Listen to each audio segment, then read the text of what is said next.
Madrid. Civilization here is almost as old as the game of chess. Some claim the queen was given her powers to honor Queen Isabella. That, my friends, is a chess legacy.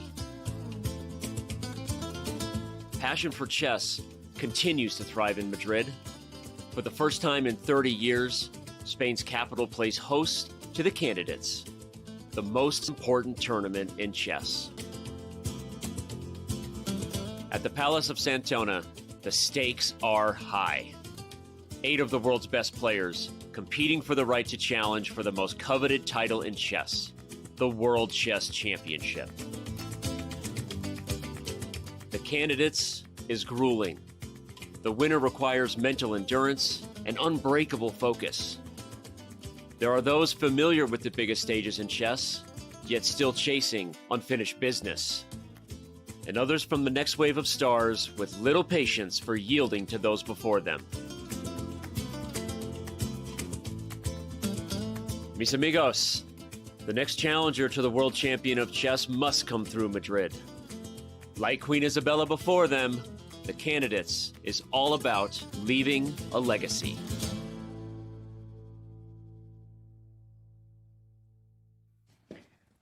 We are live in Madrid, Spain. That is El Retiro. Beautiful park where people go and play lots of chess, lots of street chess. Visit it if you're ever there. Over in downtown Madrid, that is Palacio de Santona, the host site for the 2022 FIDE Candidates Tournament. Those are the beautiful doors that the players enter in daily. Everyone enters in daily to go into that room right there.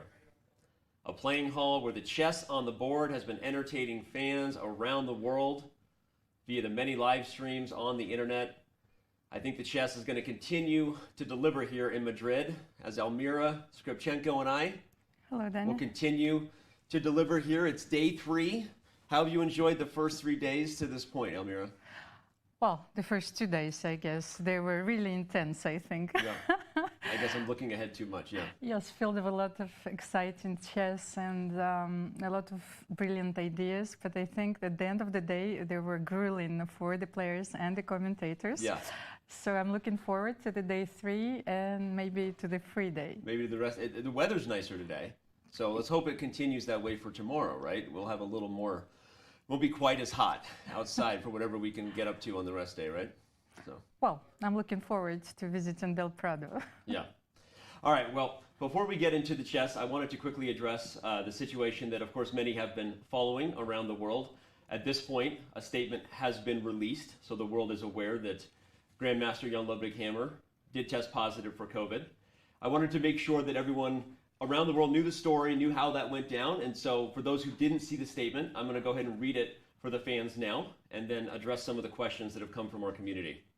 During Chess.com's commentary for round 2 of the 2022 FIDE Candidates Tournament, GM Jan-Ludwig Hammer, one of our lead commentators on the broadcast, began to feel unwell and took a rapid antigen test for COVID. The test was positive. GM Hammer was immediately directed to isolate, and all other broadcast staff were also given rapid tests. All other staff have presently tested negative. All members of our broadcast team and all known contacts of GM Hammer have been informed of the situation and been instructed to take appropriate precautions and begin daily testing and monitoring. We are presently working with FIDE leadership to assess risks and proceed as safely as possible.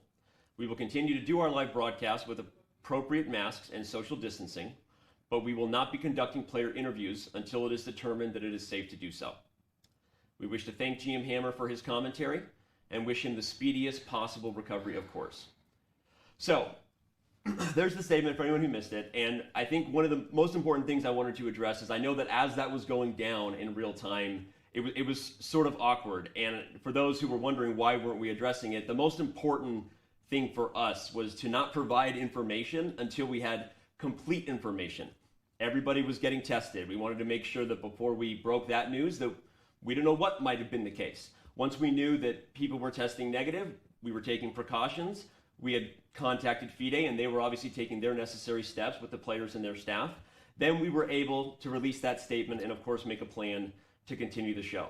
As with anything involving that type of stuff, we're being safe, we're monitoring it, doing everything we can to keep everybody where where they belong. We're doing daily testing, and so the show will continue. And of course, if anything changes, the community will be updated as appropriate, and we will go from there. So going from there, I think it's time for us to go back to the chess and say that, again, we appreciate everyone's support as we continue to move forward with the action here in Madrid. And on that note, as we look at the standings, Almir, let's talk about the first 2 days of action, right? Not just the games yesterday, but that's where we sit after 2 games of play, 2 leaders who drew their game yesterday.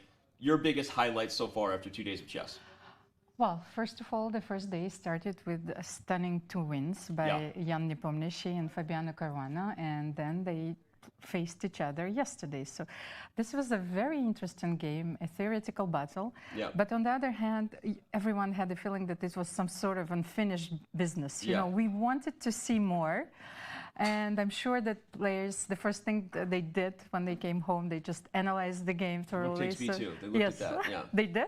Okay. Yeah. I want to hear their insights. And like, I really have a feeling that we missed so many things, well, in this game in particular. So there was another stunning game yesterday where Hikaru Nakamura bounced back and he won a very beautiful game against Timur Radjabov.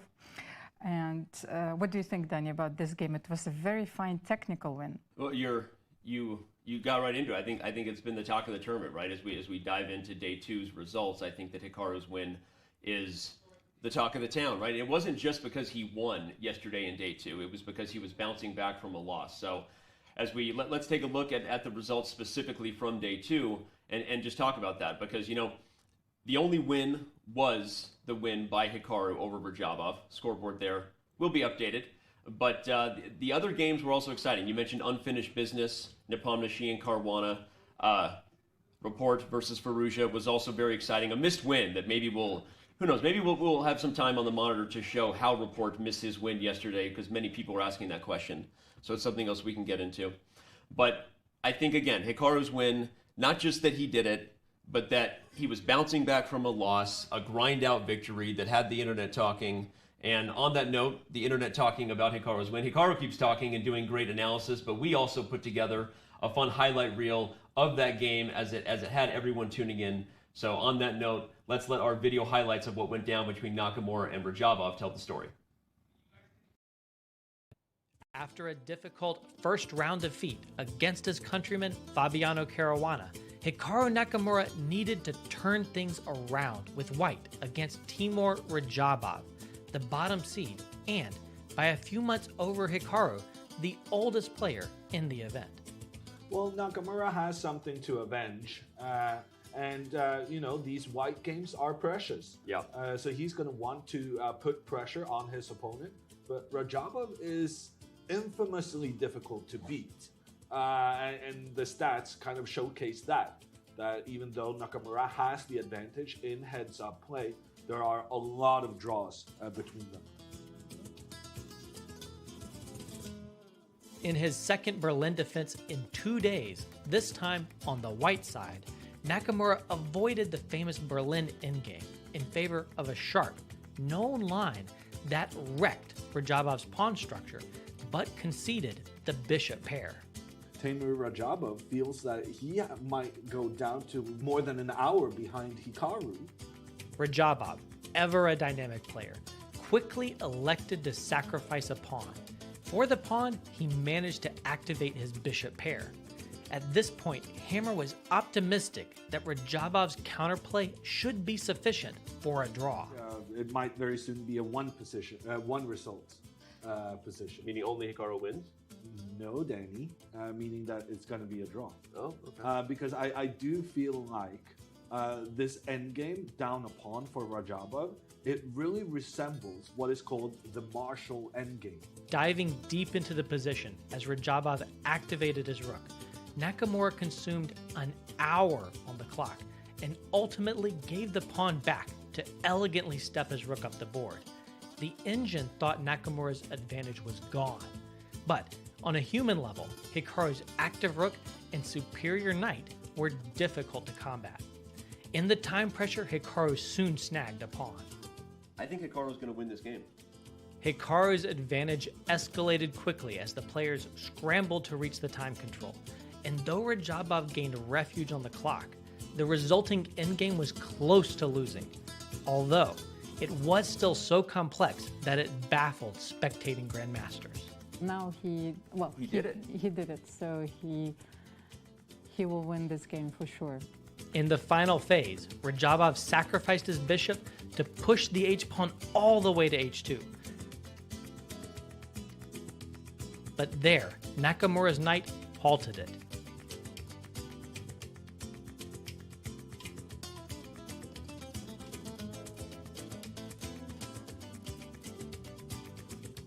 Radjabov attempted to round up Hikaru's lone remaining pawn and escape with a draw.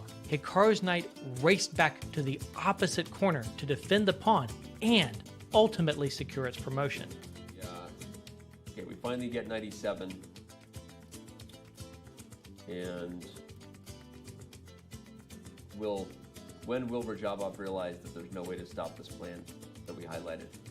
Knight c8 and rook b8. With no way to stop this plan, Radjabov resigned.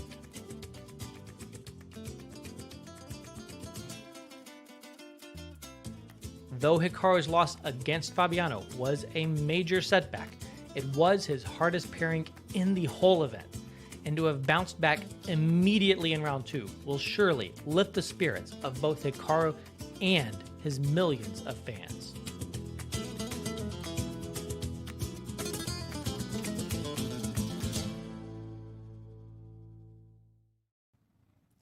A great recap, a great breakdown, and Almira, it was just a great game. What was the most impressive part of Hikaru's victory yesterday for you? Well, I think that they had to find so many difficult moves at different points of the game. I'm still surprised by this King of two. Yes, we were struggling to find it, and then everything became clear. You know, it's crystal clear after that he's winning. But that was such a difficult move to find.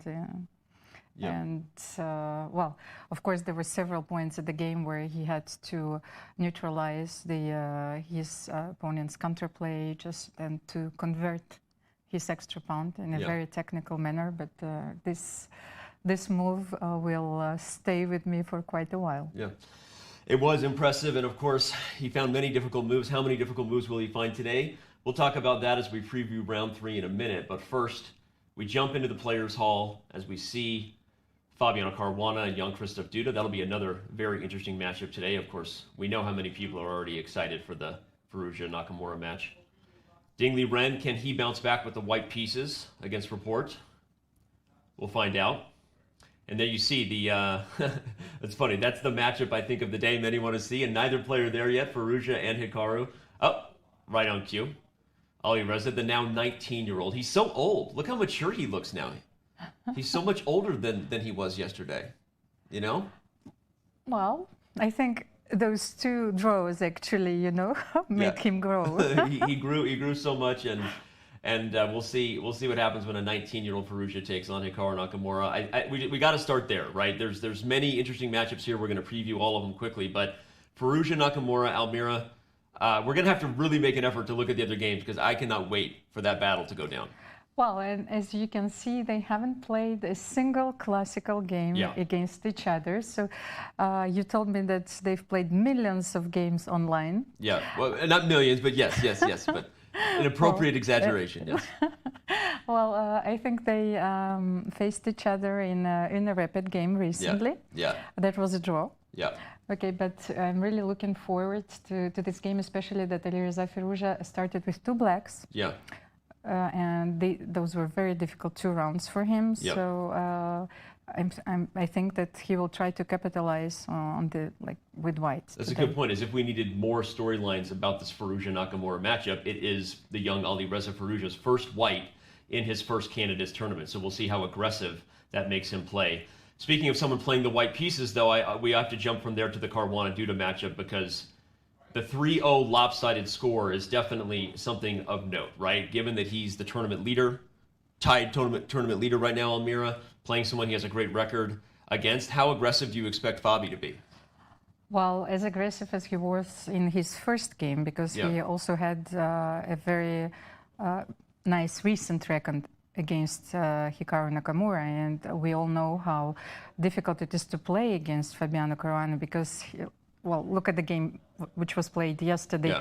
Yeah. He used the novelty, dubious novelty, but he was counting on a surprise factor. So, well, I'm expecting no less today. Okay. One more prediction. I'm going to combine the two games together in an interesting way and say that both Ding and Radjabov have one game advantages over their respective opponents, Rapport and Nepomniachtchi. But here's the question. If you had to pick someone who's going to get a win before I pick the results on chess.com's Vote Chess, who would you say is going to get a win? Okay, let me think a little bit. I'm a little bit surprised by this score Timur has against Jan Nepomniachtchi. They played very little games, so yeah. I think that maybe Jan Nepomniachtchi will try to play for a win today. Okay, even with black. Yes, even with black. Okay, wow, yes. Interesting. Well, we see the first move being made on the board by our guest of honor. We'll find out whether that was a troll or not. I think it was a D-pawn, if I'm not mistaken. But okay. Remember, everybody, that here we go. Okay, so we have E4 on the board, potentially, but we're going to keep a look at the playing hole. Remember, everybody, you can vote at chess.com. I will do so as soon as we have a chance. In fact, there we go. On that note, I'm gonna dive right in. We've got this Caruana Duda game. I'm gonna pick the favorite, Fabiano. We see that, okay, I'm in line with 795 other members.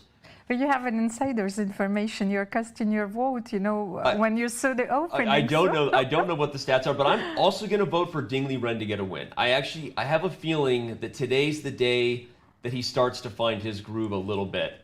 I'm going to predict a draw in the Radjabov-Nepomniachtchi game. Okay. So I'm going against you, Almir, there. That'll give us something to argue about. We're always looking for things to argue about. And then we have Firouzja versus Hikaru. I literally don't know what to pick here. I'm going to close my eyes and move my mouse really fast and then click. What'd I pick? A draw?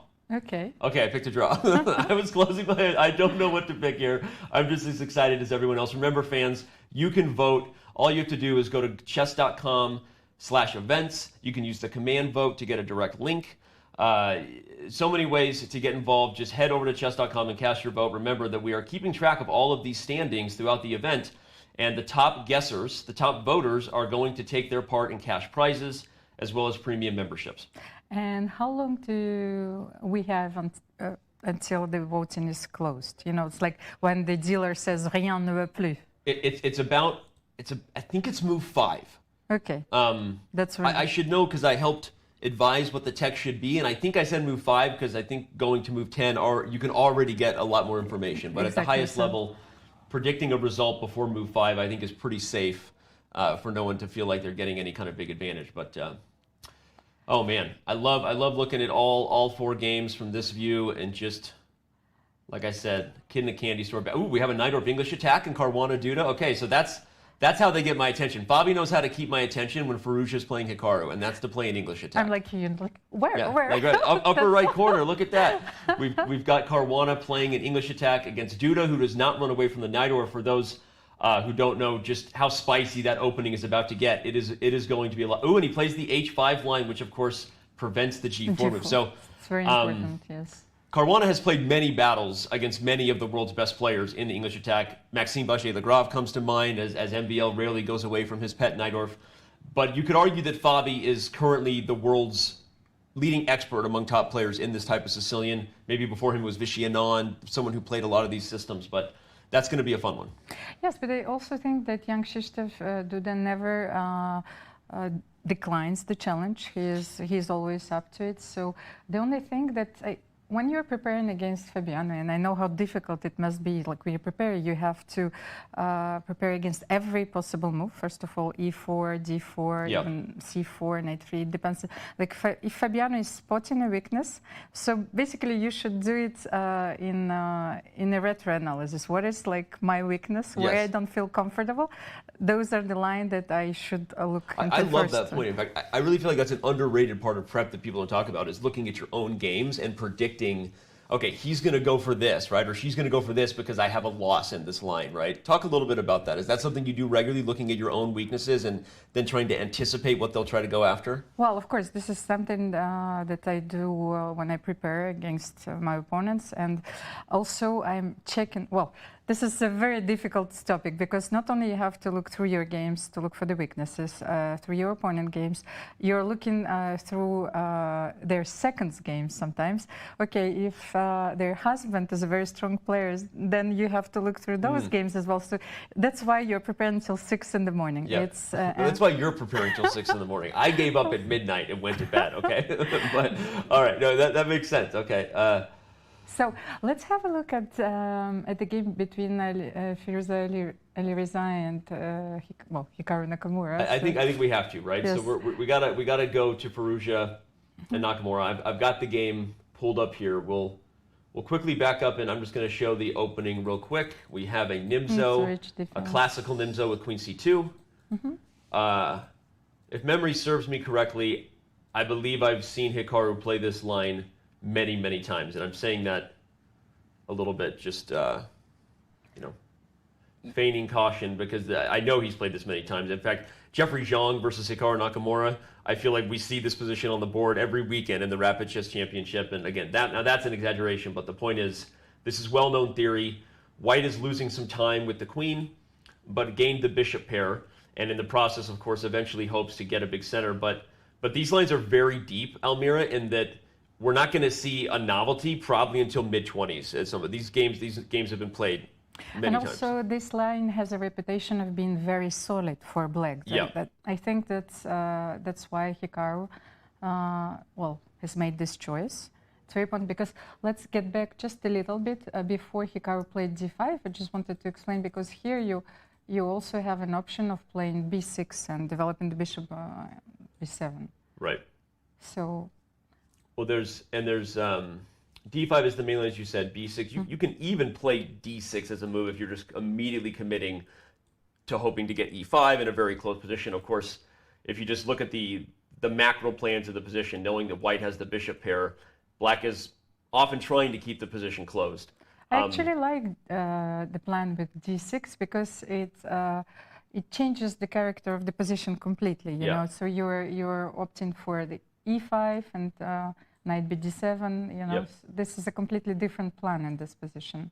Yeah, something like this is not super popular, but again, this would just highlight a closed approach for black, given the white has the bishop pair. So the way that Hikaru plays, though, is the most challenging, I think, from like a preparation standpoint, because like you said, it's very solid, and it means that he's going to have a line well prepared. And we'll just hop up to what was happening in the game here. And I also wanted to draw your attention to this move, which might look peculiar for our viewers, like bishop a6. Yeah. But it has a very interesting point. For example, black took on c4, but gave up the center. This move has direct consequences. So, like, if white were given a choice, at some point they will play e4 and grab the center and e5 then, and control a lot of space. So bishop a6 has a point behind it. So like if you play e4, simply I will take on f1, and you will no longer be able to castle. Exactly. So it delays this central advance. And that still might happen, because one of the points to white's position is that sometimes they're willing to play a move like e4 anyway, just to make sure they get a big center with the threats. But there's another move here that has been tried a few times and also takes advantage of the pin knight. This idea is something that we've seen be more and more popular. Okay, Firouzja doesn't go for the crazy g4 line. I believe the last person I saw play this was Mohamed Yara, played g4 in a game recently. But those ideas have become very, very popular in different type of structures. So it's very important to keep an eye on those, like g4 or h4 in different positions. So. It's almost the equivalent to all these g5s we've been seeing, right? We see Hikaru play g5, Caruana play g5. It's the equivalent for white to play g4 with the idea of sometimes getting g5. You're prying open the king's side and eventually hoping to do some very dangerous things. So I'm actually thinking like of days like before the computers were helping us to analyze the positions, since like moves like G5 or G4, like back to my days, you know, when I was like probably your hands would be cut off. You know? I'm so glad you went to that direction, because I was going to say and admit that I have scolded many students for playing such moves, right? Especially when they first learn chess, you really teach them one major principle, which is what? Don't move the pawns around your king. It's a, if you want to call it a Soviet chess school rule, right? You don't move the pawns around your king because they can't go back. Although modern chess now begs to differ in a lot of ways. And I find it's very interesting how computers modified our way of thinking and also the way of selecting the candidates move. You know, before this range was, you know, completely different, and now it's becoming more and more bold, I would suggest, because we know that the defensive resources are well, incredible in chess now. So it's very difficult to beat any given opponent, especially in these tournaments. So and the players know that, meaning they all know that chess is hard to win, right? And they see how computers defend what seems to look like horrible positions. And so I would argue the modern grandmasters they have an attitude that is very stubborn, right? I mean, in commenting on a match recently with Janja Naroditsky, again, in our Rapid Chess Champion weekend, he went as far as saying in a position where one player was defending that grandmasters in the 50s might have resigned, literally, right? But players these days just don't do that, right? They understand how tricky and how many opportunities there might be for your opponent to blunder. It's funny, these two well-known speed demons, Almira, just seem very calm today, very poised. I don't know what. I'm just getting this vibe. Like they're both just look at it. Hikaru not even reacting to the move. Take a sip of the Joe. Likely a cafe, likely a latte, almond milk, no soy. If I had to guess, it's a frappuccino with almond milk. If I had to guess.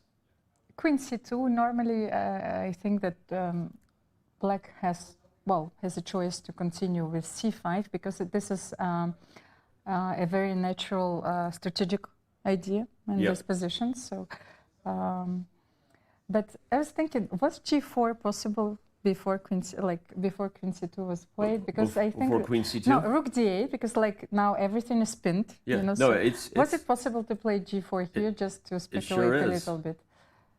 And we should just show that playing a move like G5 after Bishop G3 to unpin and go take this pawn is actually not a good idea at all. I think it looks very dangerous. H4, yes. And this is to show how dangerous the attack can be. You can make a number of moves here and be better as white, but even just a simple move like H4, you start to launch the attack.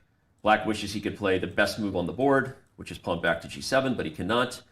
And so it's again, as Almira said, this is modern day chess, that this pawn, you wouldn't even consider a move like this maybe 30 years ago, but now you see these tactics and you realize that that pawn's not even capturable. So it was possible, Almira. The best move is, I think theoretically, the bishop comes back to B7. So Black simply allows White to play G5 here. Yeah, if I remember, one line is to go like this, and now you just try to play solidly, right? It's an absolutely just nutty position, completely imbalanced. Bishops versus knights. Where's Hammer when you need him? You know, bishops versus knights, and the crazy stuff he loves to highlight. Hammer has a great series on chess.com, by the way, about using the bishop pair, a video series. So he really loves the bishop pair. But you, well, I would feel really very uncomfortable in this position. I think for both colors, that's how difficult it is. You know, I think that White have a terrible structure after Bishop F3. You know, like the position that you've shown. But on the other hand, you know, those powerful bishops, opened lines give White very good chances for building an attack in the long run. So Magnus would win this position with both sides. I would lose this position with either side. Doesn't matter. You see an isolated pawn in D4, so it's a very easy target here.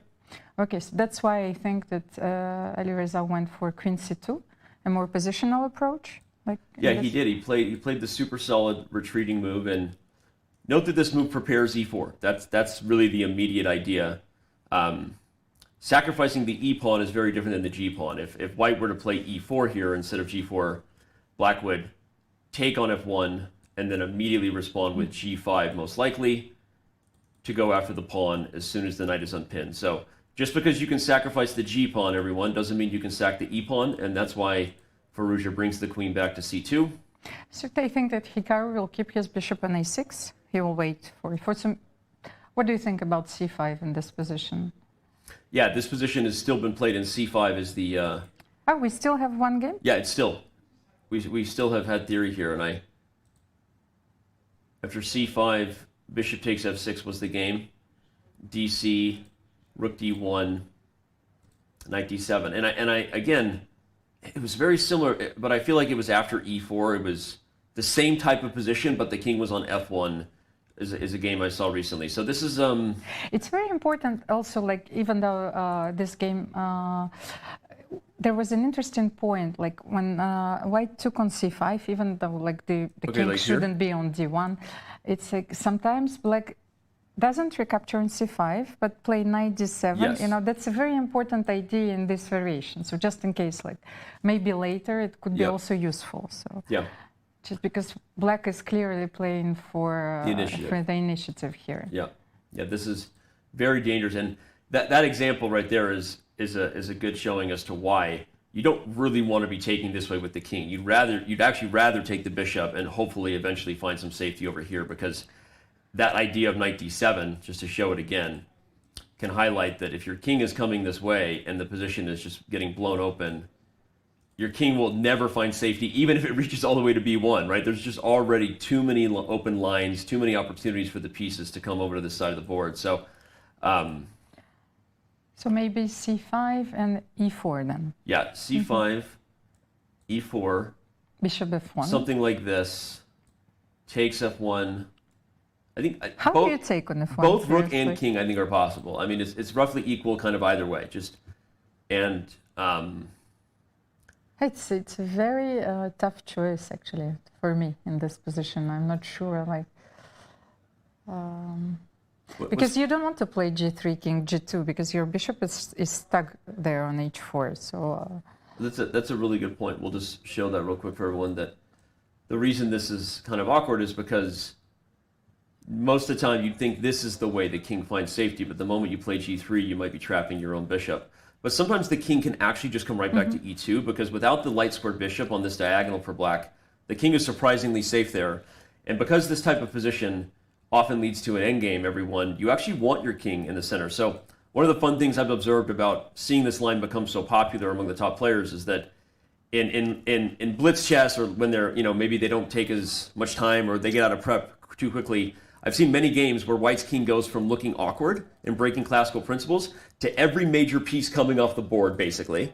And then when the queens come off, suddenly white is actually doing quite well in the endgame, because the king is perfectly primed for to put on his shoes and run, Forrest, run over here. So it's just an interesting way to look at a position, classically breaking principles, not castling, but finding safety because of black's lack of opportunity, and always keeping an eye on the bigger picture storyline of the position. Are you quickly getting to an endgame? Maybe my king is not so bad here. Yes, but the more I look at this position, the more I like king f1, and look at the spin. So what are you doing in this position as black? Because e5 is a very concrete threat. Yep. And how are you going to parry it? Are you going to play g5 in this position once again? Yeah. No, that's why the eval bar is equally evil. I actually think that this might be already a critical position if the players will reach it. Agreed. So. And real quickly, we want to hit the reset button and remind you again of what the results were from round 2. There we see the man on camera, and the only man to get a win over there on the left side of that results table. Again, if you missed the highlight video, check it out. It's on all of our different video distribution platforms, which is just a fancy word these days for YouTube, Twitter, TikTok, all that stuff. So Hikaru got a big win. Now he gets the black pieces against Alireza Firouzja. And those were the results as we saw them from day 2.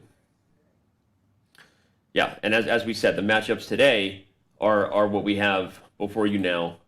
Hikaru playing black against Firouzja, playing Alireza Firouzja in a classical game of chess for the first time in his career. I still can't believe I'm saying that. It's so funny. But this is going to be a fun one. You know, Almira, we see Hikaru kind of looking off to the side. This is not a position where either player is out of theory yet. This is just a position where he's trying to be very deliberate and clear about what line he chooses. I think he's really trying to be careful, and he's knee-deep in the weeds of his prep right now in his head. Well, I think that, first of all, of course, Hikaru, as we have seen, needs to be very careful in this position. So is he looking for another move which looks a little bit artificial because he played bishop a6? But since White also has lost a lot of tempos with the queen, so maybe he's looking for bishop b7. Maybe like he needs to prevent this advance in the center. What do you think, Danny? Yeah, I think so. I think that's got to be a candidate move as well. And again, Almir's making a great point because as artificial as it looks, the word you chose, White's position is also kind of artificial. Let's think about how many times the queen has moved. She went here, she went here, she went here, she went here, and now she's back on c2, right? Exactly. And so it's, you know, from a classical perspective, Almira, there's a lot of features that are very Nimzo-Indian-esque, right? White has the bishop pair. White has lost time with the queen in the classical Nimzo. White is going for the big center. But the specific move orders and the tactics to this position are so unique in terms of modern theory.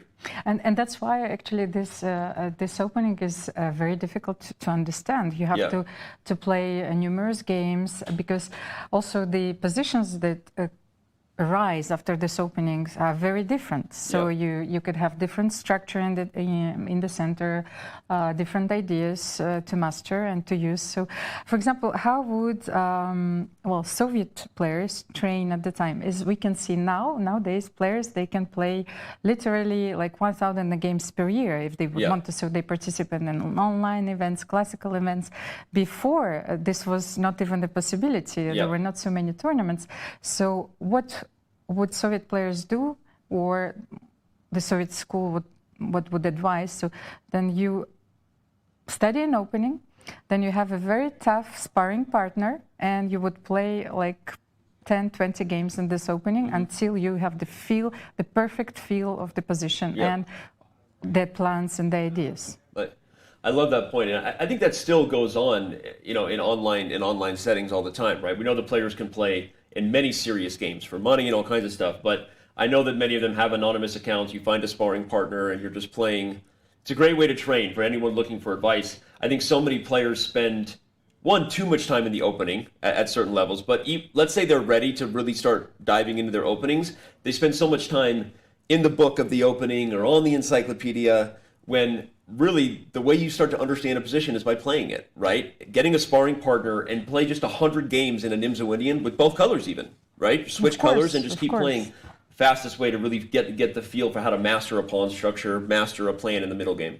And actually, I was so surprised because I was reading a lot of players' interviews before this event, and that was a very insightful interview given by Jan-Krzysztof Duda, especially about his preparation and like how much time he spends on his opening preparation. It was almost 80%, like every day. You know, can you imagine how big is the knowledge they need to oversee and like all the ideas and all the opening ideas. So 80% of all of his preparation is devoted to the openings. I don't know what I spend 80% of my life on, let alone 80% of my chess preparation. Wow. Well, speaking of Jan-Krzysztof Duda, why don't we back up to our bird's eye view, remind everybody that all 4 games are in progress here in round 3 of the 2022 FIDE Candidates Tournament. Thanks for spending your Sunday with us, no matter where you are in the global world that is. This is going to be quite the day. I feel like, speaking of Jan-Krzysztof Duda, you mentioned him, right? We already mentioned that him and Fabiano Caruana are also going to be engaged in a very theoretical battle. That, of course, being a Najdorf English attack. I say we head over to that game. Yes, let's have a look, of course. Okay. I'm gonna back up and quickly run through the opening as soon as we bring that board up and show everybody how we got into this Sicilian. We had a open Najdorf. Again, the Najdorf Sicilian is defined by this move a6. For those wondering, there are so many moves here: classical Sicilian, dragon Sicilian, Scheveningen Sicilian. The Najdorf, often the choice for those who want to go into open Sicilians at the highest levels these days. first really popularized probably by Bobby Fischer, and now is the staple for attacking players as black around the world, right? You get all theory here in that black is kicking the knight and trying to develop in a hurry, because the idea is I'm going to need to advance on the queen side and get pieces there in order to get pressure on this side of the board before white can really start to dominate with this side. But what's funny is, so now Duda plays a move that has become more and more popular over the years. It's an evolved idea where you make a big commitment. It's a big weakness to push an H-pawn over here, but you do it to slow down white's attack, because this pawn on F3 is supporting G4. These types of positions have become more and more popular. I mean, do you have any experience on either side of these lines? Well, I don't play the Najdorf, very little Open Sicilian. I wanted to show you, like, there's sometimes, like when we're playing for a team in France, you know, well, there's a lot of on stake. So once I played an Open Sicilian against a very strong French player, Marie Sebac, and MVL prepared me. Okay. So I just wanted to come back to, like, just at the very beginning, like knight c3, a6. Knight c3, a6, just okay. at the very beginning. And like, I think, like here, MVL, you know, like I had to work up the courage, but so, like, we prepared for a while, and I had to play h4. Okay, wow. So you have a look at this move.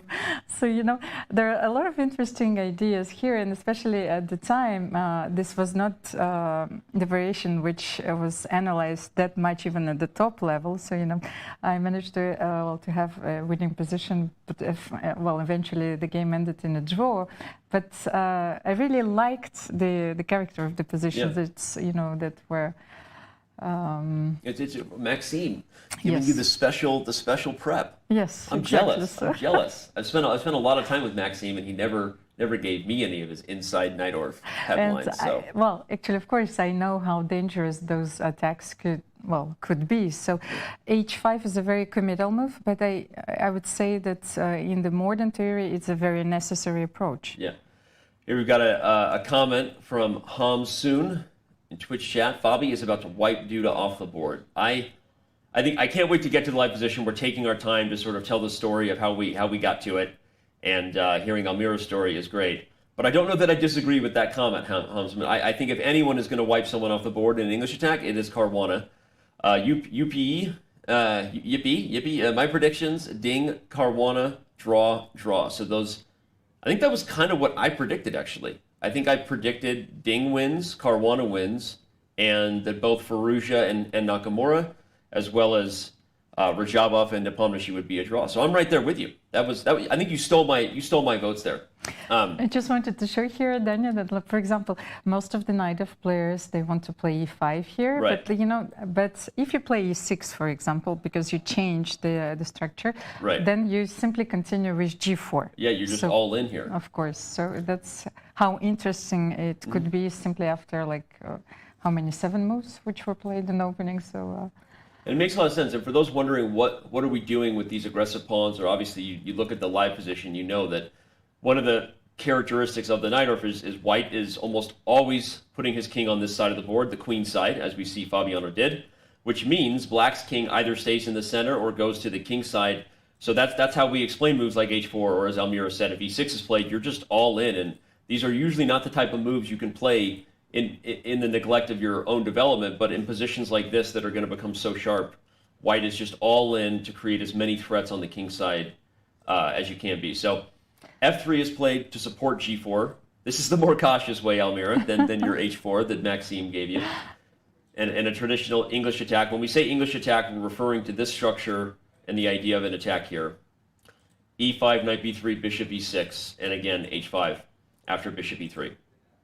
So as Almira said, this is a necessary move if you want to slow down white's attack, but it's also a huge commitment, because eventually, if white is able to orchestrate this anyway, you're going to have more weaknesses here than you otherwise would have had if the pawn had stayed put.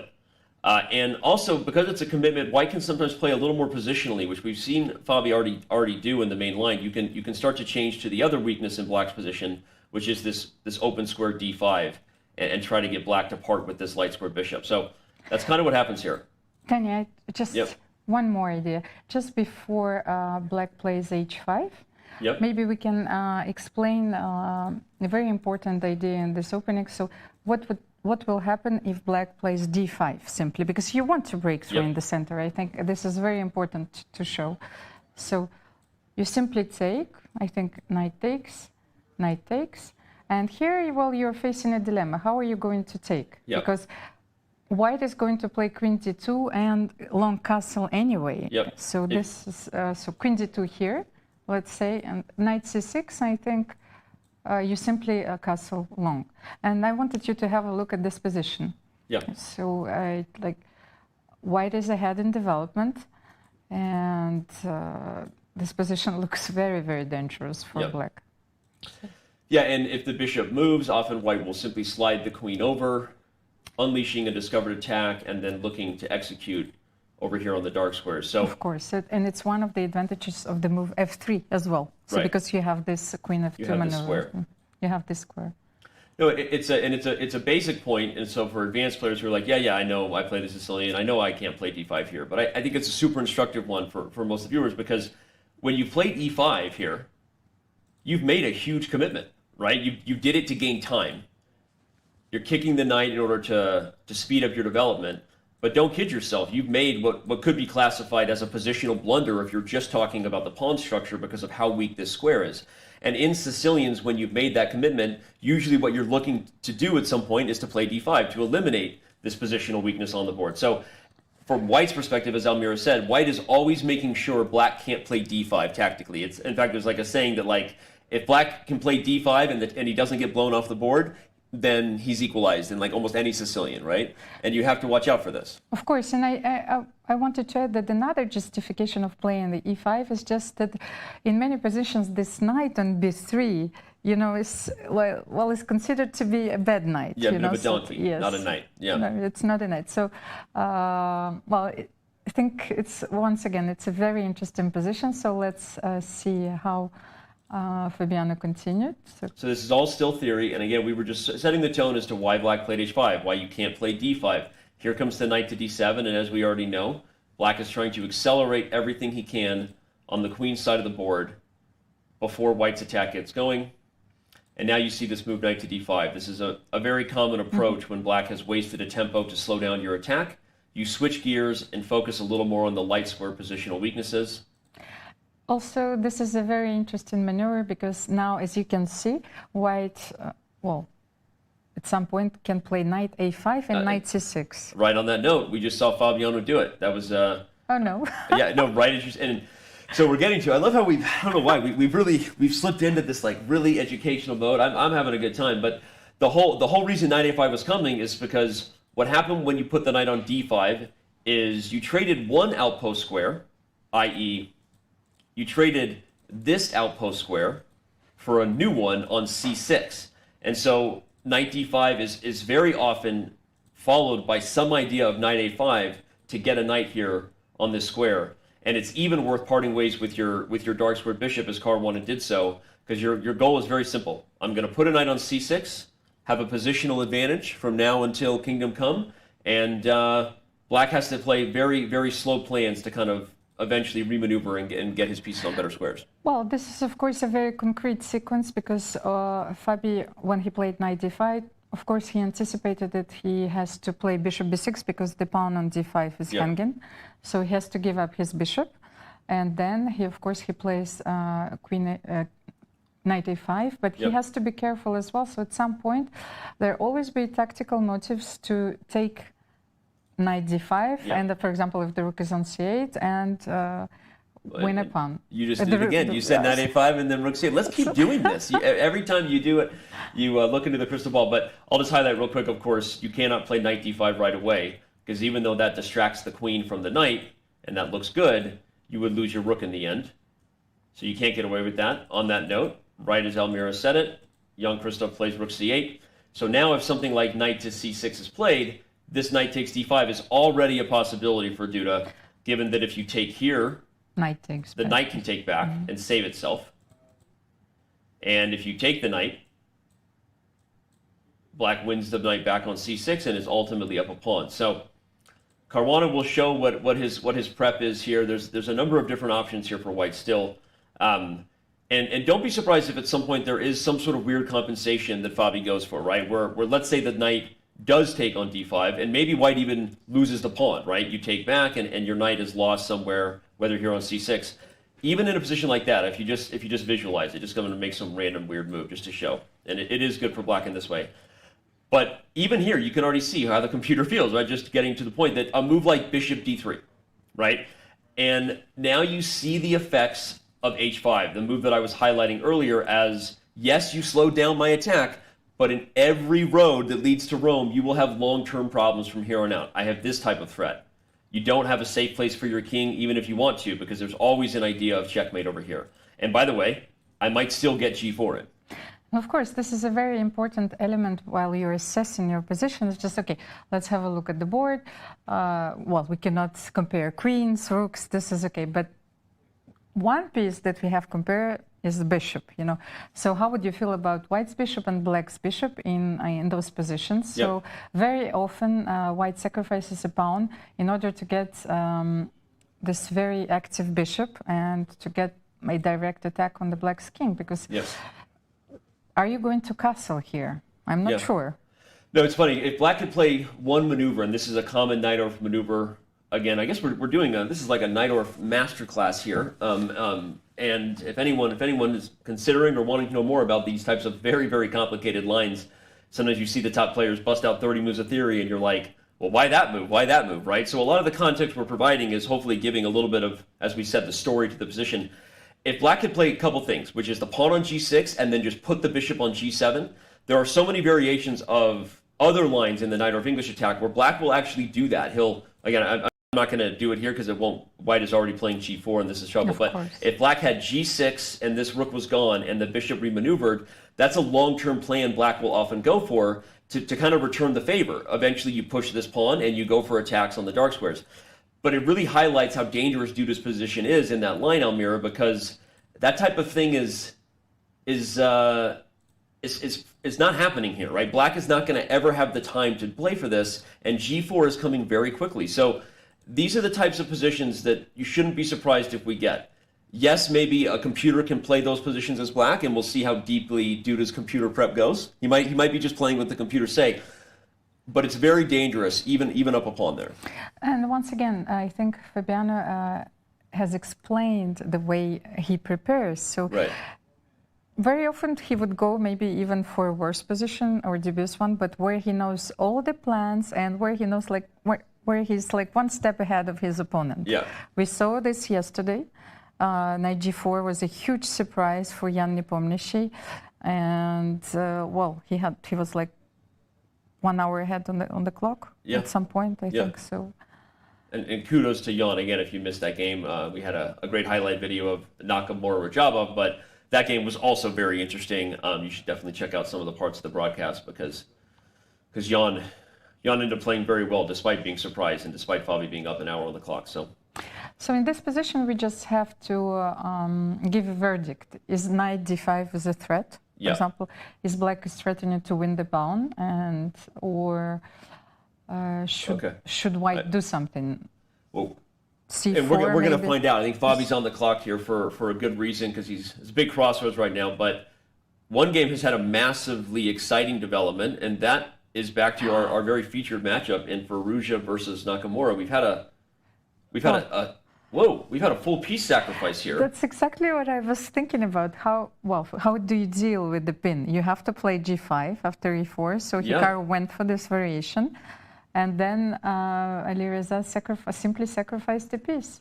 Man, this is, again, one of those positions where, like, the eval bar saying this is equal, everyone, is just the computer saying, I haven't had enough time to figure this out, because this position is absolutely wild. You know what I mean? When sometimes you look at it being equal, you think, oh, it's just equal. But this is the definition of unclear. Exactly. Yeah. But I was just trying to figure out, first of all, just to have a fresh look at the position. So let's get back just a little bit. He took with the rook. You see that was not clear? Shout out to Akila from chat saying Hikaru Ali is going to be a bloodbath. I'd be surprised to see a draw. It's funny. So we're gonna back up. I both agree that it's a bloodbath, although I wouldn't be surprised if this is one of those 35 move like force known lines that they both know. So we'll see. Time will tell. But all right, Almir, take us through. So queen c2, we were predicting c5. Yes, Hikaru played it. Yes, for the most typical plan, this position, e4. Right. Bishop, and you see rook f1. I was not sure even, Yeah. yes, about this capture. So rook or king, let's see. And then g5. g5, because e5 was a major threat. Yep. e5 is a threat because the knight is pinned, and that's a problem. Shout out to Twitch again. I mean, it seems like white will get the piece back soon here with e5. We're going to get to that in just a second and find out. But as Almira said, e5 was a threat now, so Hikaru says, I'm not going to let that happen, but here we go. Knight g5. It's a standard sacrifice. I mean, if it is possible, so if it's sound. So knight c6. And not e5.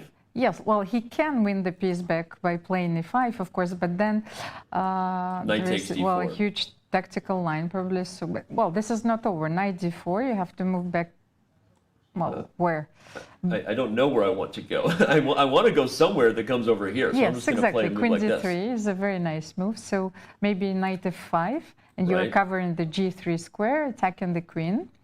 That's very important. So where do you go now?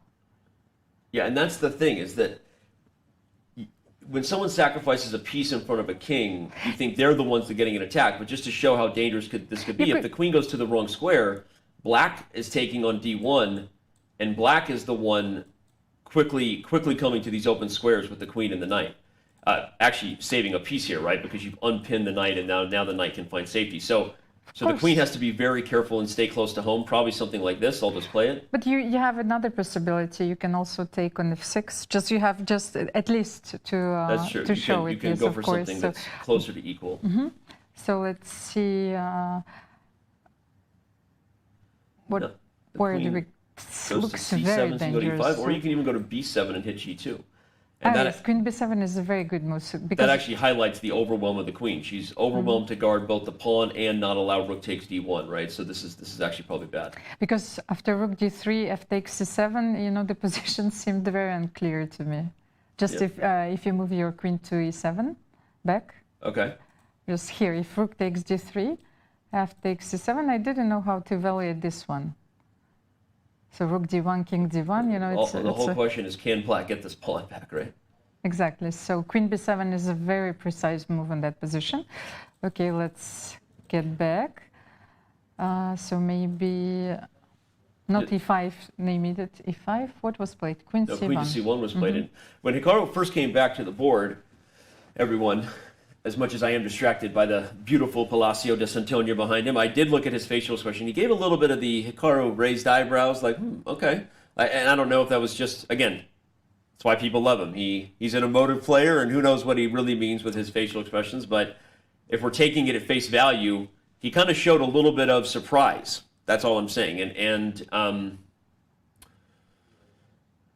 Anyway, this is awesome, right? This is one of those games where, despite the eval bar being close to equality, don't kid yourself. Both players are one step away from that eval bar giving you a heart attack and going. They are literally one step, whether it's forgotten preparation, a miscalculated line, from this game being over, right? And that's why this is going to be a blast. You know, I was just smiling because I was thinking, well, compared to poker, chess is a game of complete information. Right. But what we're coming down to is just to speculating about the face value. You know, Right. The face value. No, it's true. If we're taking it at face value, and speaking of the complete information, that's one of the things that the eval bar has helped us, right? Sometimes, you know, it drives you crazy when the computers are announcing something that nobody sees, but oftentimes it also now helps paint the story where for many years you're looking at a chessboard and with no real idea, right? And now we know very quickly if a mistake is made. And so let's look at Hikaru and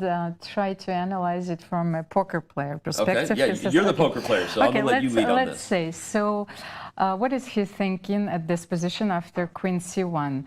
Okay, there is a 50% chance that, that my opponent has analyzed this position and, well, I'm falling into it. Okay.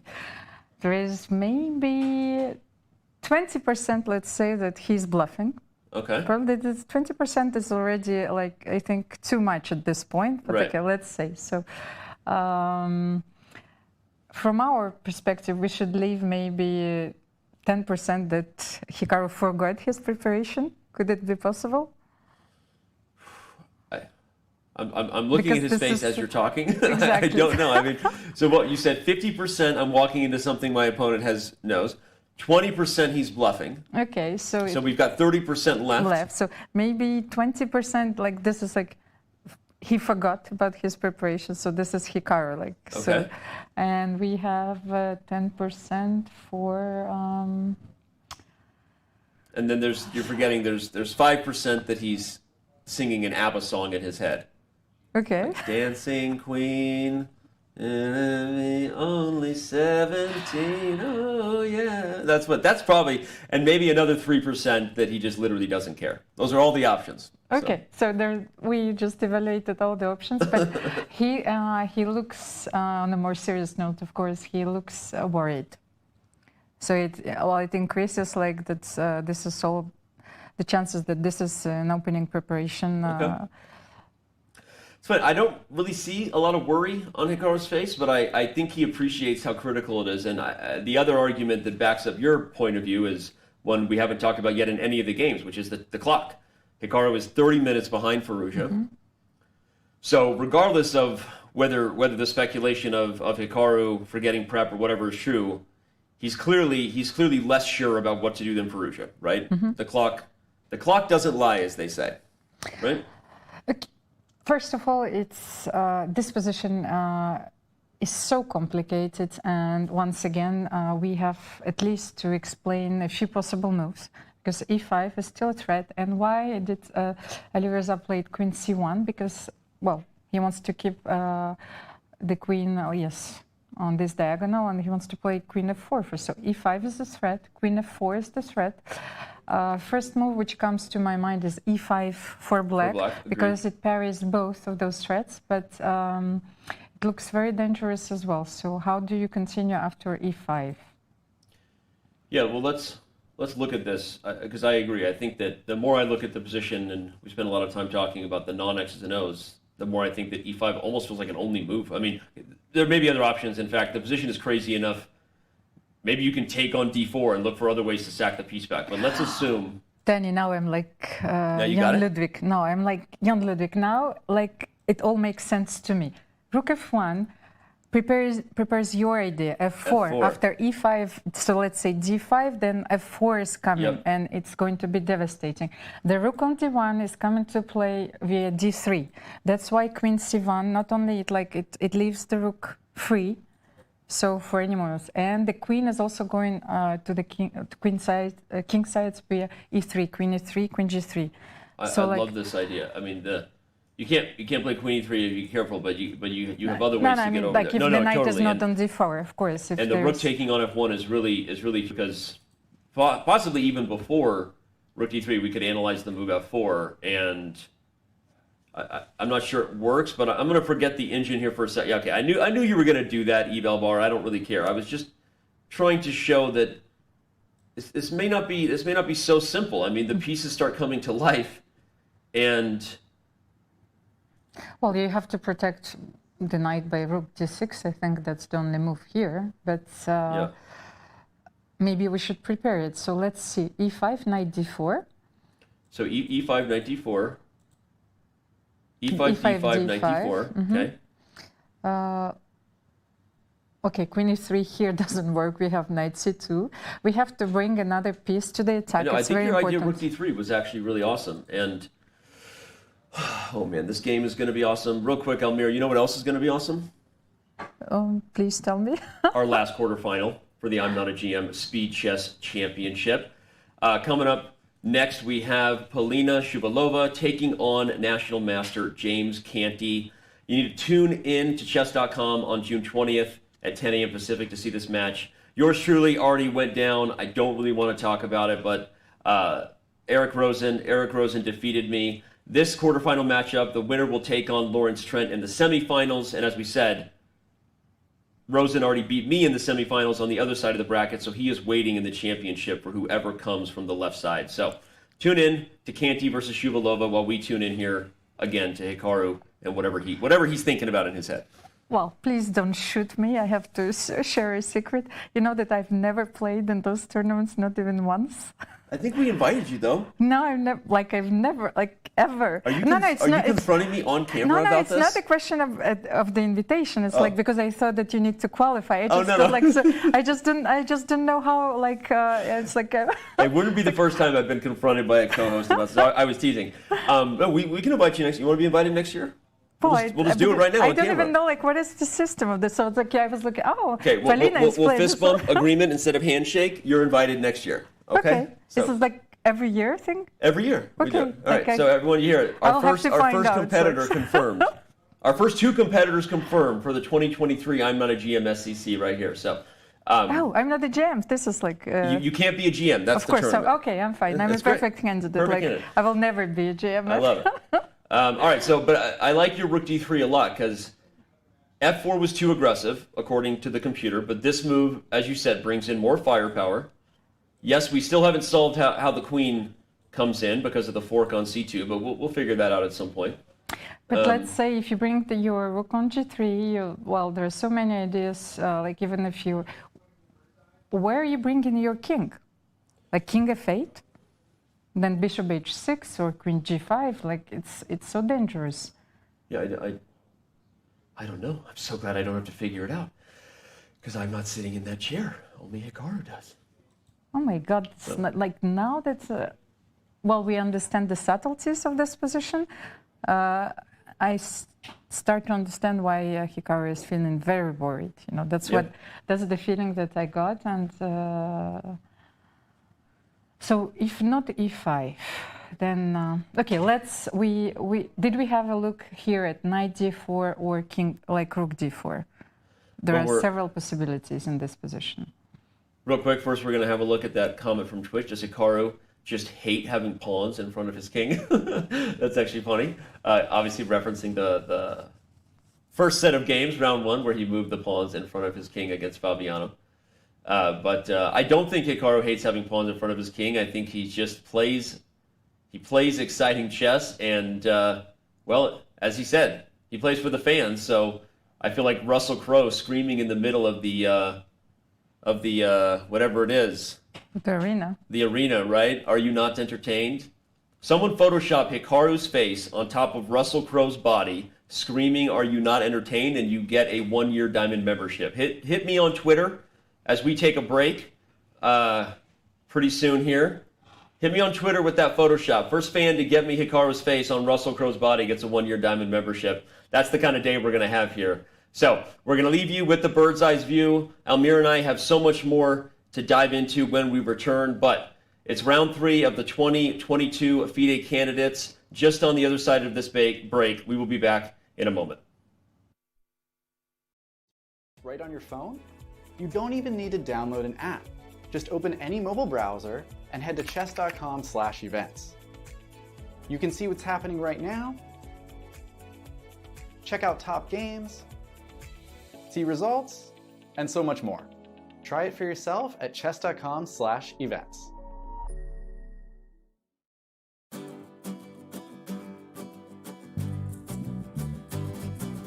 This club is called Amigos del Retiro, friends of the Retiro. The Retiro is the most big and important park in Madrid. It's a very important park in the city because it's right in the center. If you want to play chess, you don't know the place, this is maybe best one in Madrid. Aquí tenemos, viene gente para aprender. Y se hacen muchos torneos a final de mes y los domingos y pues es muy común venir aquí y echar unas partidas y sí. Hoy, porque como se juega candidatos aquí, pues queríamos hacer algo especial. Sí, hoy voy a dar la simultánea y a ver qué tal se da, a ver si juego bien y no consigo soltar puntos.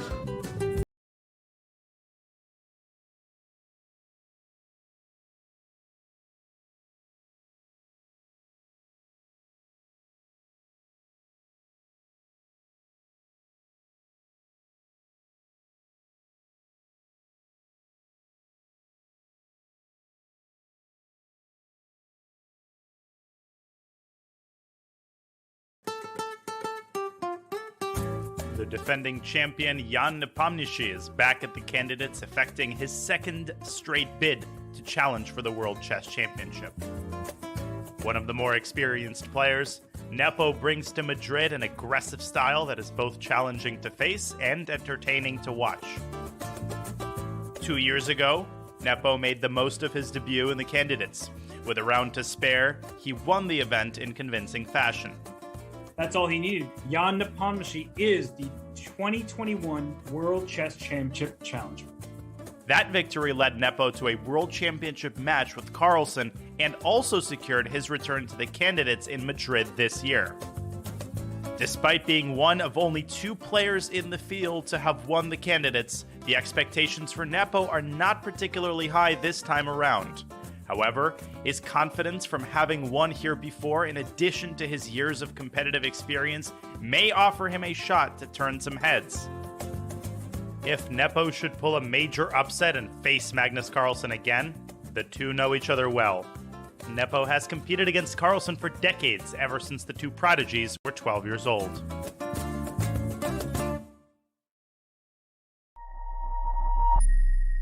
This is going to be a real-time breakdown of Danny Wrench's games all-time on chess.com. That's cool. Oh! In the last month, I am playing 83.12. I'm less accurate than them in every stage. Yeah. Man, that stings a little bit. You should do the more game review. Okay. Yeah, thanks a lot. Okay, so Tuesday sucks. I gotta stop playing chess on Tuesday. Oh, it's because it's Title Tuesday. Look how many blunders there were back in December 2020. And now December 2021, 1,600. Don't look at this number. look at this number. Best. Let's go to tactics. Mates. I'll probably need to work on these ones. Yep. Every single rook fork that has presented itself to me, I have found. No one has a higher percentage of rook forks than I do. Yes, correct.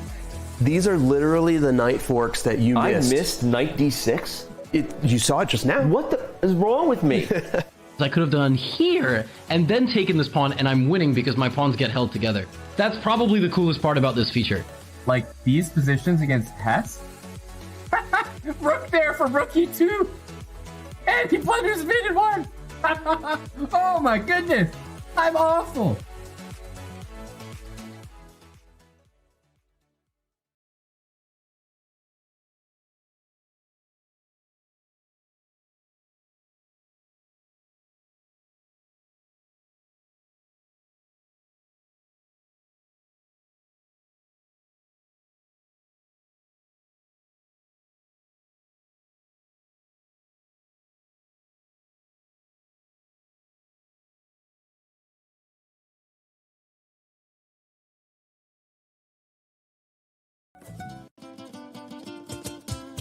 Madrid. Civilization here is almost as old as the game of chess. Some claim the queen was given her powers to honor Queen Isabella. That, my friends, is a chess legacy. Passion for chess continues to thrive in Madrid. For the first time in 30 years, Spain's capital plays host to the Candidates, the most important tournament in chess. At the Palace of Santona, the stakes are high.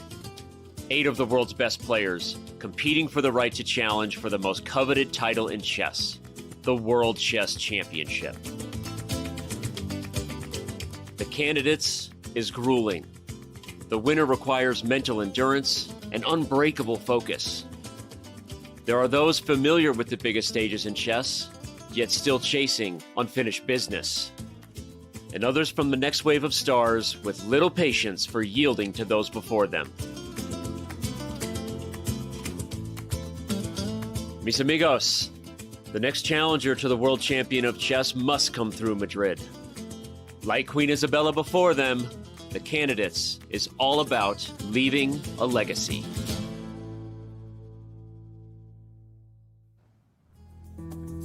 Speaking of Queen Isabella and the legacy she left behind, there she is right there, riding a noble steed, the lady herself.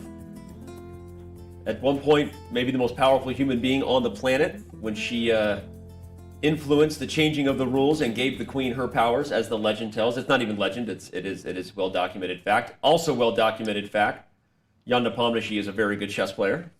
And, oh, hey, buddy. Just right there. Hey there, man. his eyes pop up. Of course, we're going to be looking at Radjabov, Nepomniachtchi, along with Liren and Richard Rapport as well. We know we haven't looked at those games. Here we can see, again, a snapshot of all 4 games. But for good reason, Almira. Firouzja Nakamura, that game's going to be lit.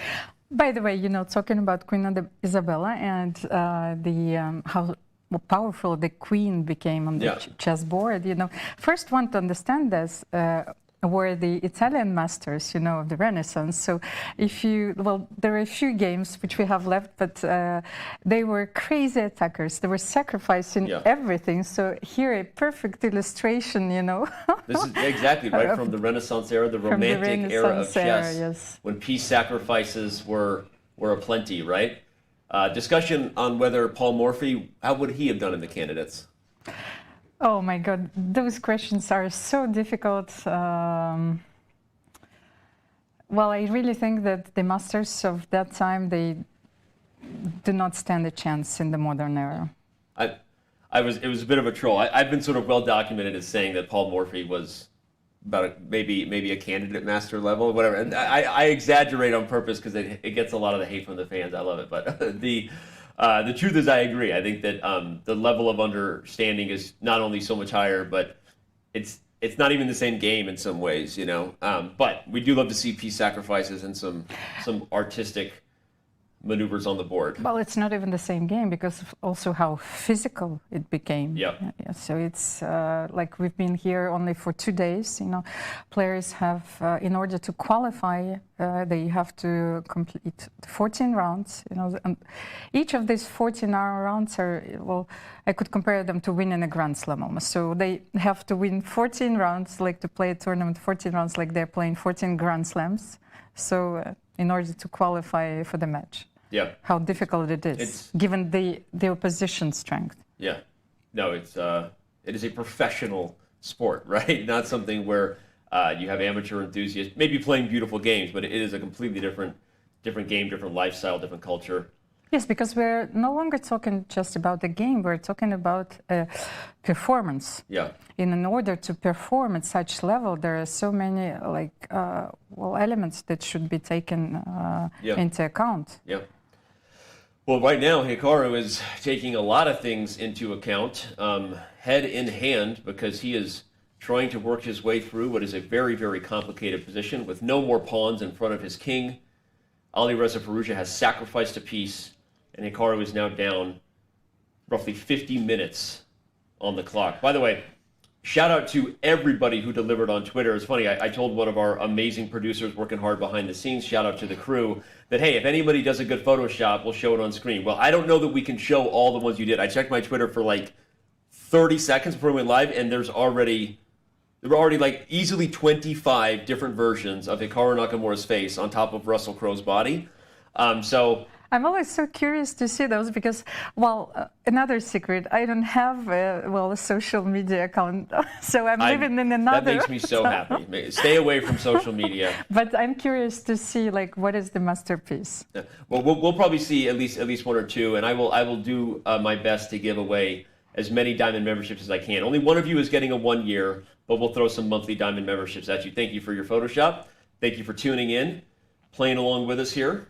This is going to be an awesome day.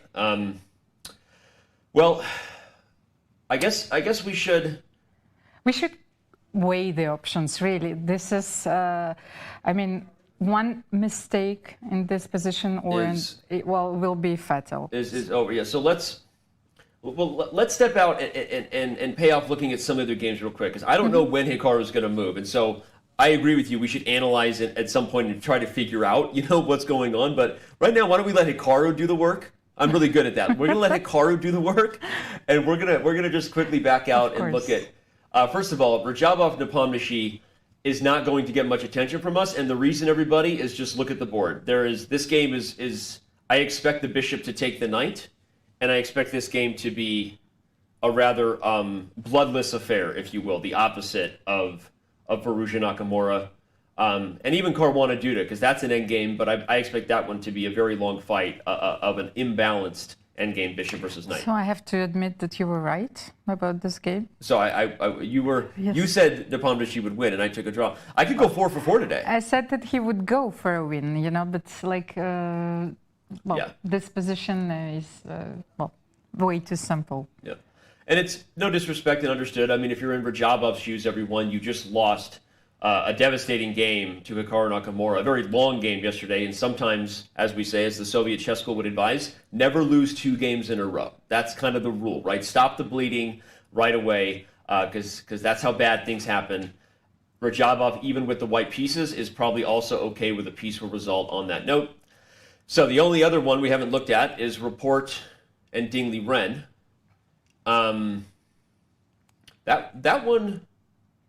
That one's going to have some interesting stuff to it. So maybe we hop over there, give that one a little bit of time as we wait for some action in Caruana Duda and Firouzja Nakamura. Yes, let's have a look at just okay, yeah, the so opening we'll go look over here. My apologies, I'm slow right now on the switch over. There's my mouse. Sorry, took a second to get that back. My apologies. All right, what do we think about? Let's evaluate where we stand. And then we'll maybe back up and see how we got here, Almira. Well, it looks like a Grunfeld to me anyway. For sure, the structure's a Grunfeld. Of course. But the thing is, like, I was trying to remember if I've seen Richard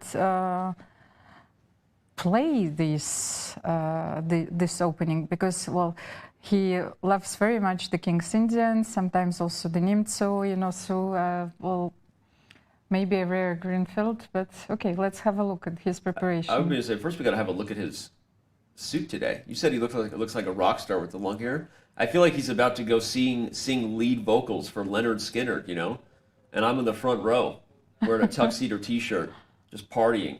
I'm out of my mind, right? We're never mind. Okay, we're gonna move on. All right.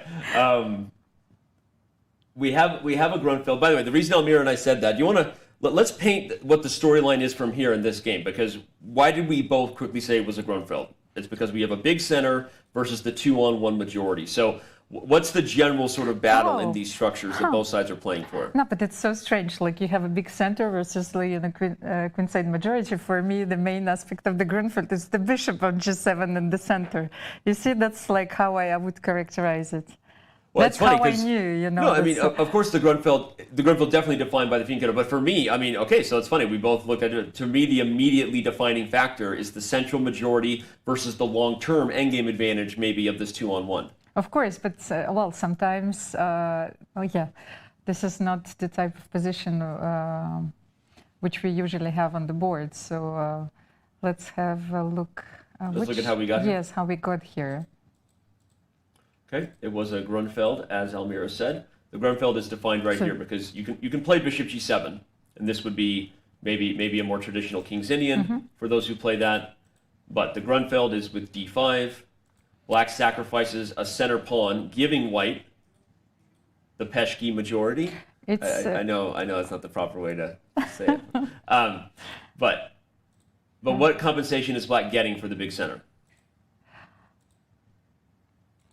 Well, first of all, we should explain that Black almost always starts to attack this center by playing C5. Yep. It's very important. And then bring all the pieces into play. So let's say this compensation is sort of the dynamic play, which Black is opting for almost everywhere. And one of the leading specialists in this opening is Maxim Vachilarov, once again. Again, an MBL reference, so, a Najdorf expert in the Duda game and a Grunfeld expert in this game. The same. So those are his 2 pet openings. Yep. And also it also shows how easy it is to target his preparation. For example, like I was interviewing quite a lot of strong players about Maxim, especially like before the previous candidates. And almost all of them told me that he has a very narrow repertoire, which is also his strengths and his weakness. Because he knows these positions, he feels them very well, but it makes it so easy to prepare against him. For example, we were talking about the preparation for the candidates. You have a team of people who is looking through the games of your opponent, and they would say, okay, this is the weakness. this is what we are going to concentrate on, and there's very little surprise value from Maxime. Yeah. And very often, well, he would be targeted in a particular line, and where computers will improve. Yeah. It's interesting. I mean, I want to unpack that storyline of MBL a little more, because I think that it's been a topic that Robert Hess and I have gotten into a lot, in the last candidates, and of course when we talk about Maxime, whether it's time to kind of change that, right? He's one of the last musketeers, or last of the Mohicans, if you will, that he's so many top players are defined these days by their flexibility, by the fact that they're evading preparation, looking for an original position as early as possible, or as Fabi said, right, try to even give your opponent a small advantage but surprise them. Maxime is old school in that way, right? He has his systems and he sticks with them.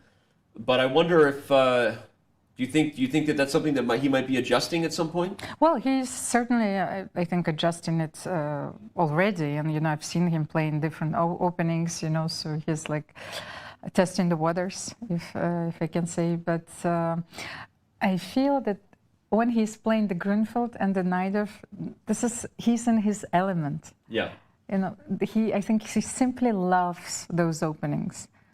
I agree, and it is important to play chess when you love it. And so let's talk about the opening he loves, so we can get caught up here. The move b6 was played. This is still kind of well known, but after rook c1, bishop b7, bishop b5. Then just one more question. Like when b6 was played, yep. It would be legitimate to ask, why can't I take on c5?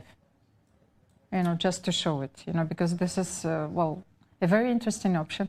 The thing is here, like you're also looking for a dynamic play, so you do not capture at this position. So I don't know, like I cannot remember if knight a5 or queen c7. Like one of these two. I think this move first to avoid the queen trade, and then you have both knight a5, knight e5 on the table at some point. The idea is that, of course, if white takes another pawn. And I think that this example actually perfectly illustrates the spirit of this opening. Yes, yeah. Because very often you would sacrifice a pawn, but you will always get the dynamic play. Your pieces are very active, and the positions are very interesting. Yeah, and so here you see black long-term compensation, a weak c3 pawn on a diagonal and a file, a weak a2 pawn over here. You have rook d8, knight a5, all kinds of stuff. So this is definitely in the spirit of the Grunfeld. White doesn't like those positions. In fact, often kind of wants to parry the threats of black's pressure by just buckling down and holding on to the big majority. Bishop to b5. We were still in opening theory here.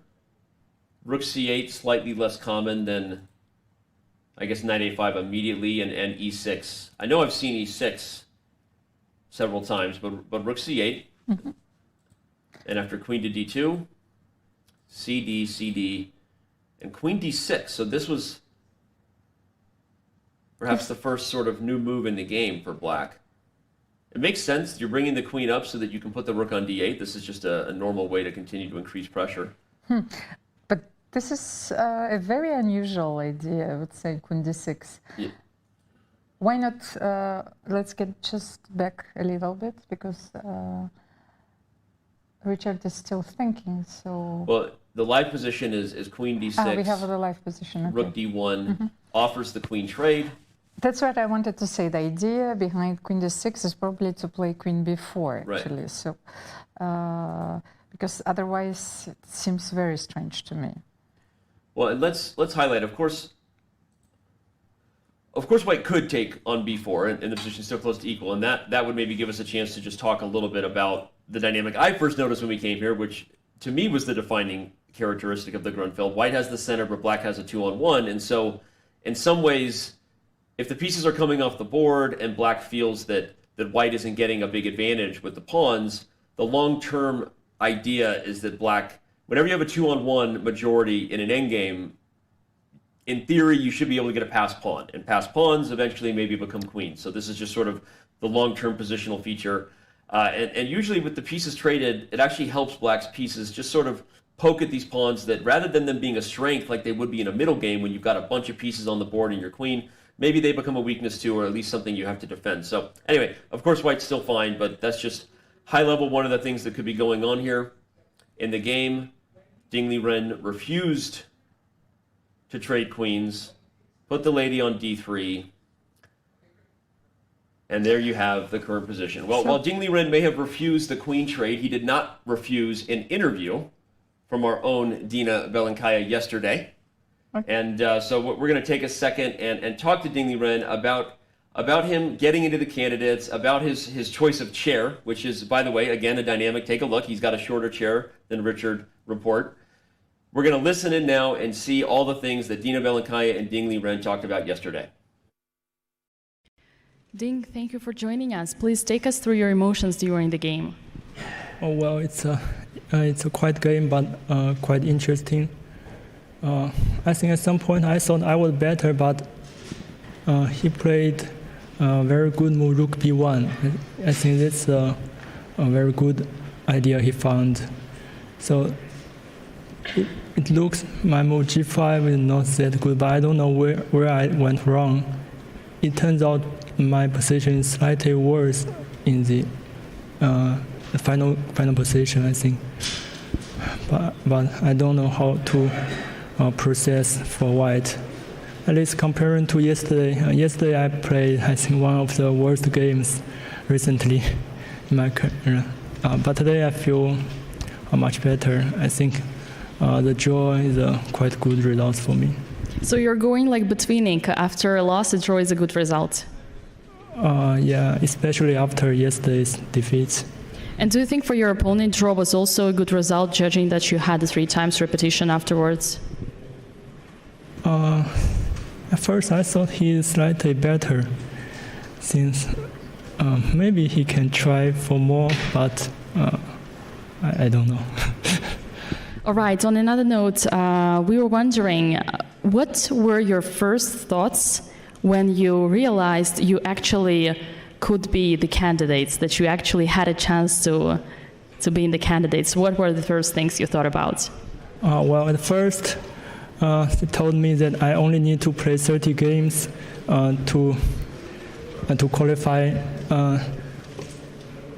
Even if I lost all the games, I can still play the candidates. But then somebody told me that it depends on the average ratings. So I not only need to play 30 games, but I need to get quite good results.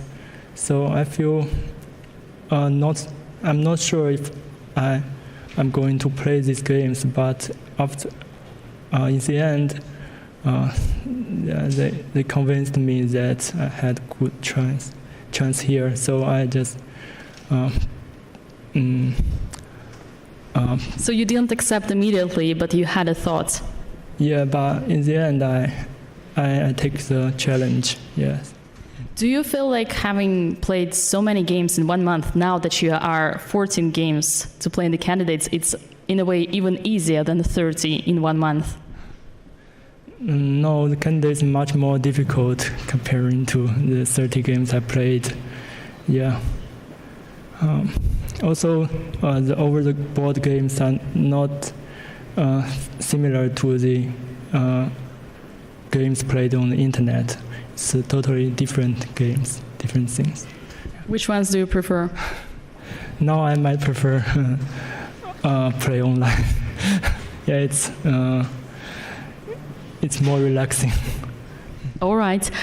My final question to you. It seemed that you changed your chair today. Are you satisfied with your new chair? Yeah, I like this kind of simple and normal chairs. Since yesterday the chairs was, when I look back, I cannot see what's going on after. So also in the last candidates, I changed chairs. I forgot after the first or at the beginning of the tournament. So it was a good tradition. Yeah. All right. Thank you so much, and good luck for tomorrow. Mm-hmm.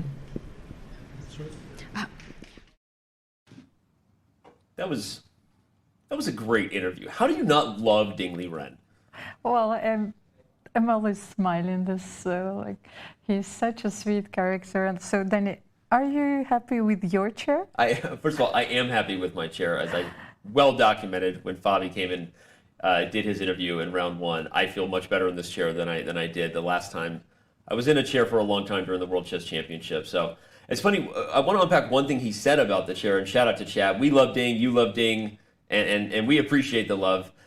He said he can't see behind him with the tall chair. That was an interesting point about that. Is that something that you have an opinion about? I mean, do you want to see behind you when you're playing a chess game? It's a very interesting observation. Like, well, if you want to drive in a historical parallel, I was reading a lot about the Japanese society. So whenever you will be seated, and especially if you would be a warrior, you would have to control almost everything, So this observation brought the memories of everything I've read about those situations. But I think he wants to have a look at the games, or, for example, if you are walking, maybe the chair does not allow. Sometimes maybe the chair does not allow you to see the clock. Mm-hmm. And you don't see if it's your move or not, So maybe there's some uncomfortable feeling about this. Yes. Other things he said that were interesting there, Dina obviously asked him about the experience, the feelings he had when he found out that he might have a chance to get into the candidates. Of course, everyone who followed that story, Sergei Karyakin's spot was not his anymore, and Ding Liren was told, he said at first, that it didn't matter if he lost all the games, he's in because of where they set the rating mark as long as he plays 30 games. But then they changed it on him, said the average opponent matters. What do you think about that? Well, I really think that it was not easy for him. There were so many requirements, and overall he couldn't play already during the pandemic. And I think he was simply happy that he was able to qualify after all. But there was another question when Dina asked him that's like if he would prefer online versus live now. And his reply actually surprised me a lot, because I was sure he's going to say over the board chess. It didn't surprise me. Did you watch the Hikaru Nakamura Ding Liren Speeches Championship? That was, and he said in his interview that was probably like the most fun he's ever had playing chess.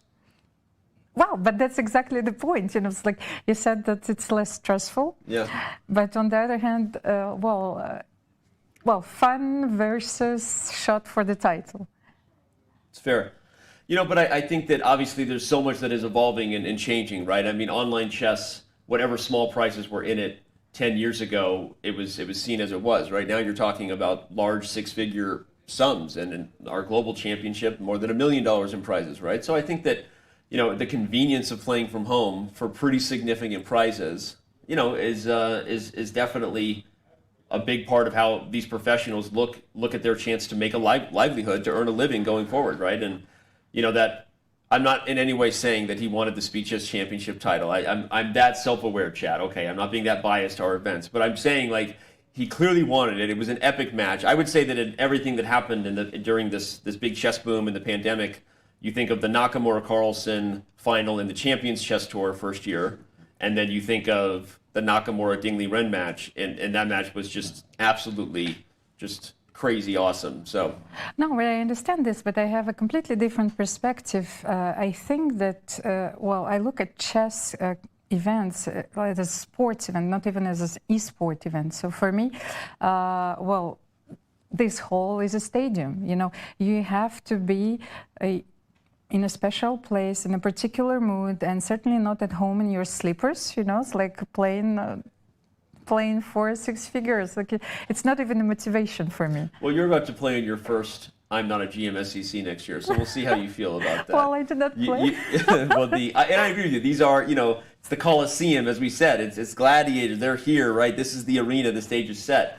And there's obviously, there is no replacing what we see before us. I mean, this is the oldest and most popular sporting event maybe in the world, actually. I mean, it's been around forever, right? So I'm not arguing that, but I think it's fun to see that he gave an honest answer. Like, he actually enjoys playing online more, and who knows what that means for his future. But, okay.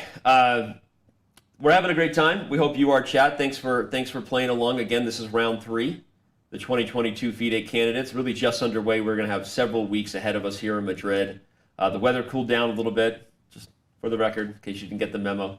Radjabov, Nepomniachtchi, I know we could head over there, but you see what's on the board. That game is right now a matter of formalities. There's no world where that game isn't ending in a draw. We will keep an eye on Liren Rapport, but we've had liftoff. Moves have been made, several of them, in Firouzja Nakamura. So without any further ado, we need to head over there and dive into what Hikaru played after the move, queen to c1. So we left it in this position here. Hikaru spent, let's see how much time. This is very not Nakamura-like. Hikaru spent 42 minutes on this position that you see on the analysis board before you. This is very important. He's spending 42 minutes on, what move is this? It was on move 18. 18, so like, the positions is still very complicated, and it announces a very, very difficult time scramble. Yeah, and if he doesn't speed up, you're right. He's going to be not only defending a position where his king has no pawns, right? The emperor has no clothes, but he's not going to have a lot of time to do it. So this is unless there is a concrete way to liquidate. You know, yeah. So let's see. We had three opportunities here: Rook d4, Knight d4, and d5. So he went for Rook d4. White took on d4. Yeah. So again, if you're just tuning in, we looked at e5 as a main move, which would have stopped queen f4 and kept it maybe closed. It also stops white from playing e5. But knight d4 and rook d4 were both options, and Hikaru chose rook d4. After takes and knight takes, white had both e5 and queen f4 here, but Firouzja chooses queen f4. I have a feeling that after e5, black had queen b7. Ah, is it very possible? Nice. This knight is lost. And then queen. Oh, queen e4. No, queen e4. Even stronger. Yes. I don't know if it's stronger. Just I was playing and I'm playing, but maybe even queen g2. Yeah, just take. So there. Okay. Both yeah. are possible, of course, and this position is probably. I thought it was stronger lost, for yes. a second because I was reminded of the fact that queen e3 is not possible. But bishop b3. But bishop e3 is. So yeah, black should just take the pawn first. All right, but rook takes d4, knight takes d4 was met with queen f4 instead of e5. And Hikaru is. So attacking the f6 knight, the knight on f6, and I simply want to get it back on mate 2. And I was saying Hikaru is about to make his move. That's what I was going to say, because he was leaning over, although now he has. Well, he is certainly planning on this sequence of moves. So. Yeah, there's no way he wasn't prepared for this yes, that's also a small surprise for me here. Like he's still taking a moment to reconsider. Yeah. So. Well, and I think that pretty much confirms that he's out of prep, even if Firouzja isn't, right? Not because. But let's have a look. Maybe he wanted to make knight c2 here, and something is not working. But what? We have to. If you go here, there's knight takes e4 with check. Exactly. So maybe this is a very interesting continuation. And even though white wins the piece back, this would make Hikaru very happy, simplifying the pressure, and kind of getting out of dodge there. So white will probably play. Where like king e2, I can go back. Maybe knight d4. Yeah. So you go, you run, but now I can get out of check. How difficult is this position? So. And I can save my knight. Can you play, well, check and take on e4, or you cannot I like do this? that idea. Takes, and if the king moves, you take on. No, this I don't like, yes. Well, even this might be a little better for white. But yeah. So perhaps knight c2 is a move that is rather forcing. Again, this is... Do we have something else? Knight c2, king d1? Yeah, again, if king e2, there's a check back, and we assume that that's not what Firouzja wants. But I think... King d2, there's knight e4.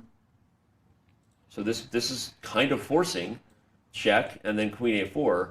Can you play king c1 instead? That's... duh. Oh, and the rook is... Okay, I forgot about that. So you can't... So actually, you have to go to b1, because if you go to the d file, I have rook d8. Or knight takes e4 check, actually. So it's a very straightforward line. So he's... Yeah, so this whole line might actually be what Hikaru was calculating. And that's why I didn't want to stop, because even though we got to the end and assumed that this is not what Firouzja wants, this position is maybe a little better for white, right? I mean, you have a traditional bishop versus knight imbalance, and the reason I say it's a little better is because typically the bishop is a better miner when there's pawns on both sides of the board. So maybe you just to make a move, you find a square that's safe. Your bishop is well positioned to put pressure here. Your bishop is well positioned to help these pawns advance. I mean, it's close to equality, but... Well, I'm not so sure. Let's say rook d8 here. Rook d8. Well, I'm taking the open file for the moment, but then simply king c2. Yep. And you see, what I wanted to underline is the structure. c5, b6, a7. You know already where I'm going, because I want to exchange the rooks and then simply to go for your a7 pawn. This is a very long-term plan, of course. And if you bring your king there, I have my passer, the h pawn. Yeah. No, that's why I think that this endgame has... So the plan in this position is to exchange the rooks. Yeah. So this is probably the most important element. I don't know, like, if you can do so, but... Yeah, and the reason you want the rooks traded, not knight for bishop, is, again, as we said, the bishop is a slightly better piece than the knight in a minor endgame where you have an outside passer. So this king can never go too far. This king always has to worry about this pawn becoming a queen. Whereas white's king is darting up the board as fast as possible to go win some of these pawns on the queen side. Or even through c4, and if you play a6, I will always have b4, and then, I don't know, maybe attack the b6 pawn. I don't know how exactly to find my way to the a7 pawn, but this might be very, very dangerous. Yeah, so Hikaru's got to be calculating and then evaluating. Oh no, if you play a6, then I'll play a4, a5. That's at some point. I will simply go for this pawn. So there's no easy way to hold these pawns. At the end of this line, you're saying if a6 is played, you play a4. I mean, I will play f3 at some point, bring my king to c4, and then I will play a4, a5. Yep, and win the pawn. And yeah, this is a tough endgame. And again, sometimes people don't get excited when the queens come off the board, but this could be a very, very hard position to hold because of what we're highlighting. White's plan is so clear, and it's not like black is just going to sit tight. I mean, he'll activate as best he can, but the point is, this is a deadly advantage sitting at the outside of the board. Outside pass pawns are a huge advantage in games like this, and the knight is the worst minor piece you can have in terms of dealing with your opponent's pass pawn. So, wow. Okay. That's actually why Hikaru is thinking, because at this point he's trying to evaluate the endgame. Yeah, and so that's what I was going to say is that you have to calculate, and then you have to evaluate, right? And so you can calculate all these forced lines like we're looking at, but then at the end of it, one way or another, you have to visualize a position that is not right in front of you, as if it is, and make some key decisions, right? Like, what would be your plan in this position? How would you hold the knight? What would be the moves? And that's where the best players, pay their bills, right? That's what they do better than everybody else, is visualize and understand the correct strategy for positions that aren't right in front of them. And this is also a perfect illustration or answer of the question, like how far, these players can see. Yeah, so it's not only a direct line, a direct calculation, it's also like that's what you just explained, that they need also to evaluate the position, to assess the end game, and to understand simply like 20 moves later, how is it going to be? Yeah. Yeah, and that's Kaidanov. Sorry, what? No, I just wanted you to have a look at, because you know his facial expressions very well, and Hikaru once again looked puzzled. Well, again, his work is cut out for him, and what I was about to say, because we're talking about this evaluation, this sort of visualization thing, Kaidanov always called it the essence of the position. There's the concrete, and then there's like the essence, right? The nature, and he's not struggling even maybe right now with which line he wants to go for, but he's really trying to make sure that he doesn't put himself into a lost ending, right? Because he could eliminate the pressure of the live position, right, and feel better about himself. But if he goes into an endgame like we just had on the board, he may be in for an even harder task. So what are other options instead of knight c2? I think let's look at an option that keeps the queens on the board. Yes, just queen d7, of course. So because now you're threatening knight c2 and the king can't escape. So let's say that white. No, bishop f6, threatening mate, maybe. Okay, yeah, you can't take with the queen actually, because now there's this simple move, and how do you stop queen e2? That's actually. No, I wanted to take with the bishop, simply threatening queen g5, queen g7, and queen g8 for the moment. So like. If you play queen, you can't move the queen. Queen b5, then there's this, right? So now you have to come up with a forcing move like knight c2. No, it's like if you move your queen, you free the d7 square. So. Yeah, I just assume there has to be some mate here. Yes, but for sure there is. But you need to queen g7, because at some point you can take the rook. You will take the bishop maybe and take the rook. Is it possible? Sorry, you will take the knight. Okay. Yeah, maybe you could have also taken. Like bishop d4 and then queen g8. I'm not sure. There's like so you can take. Take d4 here. No. Yes. Yeah. Here. And then you have this check. So okay. So what that means is bishop takes can't be followed by queen b5, and so again we're back to knight c2. And if king e2, is there a perpetual? No, you have a check first. No, it was queen b5. No, here maybe. If you go here, you'll take on d4, I assume. Right? Or are you running? No. Where? Queen. There's no discovered check. King d2.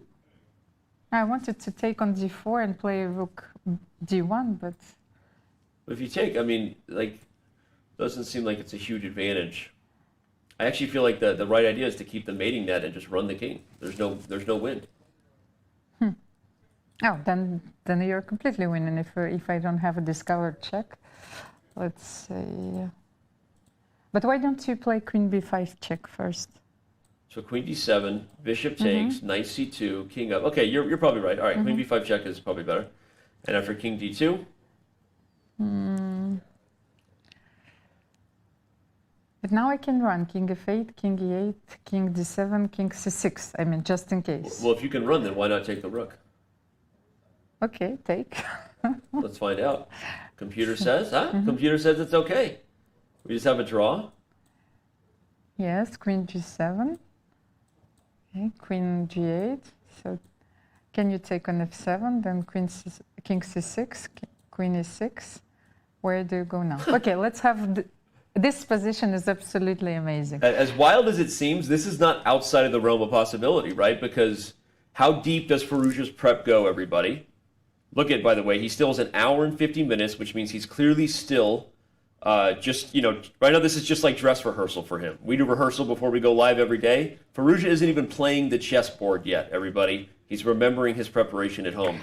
How would you evaluate this position? Because I'm thinking, like, can you take the knight on c2, but then queen c4, so you exchange the queens, but you have this avalanche of pawns, so... I don't know that you would play queen c4. I think that white probably wins in this endgame. So how to... Yeah, this is just like, this is just way too many pawns. Yeah. So I think you have to find a way to get a perpetual somehow. No, but maybe you can take on f2. No, can you take the pawn? Take. Yeah, wow, Hikaru has... But queen f2, I wanted to play king b3, and then maybe threatening mate at some point. Okay, this is so interesting. If anyone's sitting here wondering why Hikaru is thinking so much, if variations like that king walk to b5 don't tell you what he's thinking about, then I don't know what will. But let's tell everybody again how Hikaru got to the candidates, how people view his chances, how it maybe turned the chess world upside down when he did so, qualifying at the FIDE Grand Prix, of course. Let's bring up another one of Chess.com's player profiles and let you know one more time, again, a little bit more about the man Hikaru Nakamura. In qualifying for the candidates, Hikaru Nakamura ratcheted up the level of interest in what is already considered the most important tournament in chess. With millions of followers as a popular content creator, Hikaru brings along his sizable community while also attracting more casual chess fans. Although once ranked number 2 in the world, most believed Nakamura's best days competing in classical chess were behind him. That changed when this Japanese-American grandmaster leaned on his exceptional calculating ability to win the FIDE Grand Prix. The unexpected victory earned him a bid into the candidates for the first time in 6 years. A 5-time US champion, Hikaru has stayed sharp of late by dominating in speed chess formats. Nakamura is currently ranked by FIDE in the top 2 in both Rapid and Blitz. A chess giant on Twitch and YouTube, Hikaru brings a special buzz to a tournament that already holds the keys to becoming the next world champion. And there are certainly those who have yet to rule out Hikaru from catching lightning in a bottle here in Madrid.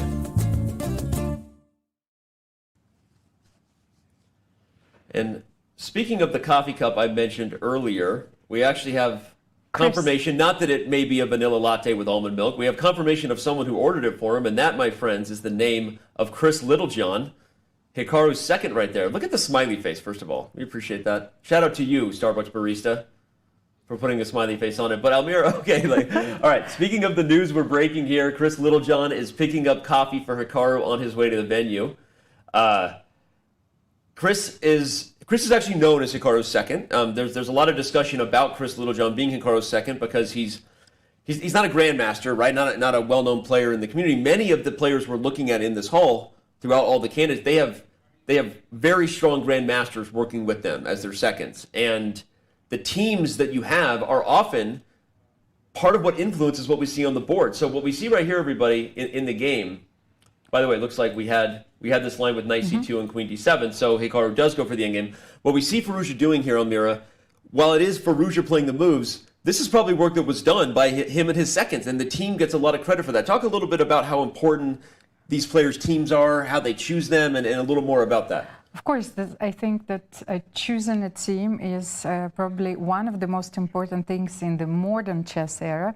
Actually, right now I'm reading a very interesting book written by Jan Timman, about the candidates in Curacao in 1962. This book is called The Battle of the Minds, which shook the chess world. At that time, you had also 2 American players, Bobby Fischer and Paul Benko, and a lot of Soviet players, and the tournament was so long. But there was a funny story that I found out from the book that at that time, we will come back to the modern era, that you had teams, Soviet teams, the American teams, and very often you had seconds which worked for many players. Right. But story goes that Bobby Fischer was not very happy, and there was a feud with Paul Benko. He was even late. He was late for the flight. He came just at the beginning of the first round. And what they were arguing about, he was not happy that they had to share a second. Arthur Bisgar at the time, so he appealed to the American Chess Federation. They had to have a verdict, and they said that, well, yes, he was right. Bisgar could only help him, and can you imagine? Yes, a battle over seconds. The battle over seconds. So now, of course, the leading chess players, they have the right to work and to choose their own seconds, and very often the second is also a friend, someone who can support you through difficult times as well. You probably someone who shares a lot of views with you, so not only chess views, you can have interesting conversations with. So we still don't know who is supporting Firouzja here. We don't. No, we don't. It's like, so here, as you can see, the work has been done very thoroughly, probably, which has given him a very, a better endgame, in which actually, so he's working his magic now. Probably at some point he will start playing, so I don't know at what point we he just will quickly leave the flash to this, preparation. everyone, because there is a result in the books, which was a draw, as predicted. So the players are, discussing what they had for dinner last night, maybe what they'll do on the rest day, because they didn't have a lot to talk about on the board. But okay, they're talking about some sort of moves here. In fact, they've now just been told to stop talking by the arbiter, which is kind of funny. So, but back to the discussion about seconds, talking about Firouzja, we were talking about Fischer. there's going to continue to be a lot of talk about Bobby Fischer throughout this whole year, because as many people know, this year is the 50th anniversary of the Fischer-Spassky World Championship match. But I wanted to remind everybody that Bobby Fischer was also one of the youngest players to ever play in the candidates, because we're going to be focused on this Firouzja game we see on the right side. Firouzja, by the way, glanced at Hikaru when he chose to take e4 with the queen. So I can't wait to dive into this. Will Firouzja be showing preparation that's about to earn him a victory? But Almira told a great story about how Bobby Fischer fought for Alfred Bisquire to be only his second. And Bobby Fischer, of course, one of the youngest players to ever compete in the candidates, before ultimately, years later, going on to win the 1972 World Championship. So, okay, back to this game. Yes, we were talking also how Alireza is reminding us of Bobby Fischer. That's Firouzja reminds us of Fischer. They're both now two of the youngest players ever to make the candidates. Firouzja pausing and looking, and he's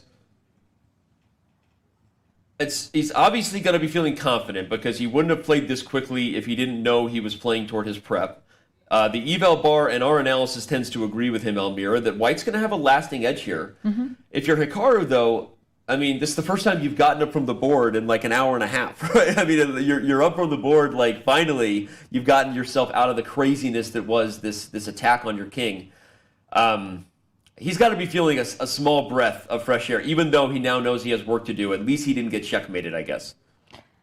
But I'm pretty sure, once again, that he knows every plan in this position. So, you mean Firouzja knows every plan? Firouzja, yes, of course. So he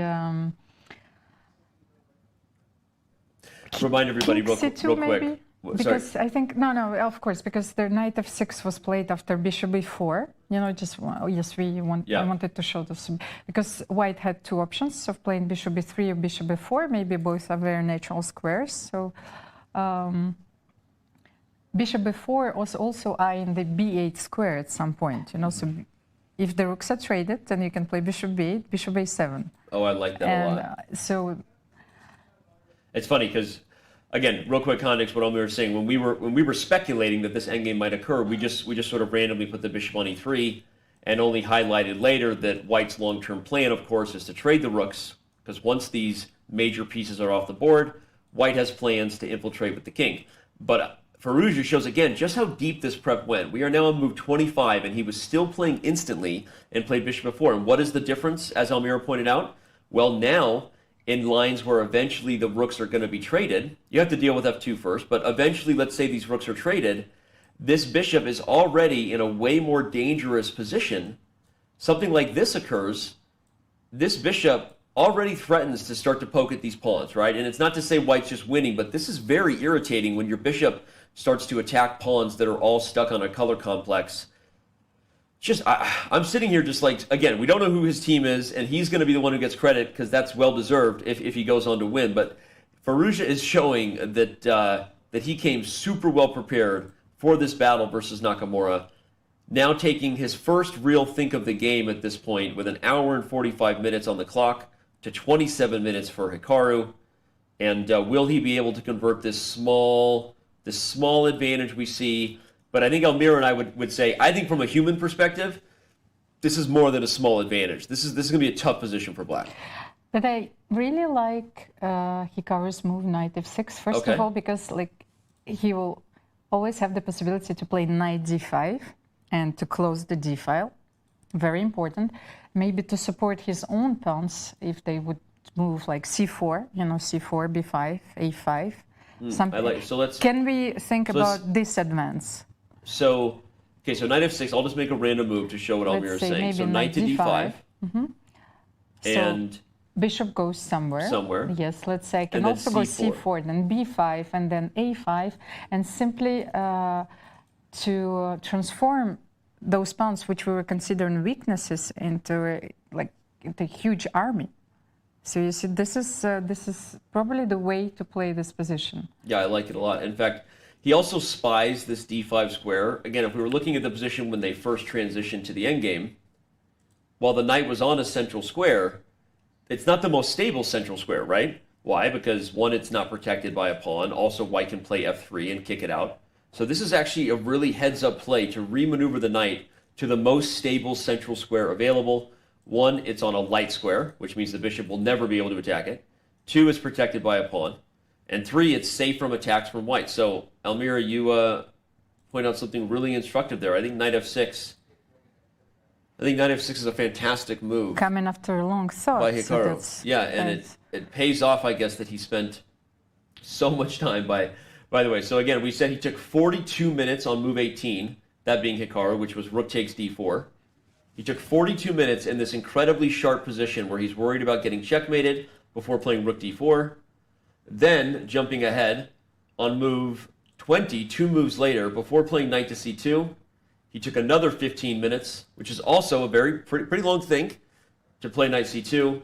And now he's on move 25, which means if you look at the clock, he has 15 moves to make before reaching move 40. And he has 27 minutes 27 left. minutes. So okay. All right. I'm really impressed. You know, when you're faced with such an opening novelty, and probably, you know, that was the case, to find probably every single move that Hikaru played was the strongest in the position, and also to find this strategic idea of playing knight f6 and knight d5. Once again, it reminds me of yesterday's game. Yep. No, he seems to be playing well, right? I mean, Hikaru just feels on form, right? Again, because if you're just tuning in, you missed the first 2 days. Yes, Hikaru lost to Fabiano Caruana. You can see the scoreboard, but it doesn't really tell the whole story. I think Hikaru played pretty well in that game. We all felt that way. Fabi was just better, right? But Hikaru played great. He doesn't let it rattle him. He beats Radjabov. Now he seems to be on form here, defending clearly very good preparation from the young 19-year-old Firouzja, right? And all right, well, we're wondering what's going to happen in this game today. But if you are wondering what hiring a chess kid coach might look like for your game, wonder no longer.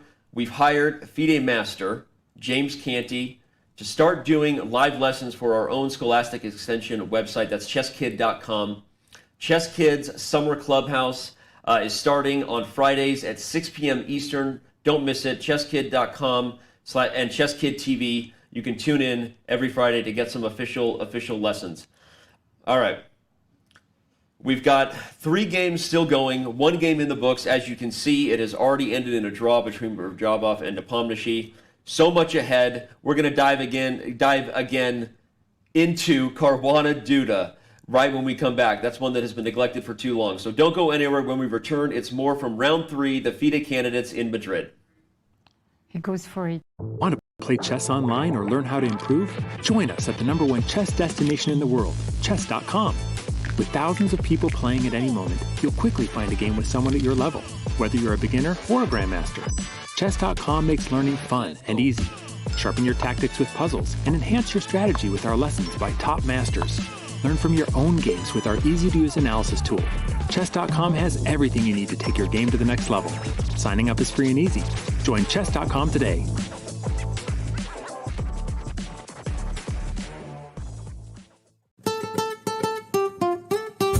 The oldest player in Madrid at age 35, Timur Radjabov is competing for the 3rd time at the candidates and for the first time in 9 years.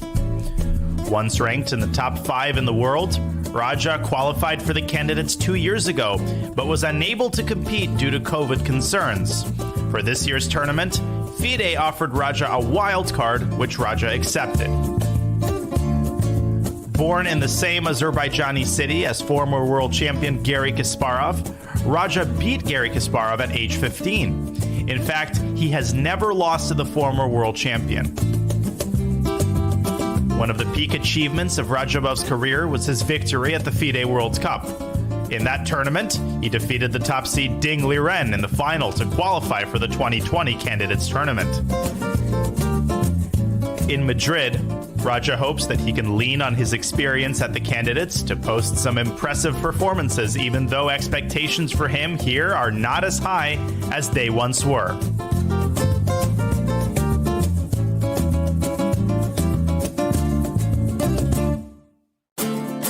The FIDE Candidates is the most important tournament in chess. taking place every 2 years, the candidates qualifies the victor to challenge the reigning world champion in a World Chess Championship title match. The 2022 candidates will feature 8 of the world's best chess players. They've all earned their spots through 2 years of fierce competition. They now head to Madrid, Spain, where everything will be settled over the board. One of those 8 spots is always reserved for the previous World Chess Championship challenger. Jan Nepomniachtchi would love nothing more than a second chance at the throne, but he has to get through 7 other great players in Madrid first. 2 spots went to the top finishers of the most prestigious open chess tournament in the world, the FIDE Chess.com Grand Swiss. Alireza Firouzja won the Grand Swiss, turned the heads of everyone in doing so, and has become the youngest player in history to cross the 2,800 ELO rating barrier. He would become the youngest World Chess Champion of all time should he win the candidates and ultimately the World Chess Championship match. Fabiano Caruana joined him, taking the other spot from the Grand Swiss. The US #1 and 3rd highest rated player in the history of our game is also the only person to never lose a classical chess game to Magnus Carlsen in a World Chess Championship match. 2 of the spots were claimed by the winners of the dramatic 2022 FIDE Grand Prix cycle. Grandmaster Hikaru Nakamura is a former world #2, a blitz and bullet chess legend, and the most popular chess streamer in the world. He was joined by GM Richard Rapport. The Hungarian #1 is one of the most creative and dangerous minds in the game today, and nobody is looking forward to facing him in Madrid.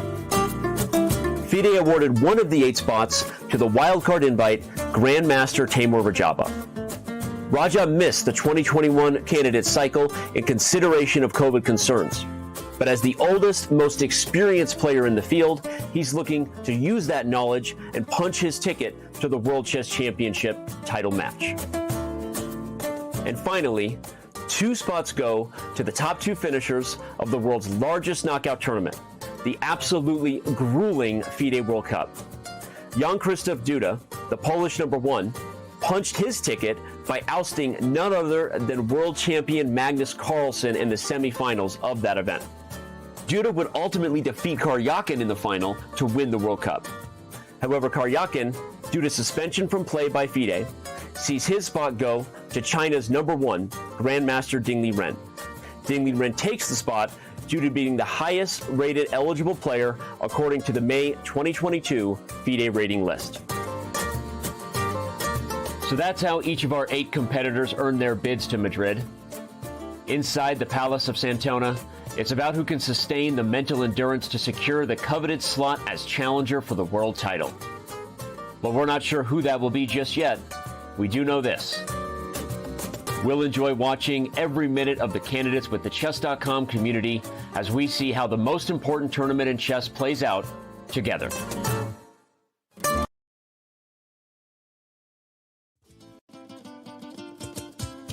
Madrid. Civilization here is almost as old as the game of chess.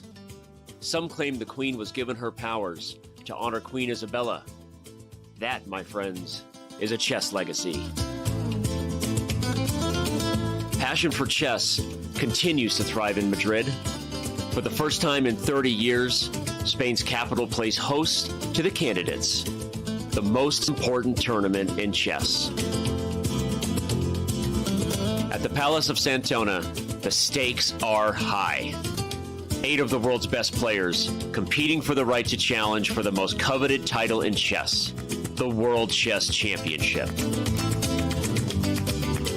The candidates is grueling. The winner requires mental endurance and unbreakable focus.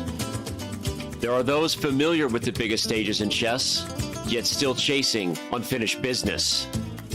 And others from the next wave of stars with little patience for yielding to those before them. Mis amigos, the next challenger to the world champion of chess must come through Madrid. Like Queen Isabella before them, the candidates is all about leaving a legacy.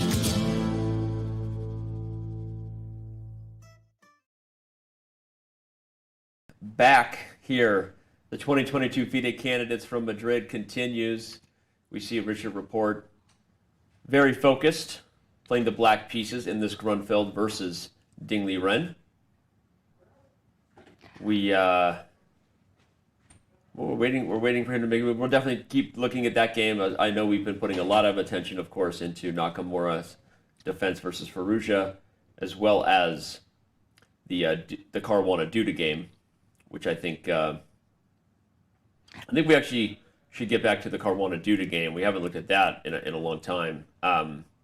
But Amir, how you feeling? They didn't see us. We were jamming Spanish guitar. Amir asked me in my wildest dream who I play guitar like. Probably more Jimi Hendrix than Santona. Okay. A little classic rock. But what about you? Play any instruments? Well, in my wildest dreams, I told you already, I'm singing. So you're playing the guitar and I'm singing. I'll play guitar. You sing lead vocals. Jan Nepomniachtchi will be partying in the front row. All right. What do you think, Danny? Are they? Because this is something I was thinking about last night. The chess players and players in general, are they the rock stars of the modern era? Chess players? Chess players and the players. You know, it's like I think any kind, you know, of like esports, you know, athletes, you know.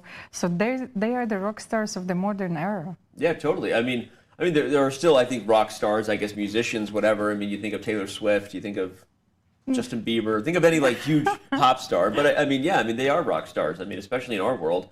And because I think this is something which is very much well valued now, this expertise, you know, to play games, to have an expertise, well, any kind of sports. This is probably is more important now.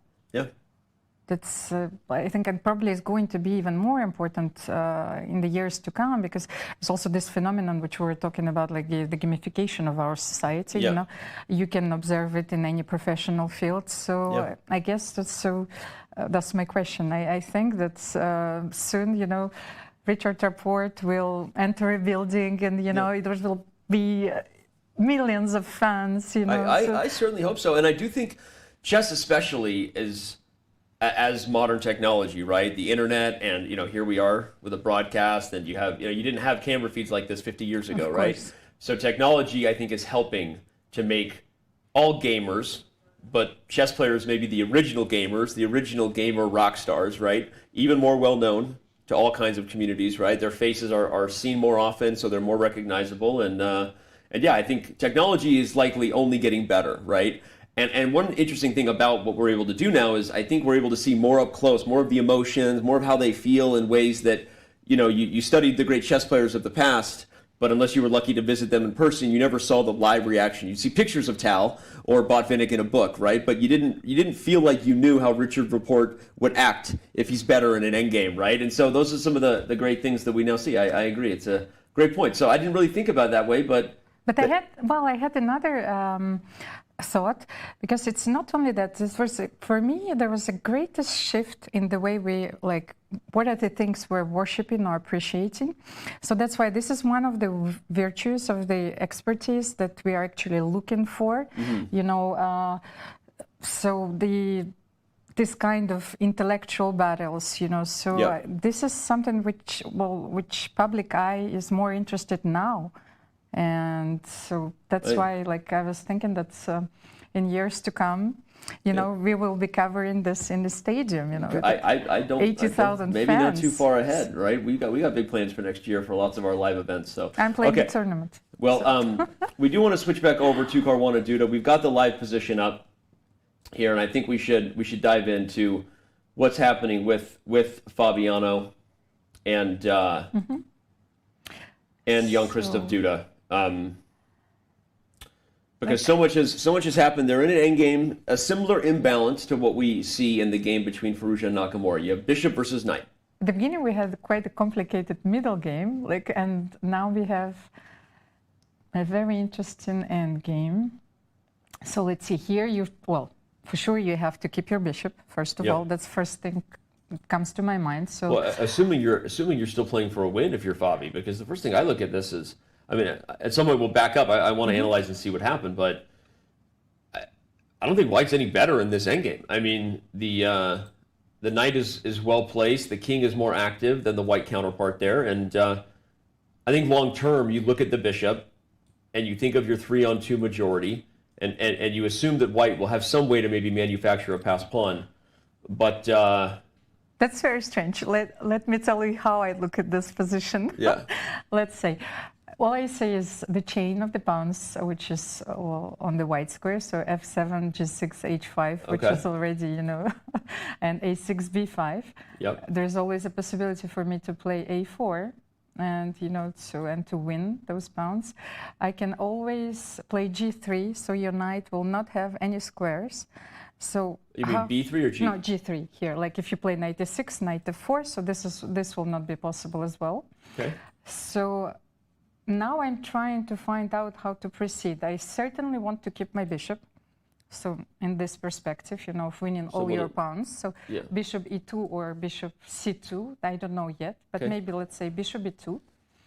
And let's say if you want to play rook d2, just to show you something, and to play king e7 and to exchange the one rook, just in case. So maybe you have the possibility of playing rook d5 later or c4, I don't know, like c4 now. I don't know, is it possible? Maybe start with b4? c4, b4. You said c4. No, c4. I want to activate my bishops, but maybe it is not possible in a very direct way. So, okay, then king c2 is probably, you have to play here king c2. Yeah, I hear you. And again, I think I've played a lot of these positions actually with both sides. So I certainly agree with everything you're saying and evaluate white's long-term chances c4, a4. But I feel like the specific dynamics of what Duda's been able to do here are important, though, because the knight on c5 is not going anywhere.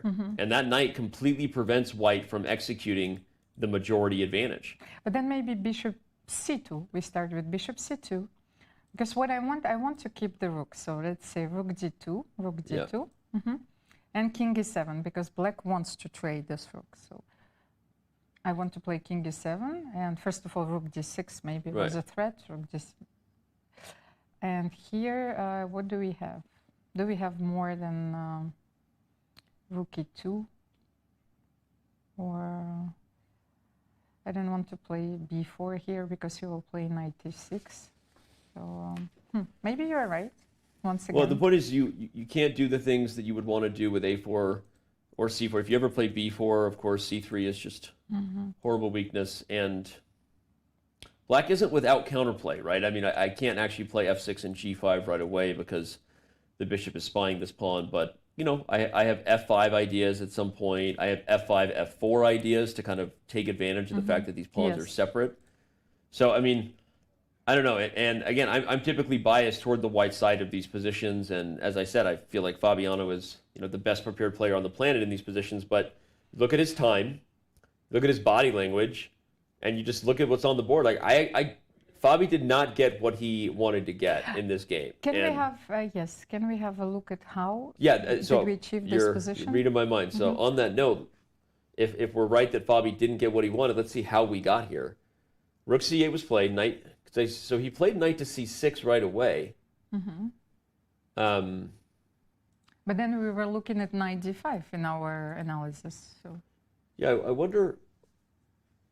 Okay, so I can't question Fabi's prep or theory to be better, but again, even in the lines I was looking at, where like it's better when you have the queen take on a5 versus c6. So sometimes, like if you can come up with another plan that improves your position. I mean, I said h3, which probably wouldn't have been good because like h4, but knight c6 is interesting. He took a lot of time on knight c6. That's my point. He took more than 20 minutes before playing knight c6, which is not suggestive of preparation.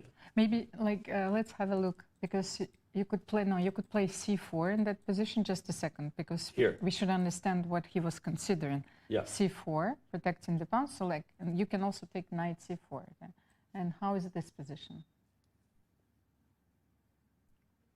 Looks better for white than what Fabi did according to the computer, although I don't really trust the computer compared to their prep at this stage. I mean, not that I don't think that white's better, but there's surely he knows this move, and I don't know what he didn't like, but Even Maybe though maybe a different queen move, like b takes c4 and maybe queen a7. Queen where? A7. I don't know, like b7. But no, then No, knight a5. I think A7 makes yes, sense. okay. There are three possible moves. So a7 and yes, because rook c5 is also coming here. Yeah. Mm-hmm. Well, but my point is, I guess that while we don't necessarily know what the What move is, head. Yes, of course. knight c6 really didn't seem to get anything. He goes for this transition where he's down a pawn immediately but gets it right back. You're in an endgame where all the dynamics we've already highlighted are immediately true. Bishop versus knight, 3 versus 2 for white on this side of the board. Wait. Daniel, so here, maybe that was the moment where my idea was possible. Could you play a4 here? Maybe that was the only moment where we could play a4, but... Yeah, you're right. Maybe he missed it. Black can you want to defend? I don't like b takes. If you take bishop takes, you can't play b4 because bishop takes. And then I'm trading the rooks, and so this endgame is, this of course... seems correct. And what if I take? Take on b5, take on b5, and then something like bishop e4. Maybe I don't have much here either, but at least c3. Okay, how is this position? Yeah, I mean, I think that white has similar chances as in the game. You have this two. You will certainly play b4 in your next move with black, so and exchange this pawn. So. Yeah, but here white could even play b4.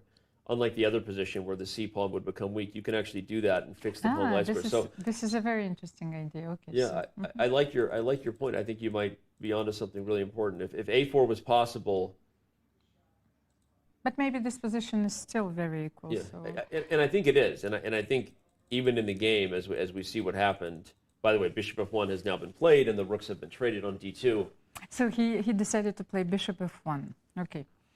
Let's see, what's the difference between bishop b2 and bishop c2? Why did he decide to place his bishop on this particular square? I wonder if a couple things. One, maybe there's ideas where the knight comes here, he didn't want the bishop attacked, and the bishop defends this pawn, so that's a possible long-term thought. And if he likes the bishop on this diagonal, and we just eliminated e2 because of that idea, then that kind of solves why he went to f1, right? And we're guesstimating, but this is more than just us playing guess the move, everybody. We're trying to understand what Fabi thinks is the long-term strategy for white to have an advantage. As I said, I don't know that white is... I mean, the position is equal, right? But if Duda doesn't keep the pieces on the right squares, in theory, white's majority will come faster because 3 against 2 is a faster passed pawn than 4 versus 3. And if this knight ever moves, you're going to see this a4 shot. So I think that's why you kept the bishop on this diagonal here. But still, I mean, let's be honest. Well, let's say king e7 here. Yeah, I mean, still in this position. Just wanted to see, king e7. Let's say if we bring our king, also king c2. Yeah. Are we trading rooks here, or is it dangerous with black? Or we're keeping the rooks? That's what I am trying to understand. Yeah, I don't know. I don't think black needs to trade rooks. That would be my argument. Is that you can simply stay you can simply sit, and if my rooks are on the board, my knight stays on the board because you can't kick it out. And so, I would argue that while we see Duda lean in, and he's going to think here. But I would argue that we've seen a lot as far as how they've managed this position. I don't think Fabi is feeling that comfortable, but okay, Fabi was feeling comfortable, Almira, yesterday when he caught up with our own Dina Belenkaya. They talked about Fabi's draw with Nepomniachtchi. They also talked about whether Fabi's cat watches his matches.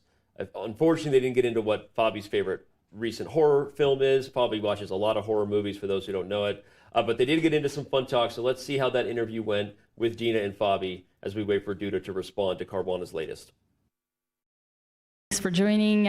When you saw Nepo took a pause, in a way got surprised, what was happening in your mind? Did you have like some kind of confidence boost? Well, I knew that knight g4 would come as a surprise. I don't know if many people have analyzed this move. It's a novelty. I played the position myself against Wesley So in a blitz game or rapid game, I forgot. And I played knight h7, which is a common move. And knight g4 is borderline losing. It was a huge gamble. It's not losing. It's probably not even very bad, but it's definitely a very dubious move. But I was kind of counting on the surprise factor. And I also thought that he would go for what he did, which is the most natural way, putting his knight on g3 and everything. And then he shocked me with this rook a3 move. I didn't see that one coming. So that was like a cold shower for you? Well, you expect at some point that you're going to be surprised, and that was the moment when I had to start thinking very hard. But I thought my position was very good at some point. I thought I was much better, but I couldn't find the way to exactly coordinate my pieces because I'm up a lot of material, but he has this very lasting initiative. My king is weak. I thought there should be some way to prove an advantage, but I just couldn't find it. So now you're waiting until you get to the room to find what was the right way to finish him off? I don't think I'll check the game. All right. Then let me ask you something that is not connected to the game. You're not even 30, and yet you are here, the most experienced player when it comes to the candidates formats. Do you think there is some kind of a good thing about it? I think it's a sign that chess is getting younger and younger. I mean, I used to be the youngest player in tournament, or one of the youngest, and now I don't feel that way anymore. I feel like one of the more experienced players, but I don't know if experience counts for so much in this type of event. You know, like for example, Jan last time, he won the candidates on his first attempt. So it's not, you know, always that experience matters the most. That makes sense. And it's the first candidates that you're playing with Vladimir Chuchilov. What is it different about, let's say, having him aboard? Well, yeah, I've worked with a lot of different people, and everyone has their own approach. So Vladimir has his approach, and I'm kind of used to it because we worked together quite a lot in the past. About, I think, even 12 years ago, we started working together, and then we stopped for a period, and then we restarted last year. So we kind of knew each other quite well, personally and also in the chess sense. So it wasn't, let's say, a big adjustment to start working with him for this. And my final question, how is your cat? My cat's doing very well. He's really young. He's turning 2 soon, but he's doing well. Is he watching your games live? I don't think so. Would you like him to be watching your games live? Yeah, that would be very good. All right, thank you so much, Fabi, and good luck for tomorrow. Thank you. Almir, do you have a cat? Well, I have a dog. Oh, you have a dog? Yes. So you're a dog person. There's dog people and cat people. Well, I didn't know what kind of person I was. Okay. Like, because we got the dog only recently. And now that I think about it, it's like I'm a real chess player. My dog is like black and white. Okay.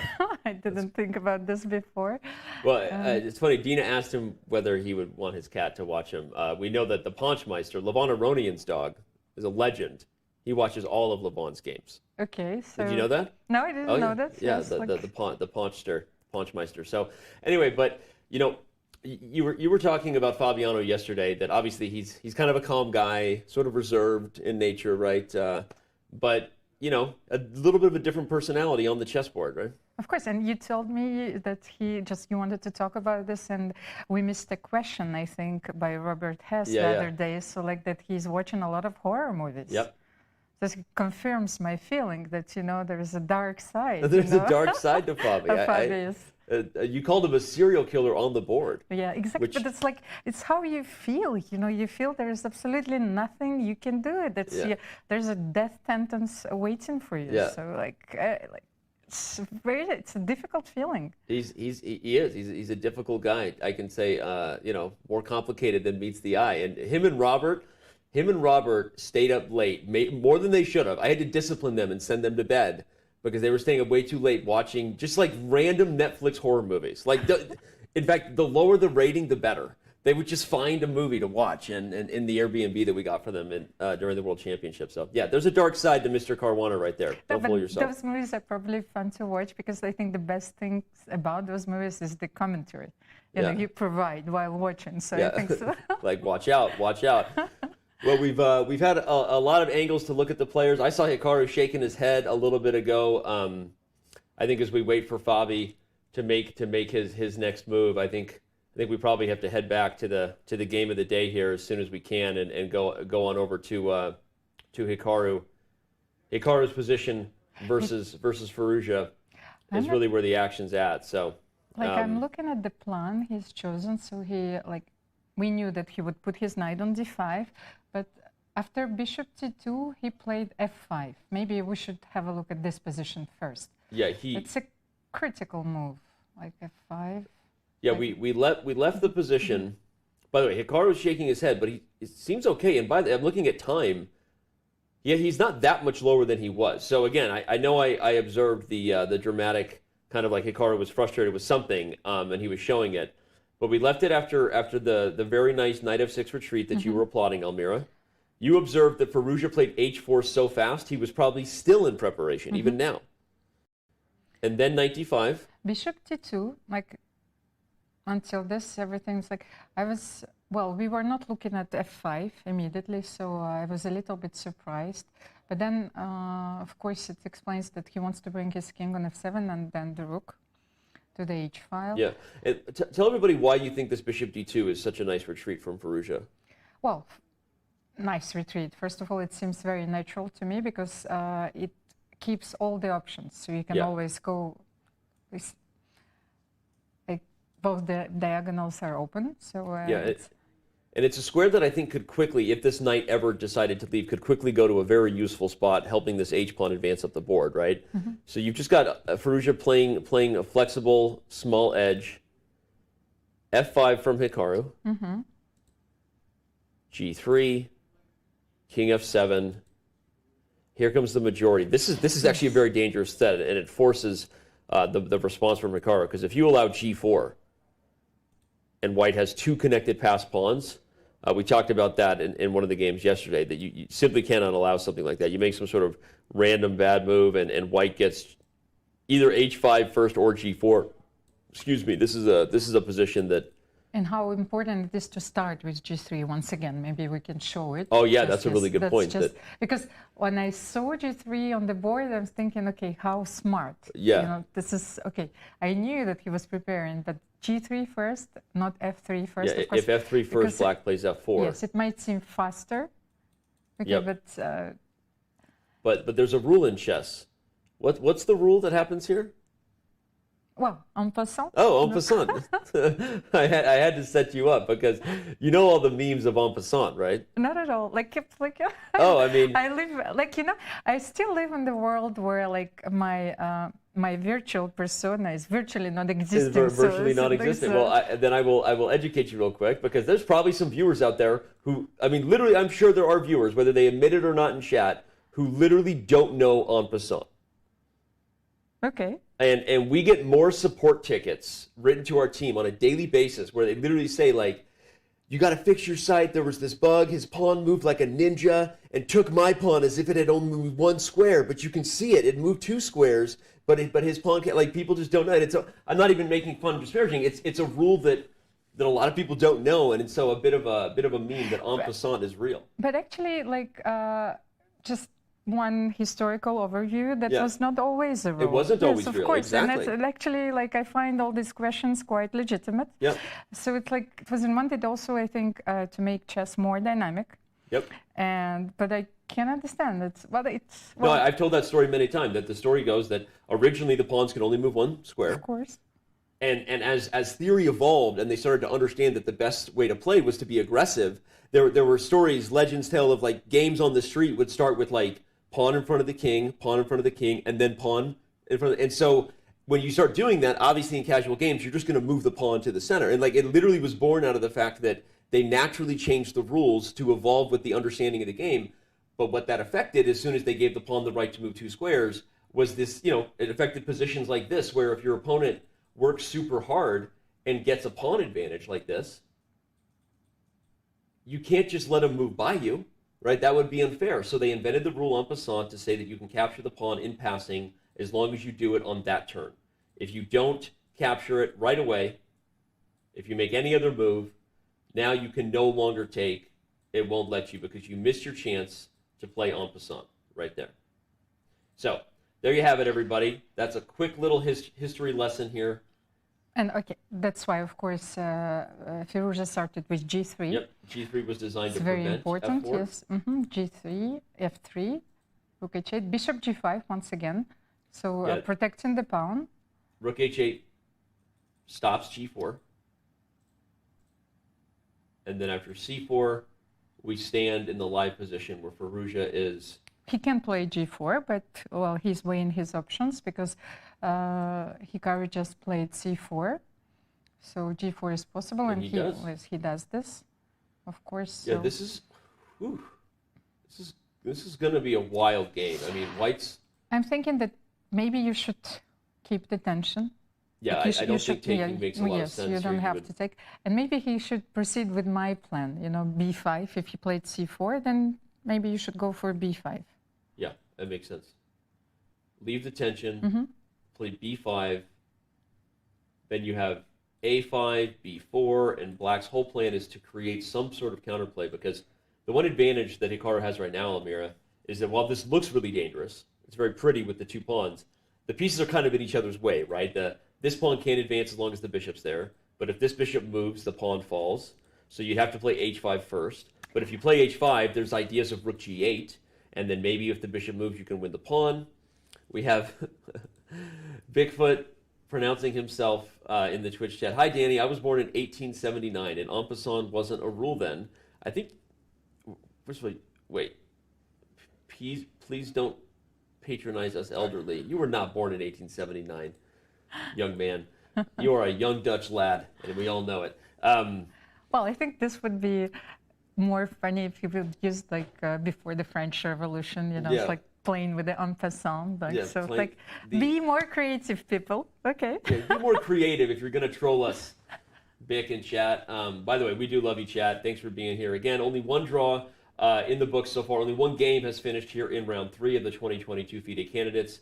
It was a bloodless affair, not too much fight from Radjabov and Nepomniachtchi, but the opposite of what we have here. By the way, Almira is on fire today. Can we just give her an applause, chat? Everyone, give Almira some love here, because I feel like she has called more moves today than anyone did in the first 2 days combined. So, yeah, and again, we were just highlighting that. Well, there is one table which is, there's free, so maybe I can try my luck to go to the playing hall. Yeah, today's the day to buy a lottery ticket, as we say that in the States, because that's an irresponsible way to spend money, and Americans love that. Anyway, Danny, I had another idea, because now I want you to force to take on G4. We need, this is the battle of the ideas, because, we clearly understood that Hikaru is not going to take on G4. Yep. So how to force you to take on G4? Okay, That's very important. So, either playing Rook E1, I was thinking, and then my threat is to take on F5 and to play Rook E5. Just very simple threat. Sorry, so does it force you to take? My mouse was glitchy there, just to show everybody. Rook E5 would come in and double attack. So how do you parry this threat? Another one was way more simple, Rook D1. I also forced to take on F5 and to take your knight. Oh, that's a good point too. Rook D1 just threatens to undermine the knight by capturing here. So there are two possibilities, and this is the battle of minds. We know the plans, and so I want you to take on G4. Yeah, and if F takes G4, everybody, the reason we want to push this is because the moment we have clarity, it's a lot easier for White to just get this bishop out of the way and push him, baby. Start pushing these pawns. Although, again, Hikaru's pieces are well placed for defense. The knight is centralized. The pawn defends the knight. The king is in a good spot. So, with time, this is an unstoppable advantage. But if Black has time, you still have ideas like A5. You still have ideas like B4 coming, and so. Then, but then maybe like now I'm trying if h5, do I have rook g8? I'm trying to find the weaknesses because now I can play rook d4, play a4, and go for the c4 pawn. This is also possible. Yeah, undermining this to get this. The part of me feels like if you start going for ideas that aren't just pushing the pawns, that black will be happy. Like, don't even know how, but I mean, okay, like, yeah, like protect. Even just like protect and b4, but maybe rook e1 is more accurate. Yeah, so I don't know. rook e1 instead. So let's say I force you to take on g4. Well, if I don't want to take on g4, you're making me do it. I don't want to. But can you play some? You can play rook. Rook e8. But then if I take there, I'm not sure that I can exchange rooks here. I want to play afraid, c3. I want to play rook c8 and c3, but I guess I'm too slow. Just to show the idea to make sure Almira is right, because I'm not totally sure she is, but I guess the eval bar says, yeah, Danny, Almira is always right. Okay, you win. So, and again, I can't go to e7 because that loses the knight. So, okay, so Almira does have a threat. What if I play rook e8? Because even if it's not good, I just wanted to show that if the rooks are traded and you don't have two connected pass pawns, this is not a bad endgame for black, right? You can, like, everybody is holding. Look at this. Such a beautiful display of knight on light squares. Yes, and have a look at this knight now. Like, my king cannot penetrate. Yeah, like, it's a wall. It's a wall. Yep, it is a brick wall here. All the squares are guarded between the knight and the pawn. So rook e8 is a very interesting move, of sorry, course. I pressed the play button by accident. Rook e1, rook e8 you want to play. But can I play simply rook e5 here? I still want to force you. Why not? Rook e5, yes. But now if you force me, now your rook is not ideally placed. So now I'm a little bit like, let's go. Like, this is not like an, you know. Okay, the same, rook e4, because I don't want you to, like... Okay. Rook e4, c3, maybe was possible as well. Yeah. Okay, I'm afraid, like, the rook is in a very awkward square. Okay, rook e4, now that I understood, because it protects the g4 pawn as well, so, or rook d4 for that matter, in our previous variation, so I can play now h5. I mean, no, just, it was here. Let's say you took on g4. I don't know which line you're... It doesn't matter, it's whatever line it is, where my rook is on the force file. Yes, let's say, because you played a5, rook e4, because I protect the g4 pawn, and I can play h5 here, so maybe you can play c3. Yeah, I want c3 or b4. I don't even know, though. So, all right, this is exactly the type of variations we might get into. Let's back this thing up. We're eagerly awaiting to see, is Firouzja's prep finally done? That's the question. We are on move 31, Almira, and... it's already move 31, okay. The young man has an hour and 8 minutes left compared to Hikaru's 20 minutes. So, but this has been a great display of whatever Firouzja brought here to Madrid as far as preparation. Again, you don't know anything about who he's working with, his team? Well, we know for sure that he worked with Ivan Sokolov, like a very strong grandmaster, like, and probably who was trying to contribute more to this overall sort of understanding of the game. Yes, chess. But we all know that also that Firouzja didn't play for a while, so he simply disappeared. Yep. He didn't play online. He didn't play I wanted him to chess. play in all these online events, but he hasn't played anywhere. He played in one Grand Chess Tour event, and that was in Bucharest. Of course. So that didn't go so well, by the way. So maybe the adjustments they were trying to make during this preparation, well, didn't work out immediately. So let's. Looks good in that suit, though.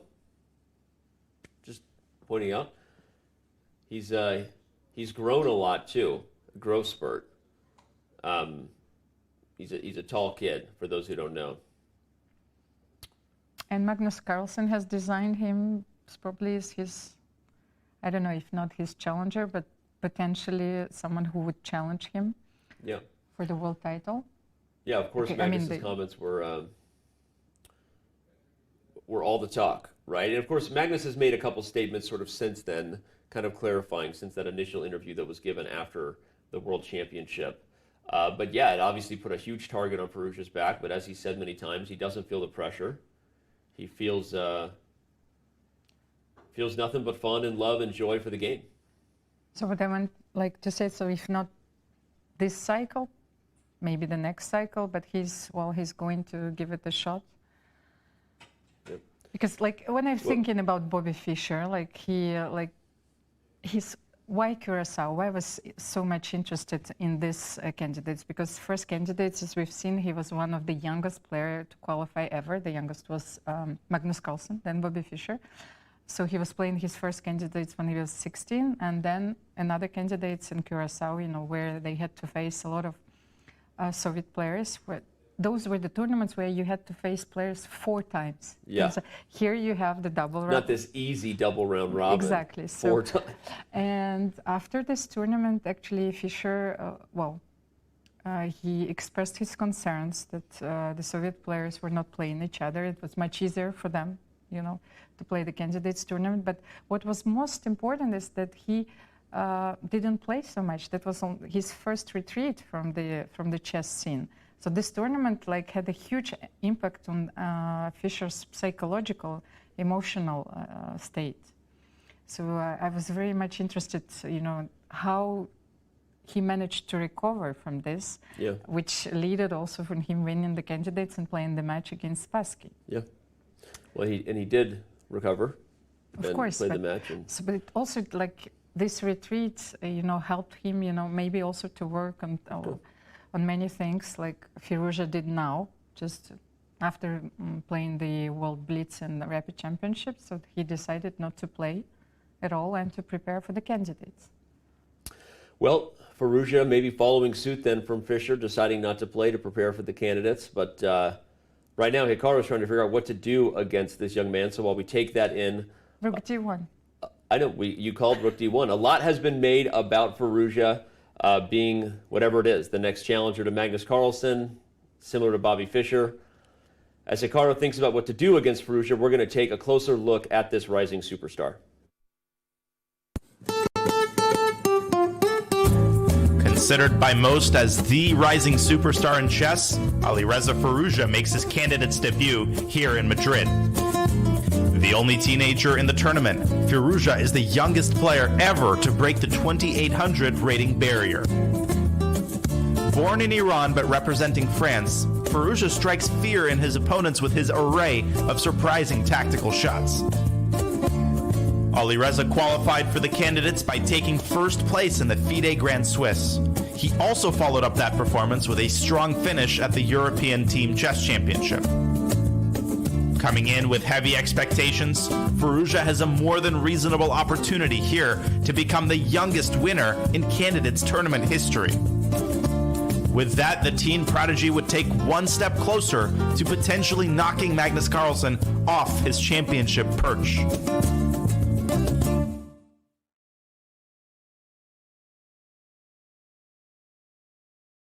Firouzja, 2019 FIDE World Rapid Silver, 2021 World Blitz Bronze. Really, the Grand Swiss was the most important tournament of his career. One, because it's the reason he's here in the candidates, and it was quite the tournament to win, right? The field there, obviously, we know Fabiano Caruana got second, so it was a very strong field, and it was also the tournament that made him the youngest ever player to break the 2800 barrier, right? Which, again, these are the records he's breaking along the way. Youngest to 2700, youngest to 2800, third youngest ever to play in the candidates, right? So when you're crashing through the record books like that, that's why you get a target on your back from Magnus Carlsen. Well, it's a very interesting thought, of course. I think Magnus Carlsen broke all of these records himself, but Firouzja broke the 2800 barrier, and he broke Magnus's record. So I think this is, for me, is very significant. You know, so I actually wanted to say that after his Grand Swiss result, it was followed by his absolutely stunning performance for the French team. He won the gold medal on the first board, and then I think his performance was over 3,000. Yeah. So it shows, it's quite a unique performance, I think. Yeah. So I've never And it was seen. really his first performance representing France Exactly, in a meaningful way, right? So he's my teammate. Now he's your teammate, that's right. MBL was on board too, all of a sudden, right? Exactly. Well, we're also like the United States is going to have like an incredible team in the forthcoming Olympiad, I think in India. But this time for the French team, both Alireza Firouzja and Maxime Telegraph declined because like Firouzja felt that it would interfere too much with his current schedule, and we don't know like if he wins the candidates or not. You know, there are a lot of preparation is involved. So both players are not going to play in the French team at the Olympiad. It's interesting from Firouzja, but it makes, I mean, right now everything for Alireza is about the candidates. It's about what he's doing in this game as white versus Hikaru. And it's about him potentially winning this tournament to become the challenger to the title. And here as we see him come back to the board. So this actually shows how focused he is on this cycle. One goal. Like His goal, and I know from conversations with the family, I mean, Firouzja has one goal. That is it. And that's why he didn't play in so many events in 2022. It's why he's been, as maybe you said, reinventing the different aspects of his game, working super hard in secret, right, with whoever he's working with. And right now, him and his seconds, whoever they are, have been putting on quite the show, just given that he has a huge advantage. He has a huge advantage on the clock. The advantage on the board, I think more and more as we get into this, what's becoming a race of an endgame, I think we have to give Hikaru some props because he's made this quite the game given how quickly Firouzja was playing. But we guessed pretty much correctly, you know, like how the game would proceed. So he forced him to take on g4. He forced Hikaru to take on g4. Hikaru played a5. Everything is pretty much logical. So, but how do we continue once again? Yep. So we need to protect the g4 pawn. I think in this variation we suggested rook g4 and then h5, but maybe there is another option. How did you play after rook d4? Did you play rook c8 here? On rook d4, we suggested rook c8, yeah. But Firouzja I wonder how. Again, I'm just sitting here looking at him. He just seems so confident. I feel like he's still recalling something from memory. I don't know. But by the way, recalling from memory, my predictions before the round started, Almira, do you remember what they were? What I said Liren would be able to do this round as white? Well, you said that he will be able to win. I did. I said Liren was going to win. And if we take a look at that board, it's actually the one with the highest potential to become a decisive result at this point. Well, we left this game for a while. So what happened after queen b4, queen d3? He kept his queens on the board. Yeah. And then he went for h4. It's the alpha pawn. The alpha pawn, The alpha pawn. The alpha pawn is not the a pawn. The alpha pawn is the h pawn. Rushing up the board in any fianchettoed structure, you have this position where h4, h5. By the way, we're referring to alpha 0 for those who don't know. The Google's DeepMind project that rocked the world, the Alpha 0 papers, and we saw so many games where this pawn just in a legendary way just rushes up the board, either to pry things open or sometimes just to put itself on h6 and cause long-term issues to black. So, no, there were some games like completely crazy where like computers push their pawns to h6 and then maybe like 62 moves later, you know, they're like winning an end game because the h7 pawn is fixed. Yeah, there's either, or there's like out of nowhere, all of a sudden you have to worry about checkmating ideas that didn't exist, you know, in an end game where the king is on the back ring. But okay, like you said, let's back up and see how we got here real quick. We'll do that because I think we left on, let's see, queen b4 was played. Queen g3. Offering the queen trade. Queen d3 to avoid it. e6. Liren had still been playing very quickly to this point, by the way, but he spent, let's see, about 15 minutes on the move h4. Here comes the pawn. Bishop g5 is played. Now that's the interesting part to me. It's Rapport who goes for the first really big transition here. He sacrifices the exchange, and that's actually what the computers didn't like. So that's kind of weird. I mean. We'll catch up to. Certainly, Black has some compensation in a live position, but let's have a look. But did he have to sack the exchange? Before, calculating any narration, what comes to my mind is that, like, let's say black has put its pieces on a perfect square. Let's say the bishop on g7, the rook is on c8, the rook is on d8, bishop is on b7, knight is on c6. So I'm not questioning the queen d6, queen b4 maneuver. So now everything is at the right place. And things move bishop g5 is actually questioning the strategy, because are you going to play f6 here? Because if you play rook f8 at this moment, you're probably planning to sacrifice an exchange. Yeah, and f6 doesn't look good, right? So that's what I wanted to explain. Probably Richard already anticipated this move, bishop g5, and he wanted to sacrifice, because I'm not sure that he's the kind of player who will make f6 here. Yeah, no, it's fair. And again, you're right that I think what you were kind of get to is like a chess principle, and you have this like dynamic factor that all of your pieces are on their best squares, right? You can't make them better. And so in theory, there's like this, whatever, dynamic tension theory that there should be something in the position. Before you can make concessions or consider remaneuvers, you should always consider concrete ideas before you start moving your pieces around when in theory they're on their best squares. So Rapport believes in that theory.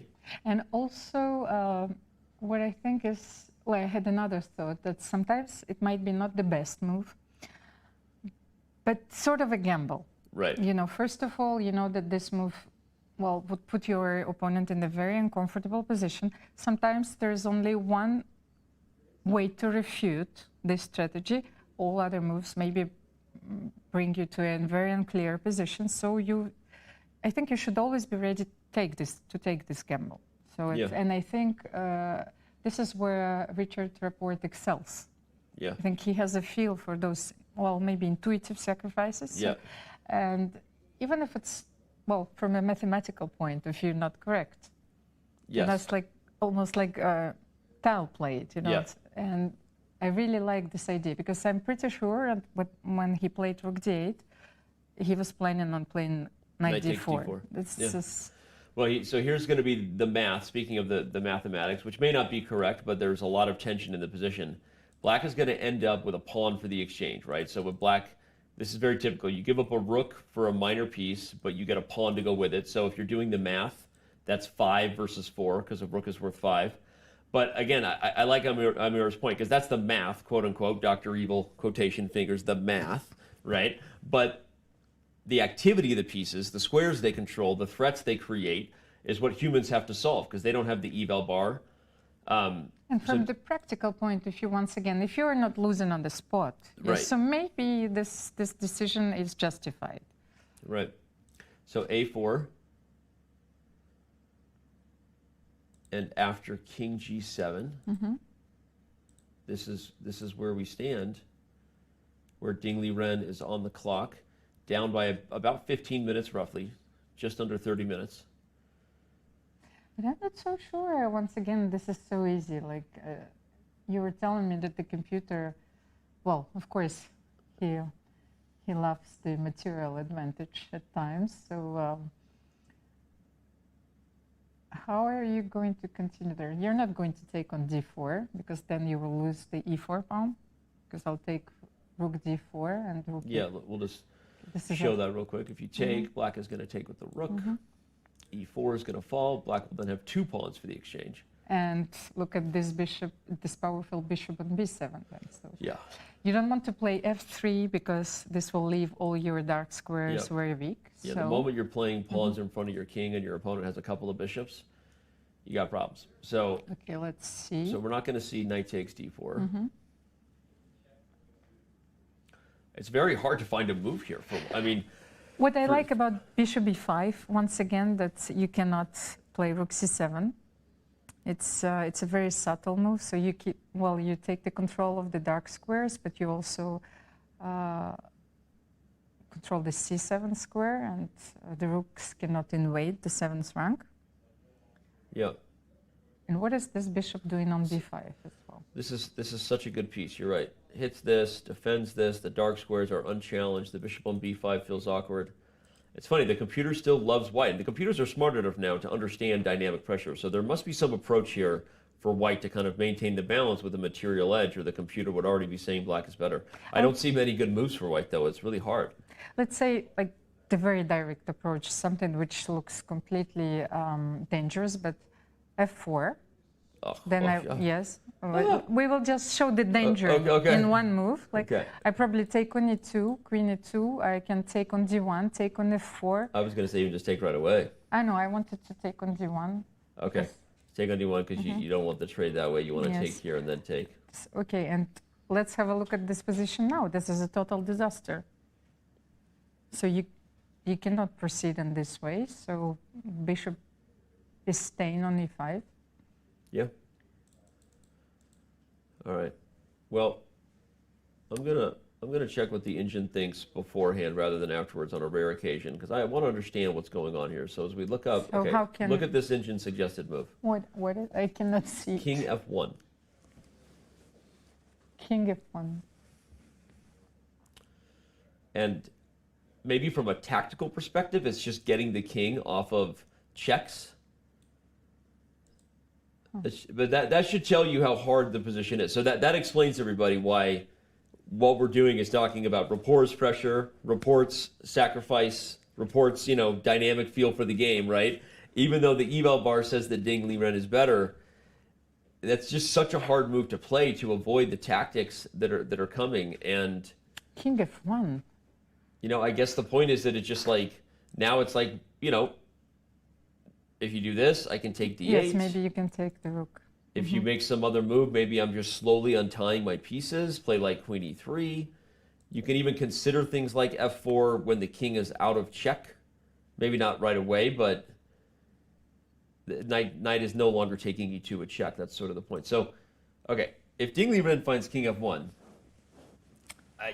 by the way, but if he doesn't find king, such a computer move. Totally. But if he doesn't find king f1, we might be talking about Ding Liren potentially losing his second game with white in the tournament. Again, he has a huge advantage here. Computers say so mathematically, but from a practical point of view, I agree with you. This is so much easier for black to play.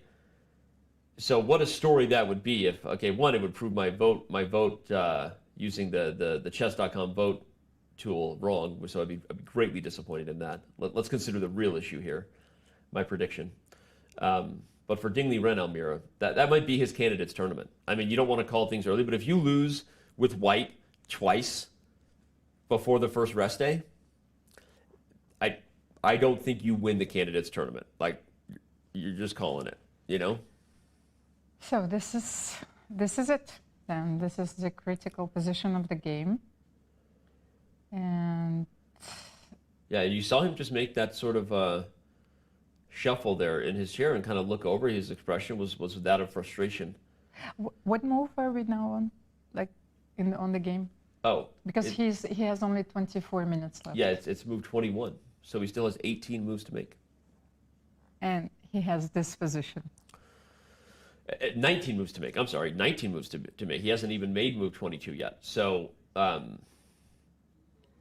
Yeah, this is why you just saw him you saw right there. He just glanced over at the clock right there, right? He's, he's visibly showing his frustration, which is just not the Ding Liren that, you and I were talking in the first round, despite ultimately losing to Jan Nepomniachtchi, just what a cool cucumber he looked like. Is it cool cucumber or cool? Cool cucumber, I think. Cool as a I don't know. A cool cucumber. No, but the thing is, so it's not that I had this feeling that it's not easy. So as you can see, the top-seeded player in the event, like one of the strongest players in the world, is looking for a solution here. Yep. Okay, let's get back maybe to Firouzja Nakamura if we'll have a chance after this game. So. Yeah, we will for sure. I think we're probably going to head out to our bird's eye view when we can, take a look at all three games, and have a super quick break before we dive likely fully back into Firouzja Nakamura. So maybe not quite yet, but soon we will. Before we do that, I want to remind everybody that the Chess.com Global Championship, our first shout out to our biggest event ever of the day. Open qualifiers are going down every Saturday and Sunday through July 31st. Be a part of history on chess.com. It's our largest tournament.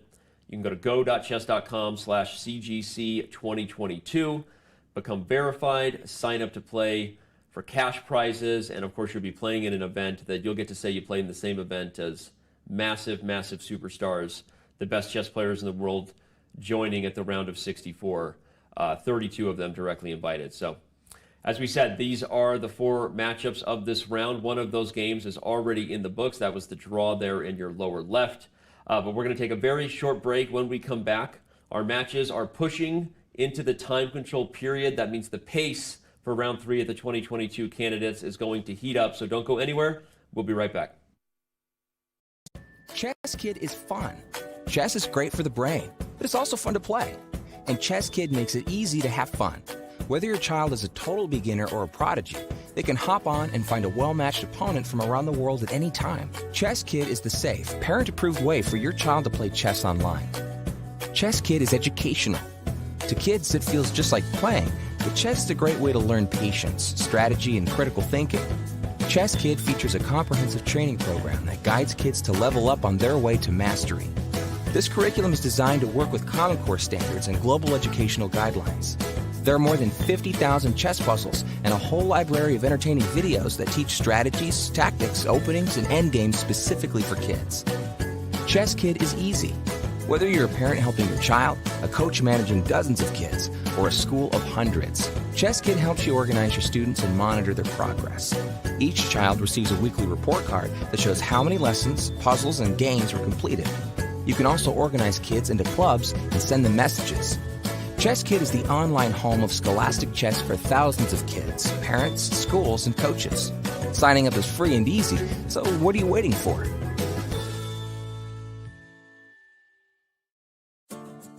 No stranger to the candidates, Fabiano Caruana stands as a pretty popular choice for winning it all here in Madrid. Fabi won this prestigious tournament 4 years ago in Berlin. In his challenger match against Magnus Carlsen, Caruana came just one endgame moment away from his first world championship. I wasn't playing my best chess today, and Magnus, I think, played very well. Soon to be 30, Caruana's chess resume is matched by few in Madrid. Born in Miami with dual citizenship, Fabi became the youngest grandmaster in U.S. history at age 14. A decade ago, he made history at the Sinkfield Cup, winning 7 straight games on his way to a 28-44 rating, the 3rd highest of all time. Precise calculation and deep knowledge of opening theory are Fabi's calling cards. The Italian-American used both to great effect in the FIDE Grand Swiss to qualify for this event. Caruana now aims to become the first player since Vichy Anand to win the candidates in non-consecutive years. But perhaps more importantly, Fabi looks towards another shot at the world title.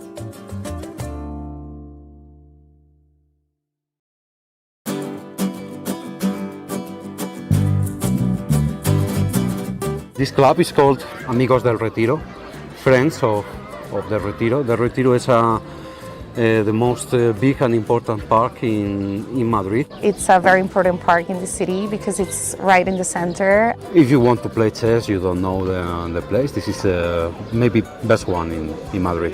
Aquí tenemos, viene gente para aprender. Y se hacen muchos torneos a final de mes y los domingos y pues es muy común venir aquí y echar unas partidas y sí. Hoy, porque como se juega candidatos aquí, pues queríamos hacer algo especial. Sí, hoy voy a dar la simultánea y a ver qué tal se da, a ver si juego bien y no consigo soltar puntos.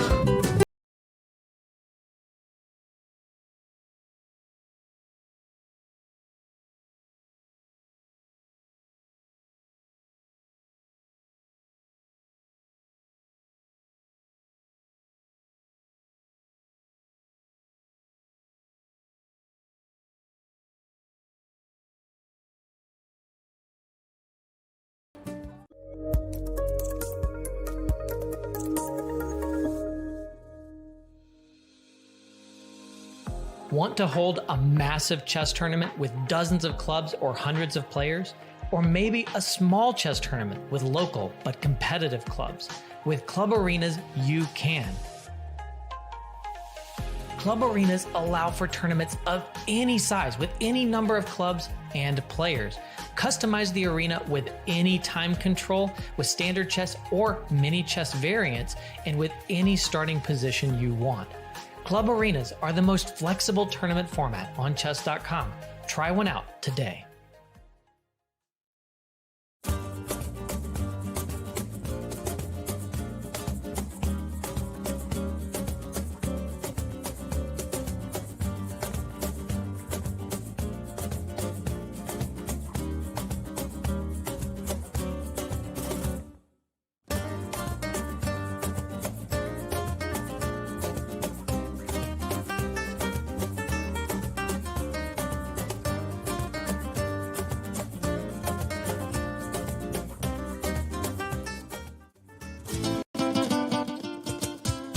Madrid. Civilization here is almost as old as the game of chess. Some claim the queen was given her powers to honor Queen Isabella. That, my friends, is a chess legacy. Passion for chess continues to thrive in Madrid. For the first time in 30 years, Spain's capital plays host to the Candidates, the most important tournament in chess. At the Palace of Santona, the stakes are high. 8 of the world's best players competing for the right to challenge for the most coveted title in chess, the World Chess Championship. The Candidates is grueling. The winner requires mental endurance and unbreakable focus. There are those familiar with the biggest stages in chess, yet still chasing unfinished business. And others from the next wave of stars with little patience for yielding to those before them. Mis amigos, the next challenger to the world champion of chess must come through Madrid. Like Queen Isabella before them, the Candidates is all about leaving a legacy. Mis amigos, we are back here in Madrid. I see chat. Loving the mis amigos. And my friends, that is El Retiro, beautiful park where lots of chess is played. I think Elmira and I might take a visit to El Retiro on one of these break days. Maybe we throw down in some chess. Who knows? All I know is that guy's throwing down right now on the board. Alireza Firouzja has so far been playing kind of the game of the day. Although, mis amigos, Liren found King F1. I saw chat go nuts for that. That was hilarious. Anyway, I am here with Almira Skripchenko, International Master Danny Wrench. We are really just beginning what is about to be an epic journey here in Madrid. I know it's day 3. We're looking forward to the rest day. I see you saying, Danny, I'm exhausted with your face. I get it. I know what you're telling me. But we're really just beginning, and we have a lot of fun ahead. Well, of course, we need some fresh blood. Yeah. You know, Robert, where are you? Robert, where are you? We need some fresh blood. The two of us are holding it down. Promised me that Robert is going to be here. He's coming. Robert is on a plane. But King F1, like King F2, King F1, you know, we were just talking about how could squares. Dingley Ren find King F1, and he did it. By the way, this has been an awesome addition. Speaking of the man Dingley Ren coming back, the chat went nuts. They love their man Dingley Ren. We said this is an engine move. Humans don't find it, and he found King F1. It was wild. We see Hikaru also trying to find as many engine moves as he can for the rest of the day, because this is going to be a tough endgame to hold. And so this is our mothership. Yeah. You know, so we have so many screens, so many. I know this is we're surrounded by technology. It's a little bit bright under these lights. Anyway, Dingley Ren right there. I know we're gonna get more into, of course, the Firouzja Nakamura match. Don't worry, but we had to come back to this one because the hype was real. Dingley Ren found. It's funny, we didn't cheat Almira for a really long time. We were looking at the position, not wanting to see why the engine thought white was better, because we were having trouble playing any moves. And then I turned it on because we had to find complete information to not leave people hanging. And we're like, okay, there's no way he's going to find this super weird looking move. But turns out Dingley Ren is maybe more machine than man. I'm absolutely stunned once again. This is such a difficult move. That's what I was trying to tell. Like Hikaru, he found King F2, so King F1, you know, these are the squares. The mysterious king moves. It used to be mysterious rook moves, you know. So, but is it all over now? Okay, let's say he he found a very difficult move, king f1. What is the threat? That is a very good question. Once again, do you want to... I'm not sure... It's funny because you know how we said how black has all these pieces on optimal squares? I think that's also part of the problem is I don't see a way for black to improve his position without risk too. And king f1 kind of exposes that, right? It's a really subtle move that says, hey, like if you, just to show everybody, if you start making trades, okay, well actually that move you can't even make a natural trade. But if you make some sort of random move, white will slowly start to untie. Queen e3 gets off of the file. It threatens to take the knight. It threatens h6 check. If you do a6, you're trying to attack the bishop. Okay, the computer really doesn't. There must be some move that king f1 is also threatening that we were. Why would? Well, first of all, you cannot unpin once again because knight e2 is no longer possible. So right, it means that maybe you can. Well, you can do something. Well, I remember when we looked at king f1, Elmira, that it was. I don't have it in front of me anymore, not looking, but the computer was suggesting queen e7. I think I just figured out why. Queen it's because e7. there's a threat. I didn't realize that's the threat. Okay, rook c4, of course. And that makes sense as to why king f1 is actually really strong, because you remove the check. So it suddenly all makes sense. King f1 threatens rook to c4. That's the idea. So does it force black to play queen e7? And then you get off. Okay, and h6 is even possible on the next move. Okay, queen e3. All right, Elmira, we need to get over to the Hikaru game. He's getting low on time. Really? Okay, yeah. Let's have a look. I think we're gonna back this thing up, and also remind everybody of time control in the process. So great cue there from the production team, because 60 minutes are added after move 40. But guess what? You got to reach move 40 first, and Hikaru Nakamura is in a bit of a tough spot over here against Alireza Firouzja, and the position is getting sharper and sharper. But how did they trade the rooks? We're going to find out. Yes, we are definitely going to find out how they traded the rooks in a minute. But let's evaluate this position first before we dive into analysis, because are we moments away from Firouzja getting his first victory at the candidates? This is... First of all, the last move probably was bishop d8, and he's trying to fix black's pawn. Yeah. Even if black plays a4, he still has the possibility to play b4 and to make this breakthrough. If you take on b4, play a3 or c3, so the king maybe cannot move away from those pawns. Yeah. But a4 is not a move you want to play when your opponent has a dark square bishop, because even, I don't know if this is the best, but even like this, okay, yeah, this is like, now you're just stuck, right? Your pawns are completely frozen on light squares, and... But on the other hand, you are losing a pawn. Yeah, what do? You have to play a4.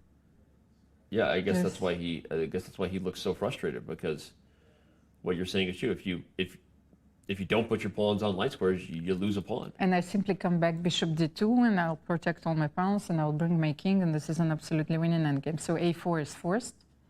Yeah, Hikaru, he is... And it's very important that the knight is staying close to the f4 square, so he can play knight e4 and knight to keep the pawns from advancing. So g5, g6. Yeah, you have to keep the knight over here to help. So a4, let's have a look. Okay, let's say he has to, and then let's say Firouzja is going to play bishop a5. No, I was thinking about the immediate g5. That's why push? I was, yes, just push. Let's say. Okay. How do you, because if you play knight f4, then I'll play king f7. Because that's what I wanted to say. If you play knight f4, I will bring my king. King c2, and then king c3, king that's b4. Actually, okay. But I want to highlight that because that's a super instructive point that Elmira is making. If this knight says, hey, I'm going to help out, the knight no longer holds the blockade. So principle of two weaknesses is a very important principle when it comes to converting endgame advantages, which is don't ever get focused on just one advantage. Focus on the other side of the board, and that's it, right? That's just like mind-blowing that's the problem. So that was a really important point. So g5, as Elmira said, so it's black to move. g5, as Elmira said, probably has to be met by king f7, because if the knight moves, it's over. And once again, even if you're, keeping my pawns from advancing, like even king g6, and if I move my my bishop, you cannot take on g5. I will always play h7. Okay, so your king is kind of stuck I'm going to show here. that point real quick, because what Almira is saying here is that these connected pass pawns are a huge advantage. Even if you put this bishop on a random square, this isn't even what you want, but just to prove the point, you can't take the pawn. Because the moment you do, this pawn is gone, and that's what happens when you have two connected passers, is this pawn is actually never hanging. And Hikaru is about to get under 5 minutes. Look at that. View of the clock. 5 seconds, and he's under 5 minutes. Remember, no increment for him, Almira. This is real-time pressure. Danny, I was thinking, but then if this is true with the pawns on g5 and h6, maybe he can push h7, g6. No, and get to this place. So g5, king f7. Can I play h7 and then g6? Maybe I'm losing everything here. I'm not sure. Is this some kind of zugzwang? I was worried. Oh, but you have bishop f6. Yes, that was my threat. Okay, this is huge. I managed to trick you, but I'm not sure. Maybe this is losing all the pawns. So. But these are all the reasons why we're seeing a very, very distraught Hikaru right now. He's focused, not dejected yet, I would say. He's not like, but you know he's looking at positions like this, because what we're seeing is that you can't take the pawn because of the queen. You can't even move the knight to go get the pawns because bishop f6 check, sacrificing to get a queen. So you're essentially frozen to the king side, but unlike Elsa, you can't let it go when you're frozen. Okay, and the thing is, like, Amira, did you get that Disney reference? Oh God, my kids were killing me with this one. And now I was thinking, so this is my imaginary position. Okay. This is the position which I would like to get and bring my king. So is it possible now that I bring my king to e5 somehow? Well, not even that. Like, you don't need to, because you can't keep me out the whole time. Like, you're completely frozen. Your knight can't move because of bishop f6. So white has, I don't care how long the journey is, eventually. No, you still can play like king h8, king g7. This is like your possibility. So if this king gets to h5, then there's going to be threats. Actually, it's funny, because even there, if you get check and check, it's not so clear. So, okay, Hikaru looks like he was about to play pawn to a4. Unfortunately for him, regardless of how tough the position is, what's even tougher for Hikaru is that he now has less than 3 minutes on the clock. You see Alireza Firouzja pacing like a shark in the background. Great whites like to circle their prey before they eat the fish, right? Great white sharks. And Alireza Firouzja is what is it? Dana, Dana, Dana, Dana, Dana, Dana, Dana, and just like that, we've made a Jaws reference that you did not see coming on a chess broadcast. Check that one off on my bucket list. For how many years have you been playing on this one? Like most things that come out of my mouth, it took like zero thought. I don't usually think about it, so it was just impromptu. But a4 was played. I expect g5 to come from Alireza. He plays it basically faster than I can say it. And, again, if there's one person who I look at who could lose with black, and I'm not going to count them out at all, it's Hikaru Nakamura. He's already shown he can bounce back. But really, this is about Alireza Firouzja getting his first victory at the candidates and showing why people fear him. And what victory would it be? Huge. This game is absolutely incredible. Just sacrifice a piece, then Hikaru transposes it to a complicated endgame, and Firouzja knows. Well, he simply knew all the plans, I think. Yeah, he knew. So h7, king g7, g6. We analyzed this. I don't think that there is anything else in this position. I don't think you can do any. We might be watching the beginning of a historic run if the youngest player in the field also becomes the #1 player in the field at the end of the tournament. This would be a victory that catapulted his path to getting there. Not over yet. Still some opportunities to maybe misevaluate a defense, but the more we look at it, I like Almira's line. I'm going to show it again. h7, king g7, g6. Let's say you just kind of play fiddle. Like this just shows. No, but I wanted to bring the king. And I'm just showing that even if you just kind of sit tight, you can't really do it. Do I move the bishop first? I don't know. I mean, or do I? Well, I didn't think about it. I just really, okay, what happens if I play king e2? If you just run. Yes. Yeah. Oh, we lost the okay. pawn. You can't blunder my knight God. f4 check. Knight Okay. f4. Okay, so we don't cannot blunder go knight there f4. But okay, what about king to e1? King e1, yes.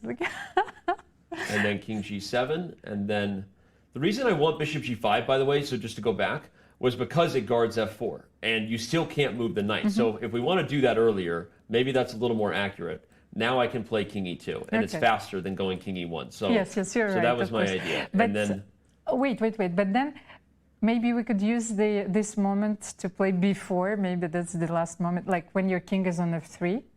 But even here?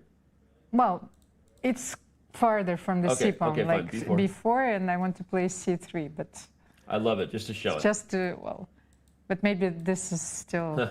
It's still winning somehow, I don't know how. So how is it winning? Ah, you bring your bishop to d4 with check, probably, maybe. Oh like yeah, like, or even e5. Like, e5, okay, yes. yeah, this is it. Or you can go to d4, like you said. Oh no, but that would allow this, okay. But if you play here, you're winning. Okay, by the way, guess what we have on the board? H7. Alireza Firouzja is a man on a mission, and wherever he got some of this helpful prep from, and maybe it's all him. Maybe he's just on a solo adventure. One man, one cheese, one pizza, one night. Sometimes you order a pizza for yourself. You ever done that? And 1 year older. And 1 year older. But have you ever eaten a whole pizza by yourself in a night? I don't think so. Okay. Well, then that makes only one of us. But he is on a solo adventure right now. Well, but I do have a strange habit, like, because like the peak of my intellectual activity sometimes is like about 2 or 3 a.m. So like I make myself an omelet. Oh, really? Yes. Wow.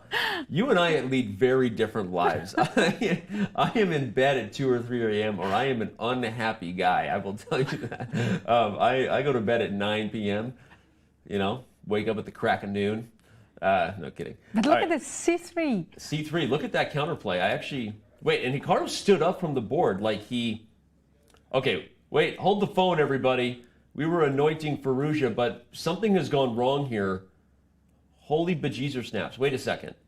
We went for this line and we were predicting it. Mm-hmm. G6. But the advantage was maybe bigger, but okay, hold on. C3, what's the idea? He's trying to get everything off the board as quickly as he can.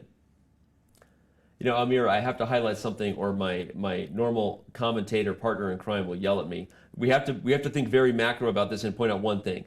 If somehow these pawns get traded and this knight can sacrifice itself for both pawns, this bishop is the wrong color corner of the a pawn. So what that means, everybody, if you imagine all the pieces off the board and white has a full piece advantage and a pawn, if this king makes it to the corner, it's actually a draw.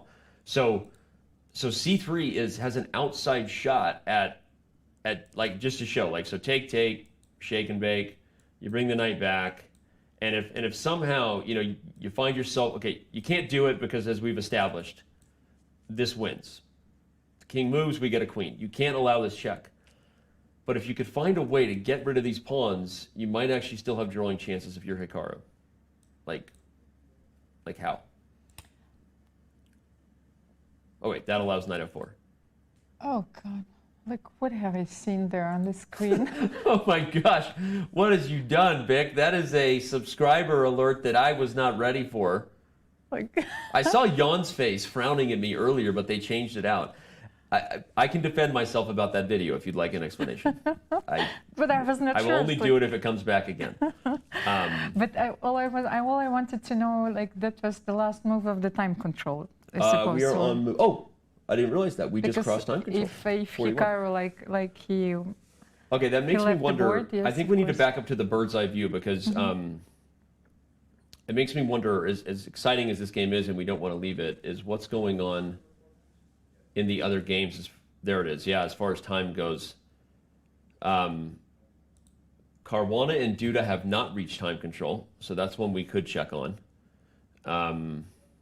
And Rapport and Ding have also, yeah, this is the game. This is the game. I mean, Rapport and Ding are engaged in a battle to the death, and they still have 18 moves to make And with not so much time to do it. I somehow suspected that Richard will go for this line because let's say I wanted to show you that if knight e2, queen d8, like let's say like a little bit like, then queen e4, you want well somehow to, well, you want to take on g2. I just want to take. And if I take queen g2, where do you go? Then queen g1. Maybe it's not the perfect square, then like to give something like bishop b4. So you're running for your life. You see, I just wanted to show bishop e4 now. Or maybe queen f2 first, then bishop b4. But you know, it's not so easy once again, even if you have those two rooks. Well, obviously Ding agreed with you or he would have gone for this, but I'm kind of surprised by, okay, we just saw it again. So that was a video I made for TikTok not too long ago. Do you TikTok? You don't social media? No. Okay, so, and there we go. We've got another resub there, and Jan likes it. All right, well, shout out to all of our subscribers, you cannot influence me, you know. That's, you might, take this, we take might this. get you on social media just yet, unfortunately. That would be a bad thing for society. Not because of you, but because one more person not using social media is one more good thing happening in this world. But in all jokes aside, thank you to all of our subscribers. We do appreciate your support. Really, I have not made a call to subscribers and thanked them in too long. I feel ashamed. That is, my God, those crazy alerts just got me back in my body. We really appreciate it. You're subscribing, really helps support the shows. It makes this thing happen, and we do appreciate the love and support. So it means a lot. And now you get entertained every time you do it with the new GIF alerts that the team has come up with. So, all right. But then, okay, let's say he didn't go for the complications. He went for queen e2. Okay, now I see this. Queen e2. Let's say I'll take on d1. And why I cannot take? Because he will play f3. So rook d1. Okay, rook d1, rook d1. Rook d1. I cannot take on e4 because he will with the bishop, because he will probably play f3. Just to show you. This might be about to get nutty. We might almost have to disable. I don't want to disable it because we love the support and you're all amazing. The hype train is real, all of the subscribers, but you are distracting us from very serious FIDE Candidates chess right now. Chess.com. Focus on the FIDE candidates. Look at this move, Almira. Good call. Wins a bishop. Okay, so you cannot win this pawn. Then let's have a look. Okay, so yeah, you can't. Let's rewind. So here. Yep. Is this so easy, this one? Okay, rook d7 is coming your way as well. So yep, rook d7 is coming in. And maybe not immediately. I will have queen b1. I have to find a useful move here. I don't know, Almira. The more this game goes, the more I'm feeling a 4-for-4 day. Predictions. I need Hikaru to hold a draw if I'm going to go 4-for-4 on my day today. And I cannot play bishop d4 because you will play queen c4. By the way, queen e4 also doesn't work, right? Not because of that, but because because you simply take and then take and rook e1 followed by f3. We win a piece. So rook d1 has been played. And once again, yes, you have to make a useful move here. So. By the way, we skipped past it because I was distracted by the subscribers. But I meant to argue with you. You know we love a good argument. I meant to argue with you that I think he might regret this. By the way, I know how scary that was, but I'm wondering that Ding Liren doesn't miss his chance to win this game because I feel you, and it's scary, but it's not winning, right? Well, it looks scary, of course, but there are like here you have so many checks to worry about in the time trouble. That's one. It's a very important factor. Okay, I get it. Yeah, it's the more I look at it and the more I see how pesky this bishop is on the dark squares.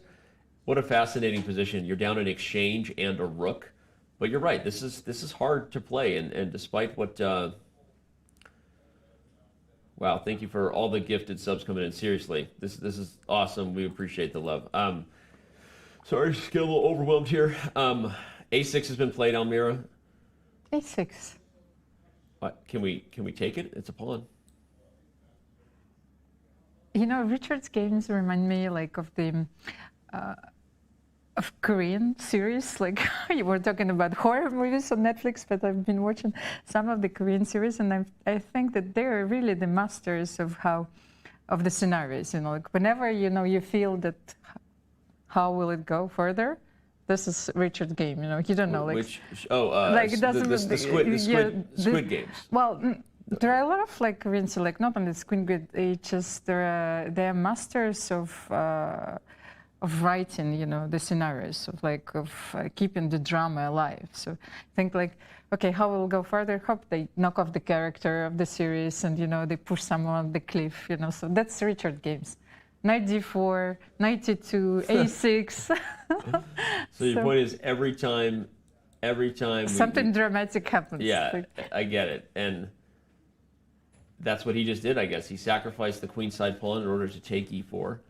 What's funny is he doesn't want to take this pawn with the pawn because that would bust a lot of things open. But at some point, if the king is not going to come under fire, I mean, you can consider taking this pawn. There's not a lot of pieces on the board anymore, right? Let's say first of all, okay, let's take on g6, take on g6. Because I'm afraid of losing this pawn, because he might play queen h4. Okay. And can you take, if you take on b6, I take on a4. Is this the plan? Yeah, this is going to be a draw. Okay, so this is something to avoid, of course. Yeah. What do you do here?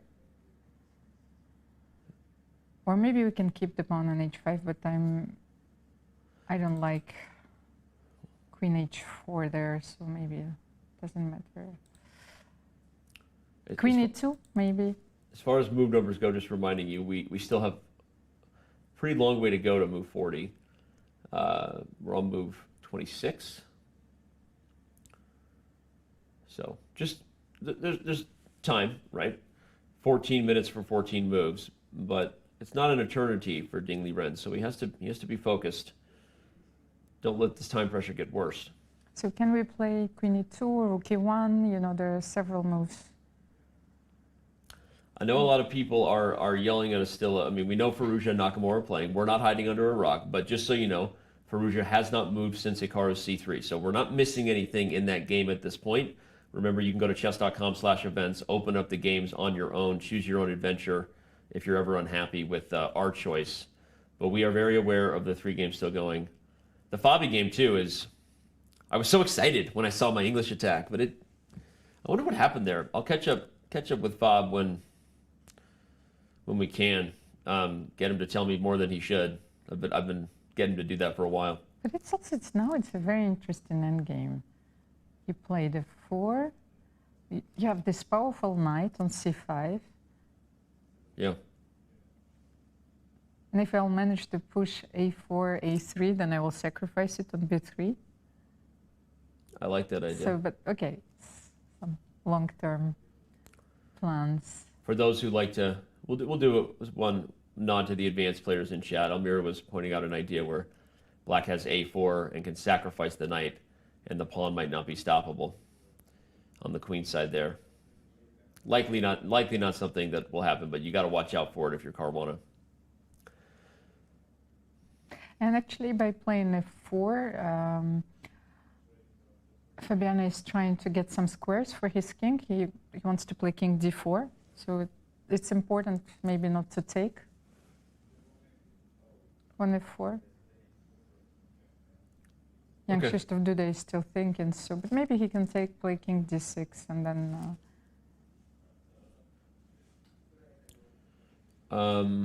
He played rook e1. Okay, like that's completely. We have to go back to the Ding Liren Richard Rapport game because Ding Liren played rook e1. Doesn't look like he has a totally clear plan on what to do here. The rook goes to e1. Okay, that actually it stops black from taking the pawn, so you got to find a safe square for the queen. Let's just say you move the queen somewhere. Oh, but okay, but then... No, then you can take... I think queen d4 is better. Okay, so you have to put the queen here. You need to protect your bishop and to protect the pawn at the same time. So what can you do here? Queen b5, maybe? Danny? Let's try queen b5. And then you can simply move your bishop somewhere. Like f6. F6, yes. Maybe bishop d6, bishop c5 is also a very nice idea. Yeah, I changed my mind as soon as I almost did that. I think both are fine, but bishop d6, bishop c5 actually looks so spicy, you know? Looks very dangerous to me. So well, black certainly can hold this position. So maybe it's not all over yet. No, I think actually it was a very resourceful. I told you I thought that maybe Ding Liren would regret queen takes d8. I understand. I mean, I agree. It was a hard thing to go for, but this just doesn't. If this bishop gets to c5, and these pawns are traded, we already said you had a pawn for the exchange. So again, the math is 4 versus 5, which is, you know, at that point it's just a single point. But in reality, the bishop is a very good piece. It's going to be very hard for white to win. He plays queen d4. By the way, Almira predicts it again. Yes, but she's all over it. I don't want to lose my bishop or my pawn. That's probably the only move in the position. You know, there's nothing like surprising about it. It's like when you're defending. Yeah, they're giving you a applause. That's the crowd. They're cheering for you. You got it right. You've been so great today. You're all over it. I see a lot of love for you in chat, by the way. Almira's a great commentator. Thank you so much. Almira's a great singer. Oh, no. Kidding. That one was from me. We're talking about maybe karaoke on the rest day because Almira likes to sing. Well, we have a date. Karaoke. Yes, we are going to sing. We don't know that it exists yet in Madrid. I'm sure they have a karaoke bar. I'm sure they do. Does Robert sing? Robert actually, like, contrary to what you may not know, everybody, Robert is an aficionado of modern pop music. He knows like every like the other day I heard him singing "Driver's License" by Olivia Rodrigo. Do you know that song? Like, I'm like, what are you singing? He's like, that's "Driver's License." You ever heard that? So Robert actually does like to sing. He's more of a bathroom singer. Doesn't want anyone to know. Well, I am sort of a shower singer. Yeah, exactly. All right, so queen e2 is played. The bishop is on pre. That means it's attacked. You got to find a safe square. Queen e2 is better than queen b5. Okay, I understand, because you might tickle the queen by playing rook d1. If bishop d6, then rook d1. Yeah. Okay. So then bishop f6. Yeah, bishop f6 now, right? Rather than d6. I'm a bit afraid. So let's see, bishop d6 if you want to play bishop c5, but then I will play, let's try it, bishop d6. Bishop d6. And then rook d1. I don't know what's happening, but that's what I was planning anyway. So seems more problematic. Because one thing to note, Almira, is if the queens are traded before the queen side has been simplified, I think that could be risky, right? Like takes, and now this is absolutely lost. Yeah, totally because lost, right? You can the thing is that whenever you will keep your bishop on c5, I will find a way to play a5. And you cannot keep it on this diagonal. So this is absolutely lost. So to visualize everybody, even if the bishop gets here, the rook is on c7 or c6 or something, and then you can play a5 because the pawn can't capture. So this is. And it's very important that you cannot play bishop d4. So like rook d7 is fine, and then I will bring my king. So it's So rook d7, king comes d2, in. Yeah, this is going to be losing. And another way that a5 occurs is when the king is over here. Eventually, you play a5. The bishop will be undermined. So Rapport cannot just simplify the queens off the board just yet. He's got to make this position a little easier before he does. Speaking of getting easier, with every move they inch closer to time control, which is going to add time back onto the clock. We still have not had a move. Firouzja watch. We still have not had a move in Firouzja Nakamura. So cool your jets, as my mom used to say. You'd cool your jets, mister. That was her favorite phrase. Tell me to calm down. Cool your jets. Now, coming back to the game between Firouzja and Nakamura. Yeah. Because you said Firouzja watch, but there's like a phrase from Game of Thrones pops up to my mind. It's like, from Hikaru's perspective, they say, not today. So not today? Not today. Not today, Junior. Yeah, no, it's like you're not going to die today. You're facing death, but it's like not today. Not today. Not today. Okay. I thought it was more of a, what is it, like a Happy Gilmore reference to Today Jr., or is that Billy Madison? I get my Adam Sandler confused all the time. So C3. But you know what I don't get confused? Hmm? What I'm going to be doing July 9th and 10th. Tell me. I'm going to be commentating on Blitz Champs. You know who's going to be joining me?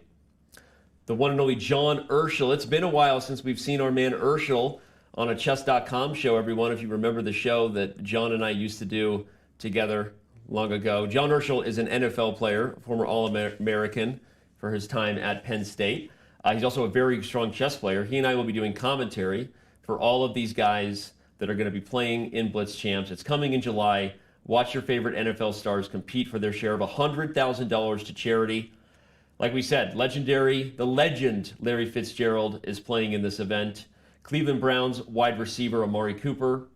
The recent top 5 draft pick, Kayvon Thibodeau. Linebacker Micah Parsons. And there are others too. So make sure you tune in to July 9th and 10th Blitz Champs. It's the first influencer, streamer, celebrity event we've done really in a while since last year's Pog Champs. So make sure you tune in. All right, H takes G6 has been played.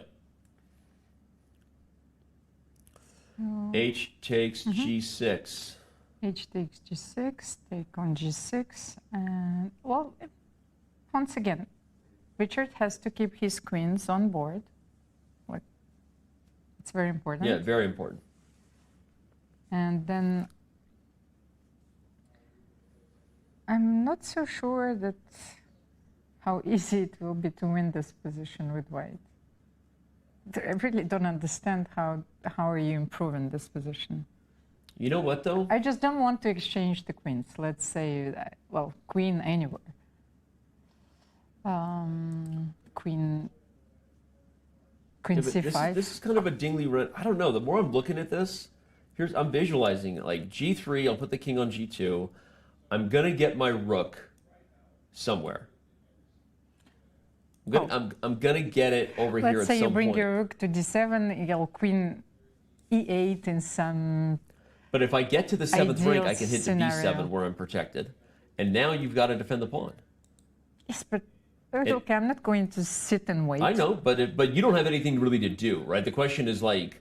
Whenever you leave, let's say I will play queen C5 here, I have my options of playing bishop D4 as well. And okay, that's fair. Yeah. If queen C5 and bishop D4, that's a battery that's irritating because if I ever leave with the queen, then maybe A4 becomes vulnerable, right? Okay. Once again, I really think that this is going to be a draw now. I think Ding's going to win. Okay. I do. It's not just because I predicted it. I think he's going to find a way to kind of torture this one through. Also, if you're looking for a game to find your form, is there any game better than like a grinded out victory where like maybe it should have been a draw, but you pushed and pushed, played through? We've got Ding will win this from a Twitch chatter. So the Twitch agrees with me right now. We'll see. One person did. Okay. Game on. Game on. You want to? It's a bet? It's a bet. Okay. Bet. All right. I think Ding Liren is going to find a way to grind it out, and he's going to find his form here in Madrid and not go quietly into the night. Big Ding for the win. But what do we have at stake? We got to figure that out. What's at stake? We'll figure. I'm not doing any cosplay. I'm not dressed. I've lost too many bets with weird cross-dressing things that I have to do on the other side of it. If Danny says Ding will win, then he will not. Thanks a lot, devil dog sir. I'm not that bad at jinxing everybody. But figure out what you want. I mean, we can all buy the first round for karaoke, you know? Okay. We'll do that? Okay. So that's the bet. But I think that's more about being objective, I think. So this position is not that easy to win, I think. Like the worst is way behind. I agree. Richard. You're right. I'm excited about my man Ding Liren finding his form, but you're making great points. And if this bishop comes here, again, you have a really hard time. So I'll take the devil's advocate view to my own prediction real quick to just kind of add the points that Almir's making. Just even though we could maybe fantasize about the rook being on a square, hitting the B pawn, and maybe the queen is even on a square, hitting F at the same time, coordinating this type of thing when black is going to be super pesky, consistently trying to poke and prod at white's king, f2. Okay, now they will probably repeat because he wants to reach the time control. So queen d1, rook e1, queen d2. Yeah, because he's not going to take the draw, though. He'll just repeat a little bit. But on the other hand, I wanted to explain why Ding also didn't take queen d8 at the moment, like where he had to go for the complications in order to win the game. It's just because he lost his... Like the psychological reasons. Psychologically, you start to doubt your own ability to calculate because he lost his first game. Yesterday, he gave a very interesting interview to Dina. He explained that there were some of the moves that he didn't really see. He said that his position was probably worse. That's what his own assessment. So at the end of the game against Duda. So here, you have a safe choice of taking on e2 or of going for wild complications. So he's simply his confidence. His confidence is really shaken. So no, it makes a lot. I think you're absolutely right, and it's one of the reasons why. Again, to add more to that point is why I was saying sometimes to get back on form, you need a grinded out victory that maybe you shouldn't have won, but it's like that. The labor part of chess, where you just put in the time, you get your opponent under time pressure, you do everything you can because you just won't be denied, because sometimes going for the slugfest, right, the tactical melee, is just not something you can do to pull yourself out of a hole, right? You don't have the guts, right? It's too scary. So that's why I'm kind of, rooting for it. I love Richard, so I'm not rooting for either player, but I'm rooting for a push here, and I think if Ding Liren finds his form, it's an interesting storyline. Of course, so more drama. Yep. Rapport says, "I don't want that drama in my life." Thank you, Mary J. Thank you, Mary J. Blige. That's a song we could sing karaoke. No more drama in my life. Rapport does not want the drama in his life. He wants a draw in this game, not drama. Chat loves the drama. They said I made a bad bet because the bet was Danny buys the drinks. No, to clarify, either I buy the drinks or she does. That's the bet. So maybe I said it wrong, but the drinks are the bet. But can I also add to this one that I can choose one song for you to sing? Okay, fine. Okay, that's fine, deal. Okay, deal. that's deal. the most important. That'll be great. That makes sense. Some Madonna songs are coming your way. Yeah. Wonder what chat thinks. What they think is going to happen in the game. What they think that song will be. That Almira is going to pick for me. Okay. You want chat to pick the song? Okay, let's get. Well, could they? Yeah, chat. Okay, chat. Pick a song. That's going to be the bet. So, but I want it to be for both sides. That's to be fair. Okay. So, chat picks a song that you have to sing and a song that I have to sing. So, are they going to vote?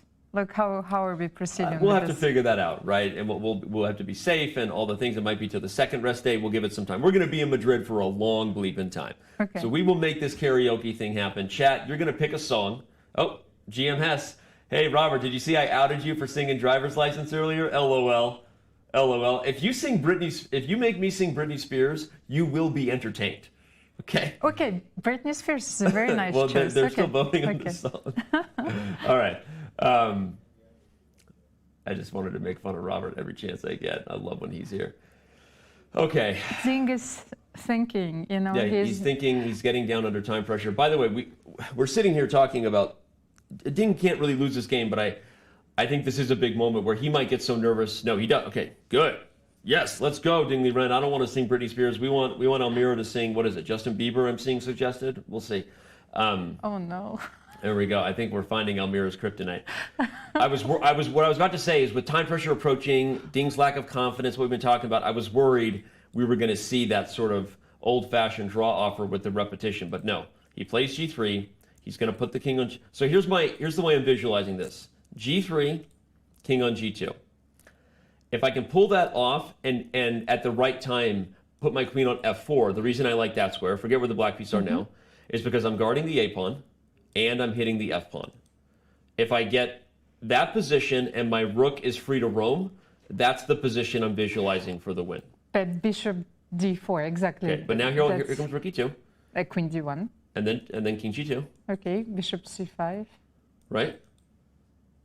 So it's going to take some time. Maybe I play queen F3 first. right? Wait. No. Wait. Bishop d4, queen d1. Can I take on a4? Wait, you cannot. Oh, well, you play queen e2. Because rook e2, queen d1, You're right, and I could take on e4. This yes. is a good line to show. This was the problem. Not even bishop c5, because maybe it allowed like queen e5. Okay, so Ding Liren plays queen e2. Mm-hmm. But it doesn't change. Okay, but now where does Rapport go? The problem is can he put pressure on the pawn, and then you just don't have time. Can I go queen b4?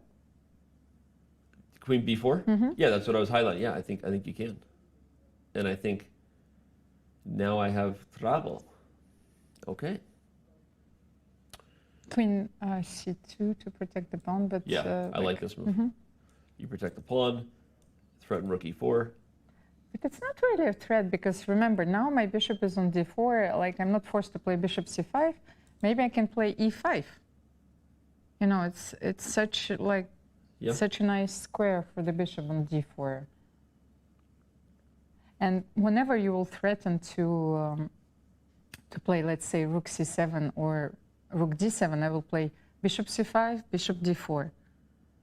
You're just going to go back and forth. Yes, I will close your. That's a really nice idea. Those lines. Just E5's a little. I mean, you open up more squares, so kind of long-term defense. Maybe you don't want to, but Almira's point is, now the bishop can be protected and block the d file, and then if I try to switch to the c file, you go there and block. So, yeah, it's. Maybe this is the way to hold.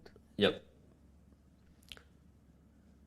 Trying to set up the perfect way to hold. Ding is trying to think of the perfect song to sing. I mean, the perfect move to make.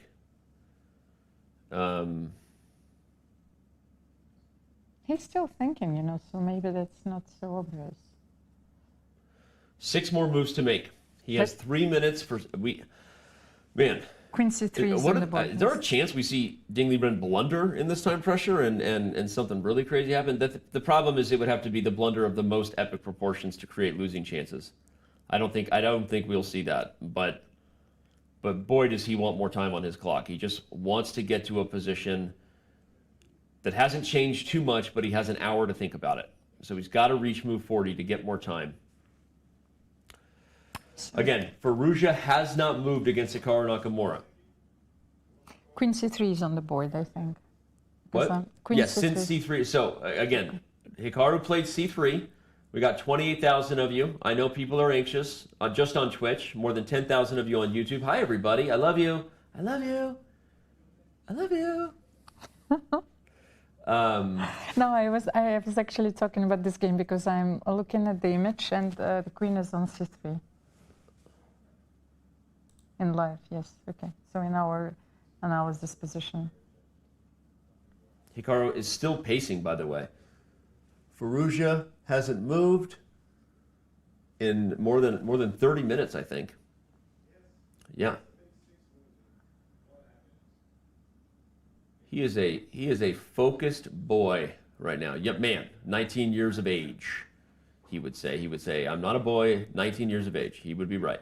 But all right, here we go. We got action. Ding Liren plays rook to d1. He has he's got 1 minute and 23 seconds, everybody. So e5 is the very natural move. What do you think, Danny? It doesn't matter if the queen is on c3 or b4, e5, and it stabilizes the position. I feel that it's a very important move to make here. Mm-hmm. Sorry, yeah. I'm agreeing and focused, waiting. So queen to c6. Haha. That's a checkmate threat on h1, ladies and gentlemen. Don't you miss that. It's also an irritating time pressure move to play. Look at that. But wait a second, then. Ding Liren is like, you dirty dog. Way to get more time off my clock. Does it mean he can win the a4 pawn? Okay, queen g4. Woo! Queen g4 laughs in the face of danger. He'll bring his king to e2. Thank you very much. Maybe e5 now. Okay, that's yes.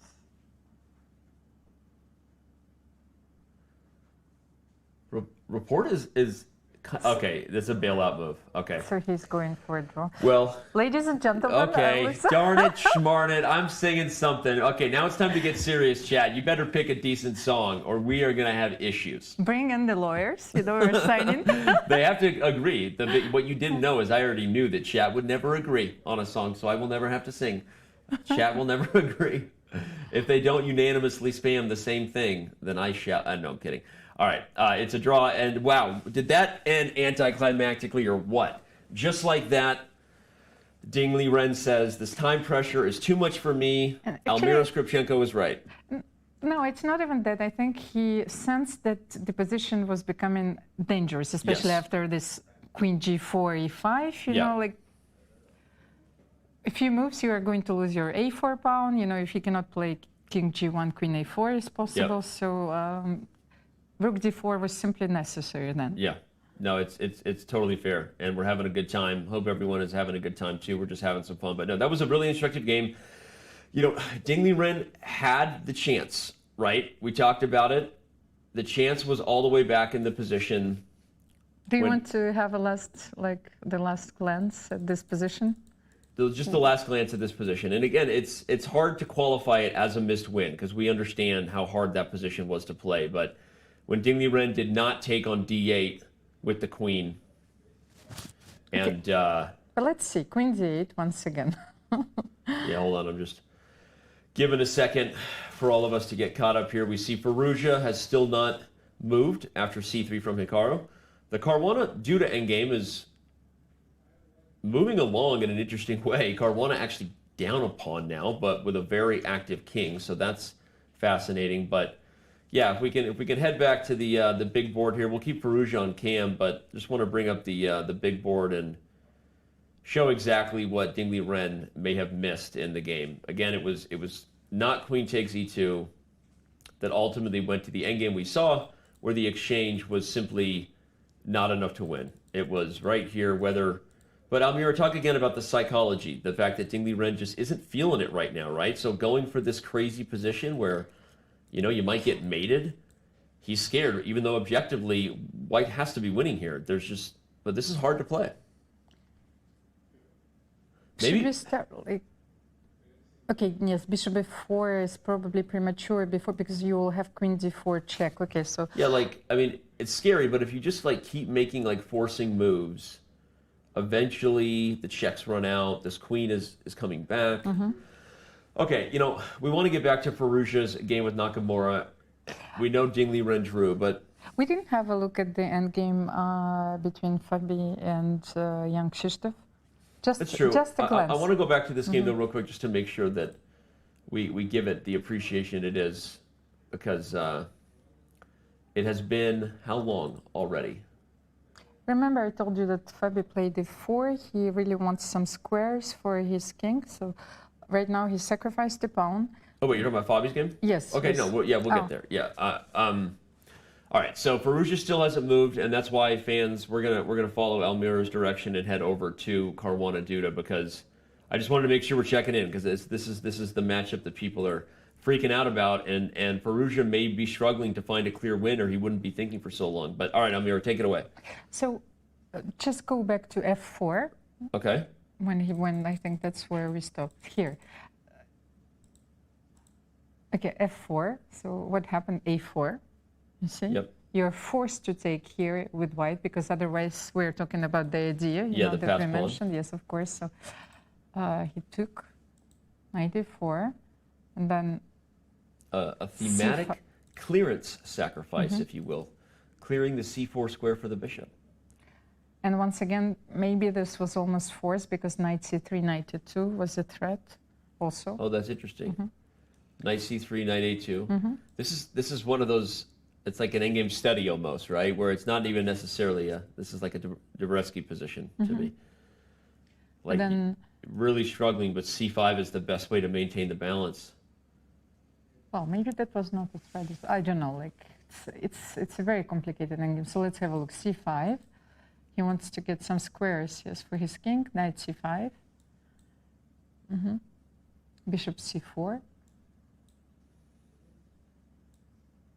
You can't give up the pawn, so you got to go f6. but then I take. Which, by the way, this all makes sense as to why Duda took here first.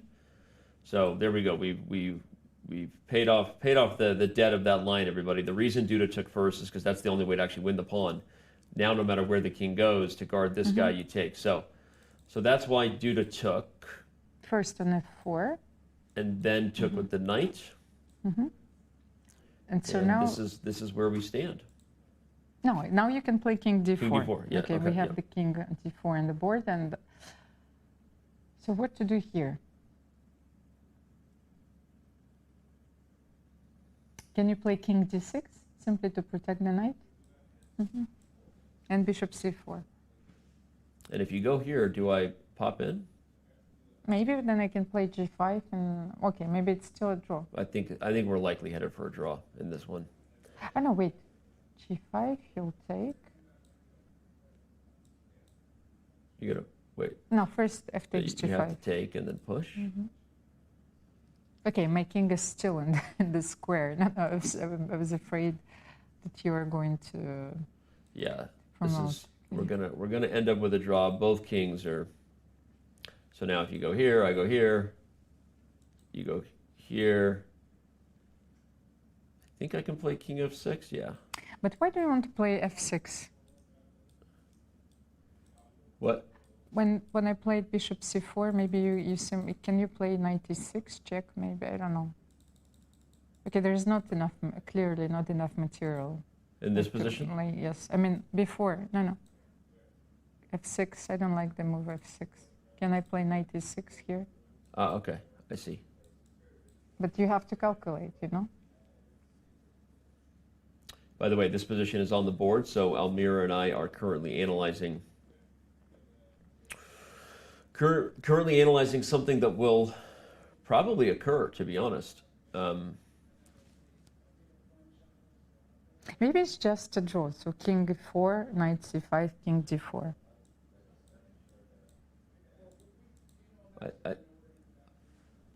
I think it's a pretty decent chance. Because I don't want to play f6. Maybe it's still a draw, but okay, f6, bishop f7. But this is going to be a draw.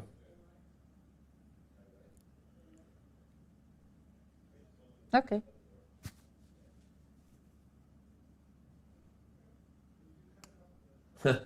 Justin Bieber's Baby is apparently what I'm singing. Okay.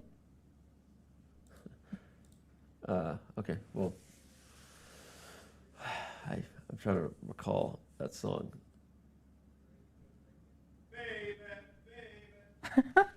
Yeah. Yes, like I hope like this we have our crew singing the song for you.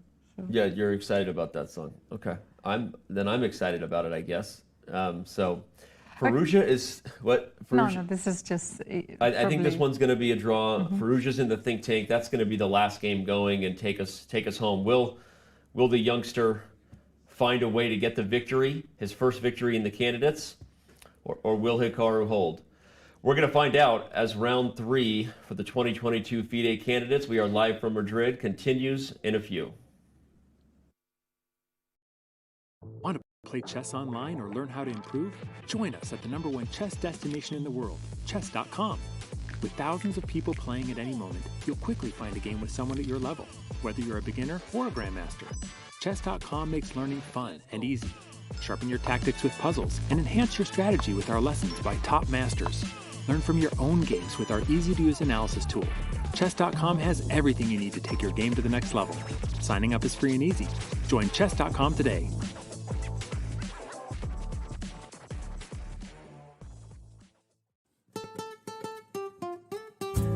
Considered by most as the rising superstar in chess, Alireza Firouzja makes his candidate's debut here in Madrid. The only teenager in the tournament, Firouzja is the youngest player ever to break the 2800 rating barrier. Born in Iran but representing France, Firouzja strikes fear in his opponents with his array of surprising tactical shots. Alireza qualified for the candidates by taking first place in the FIDE Grand Swiss. he also followed up that performance with a strong finish at the European Team Chess Championship. Coming in with heavy expectations, Firouzja has a more than reasonable opportunity here to become the youngest winner in Candidates Tournament history. With that, the teen prodigy would take one step closer to potentially knocking Magnus Carlsen off his championship perch.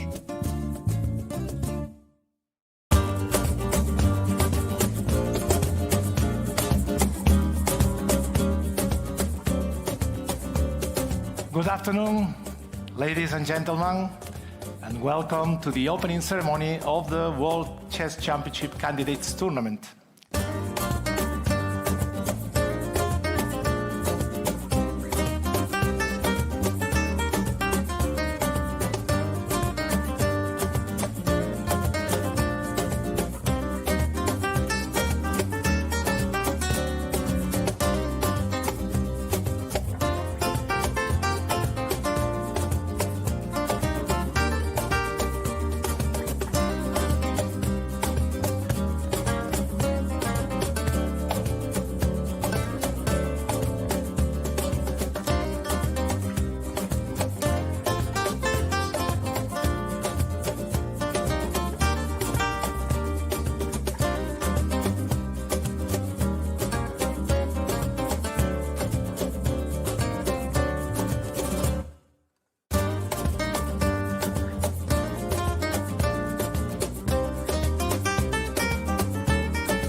How many brilliant moves have you played? When do you play your best chess? How many games have you won by castling in the endgame? How many opponents have you played from New Zealand? And most importantly of all, how many Botez gambits has Alexandra Botez played? Find the answers to all of these questions and many, many more at chess.com/insights.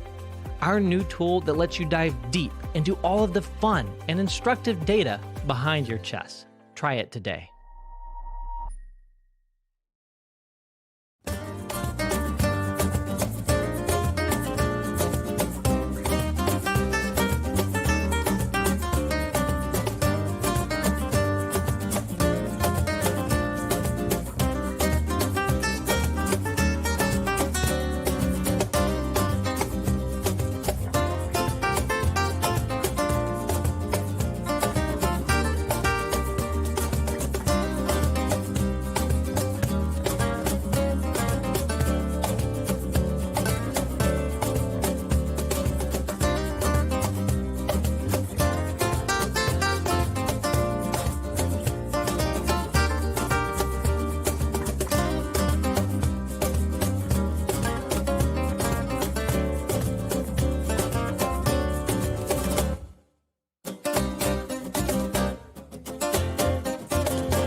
Madrid.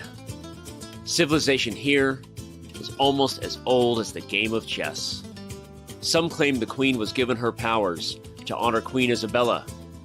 That, my friends, is a chess legacy. Passion for chess continues to thrive in Madrid. For the first time in 30 years, Spain's capital plays host to the Candidates, the most important tournament in chess. At the Palace of Santona, the stakes are high. 8 of the world's best players competing for the right to challenge for the most coveted title in chess, the World Chess Championship. The Candidates is grueling. The winner requires mental endurance and unbreakable focus.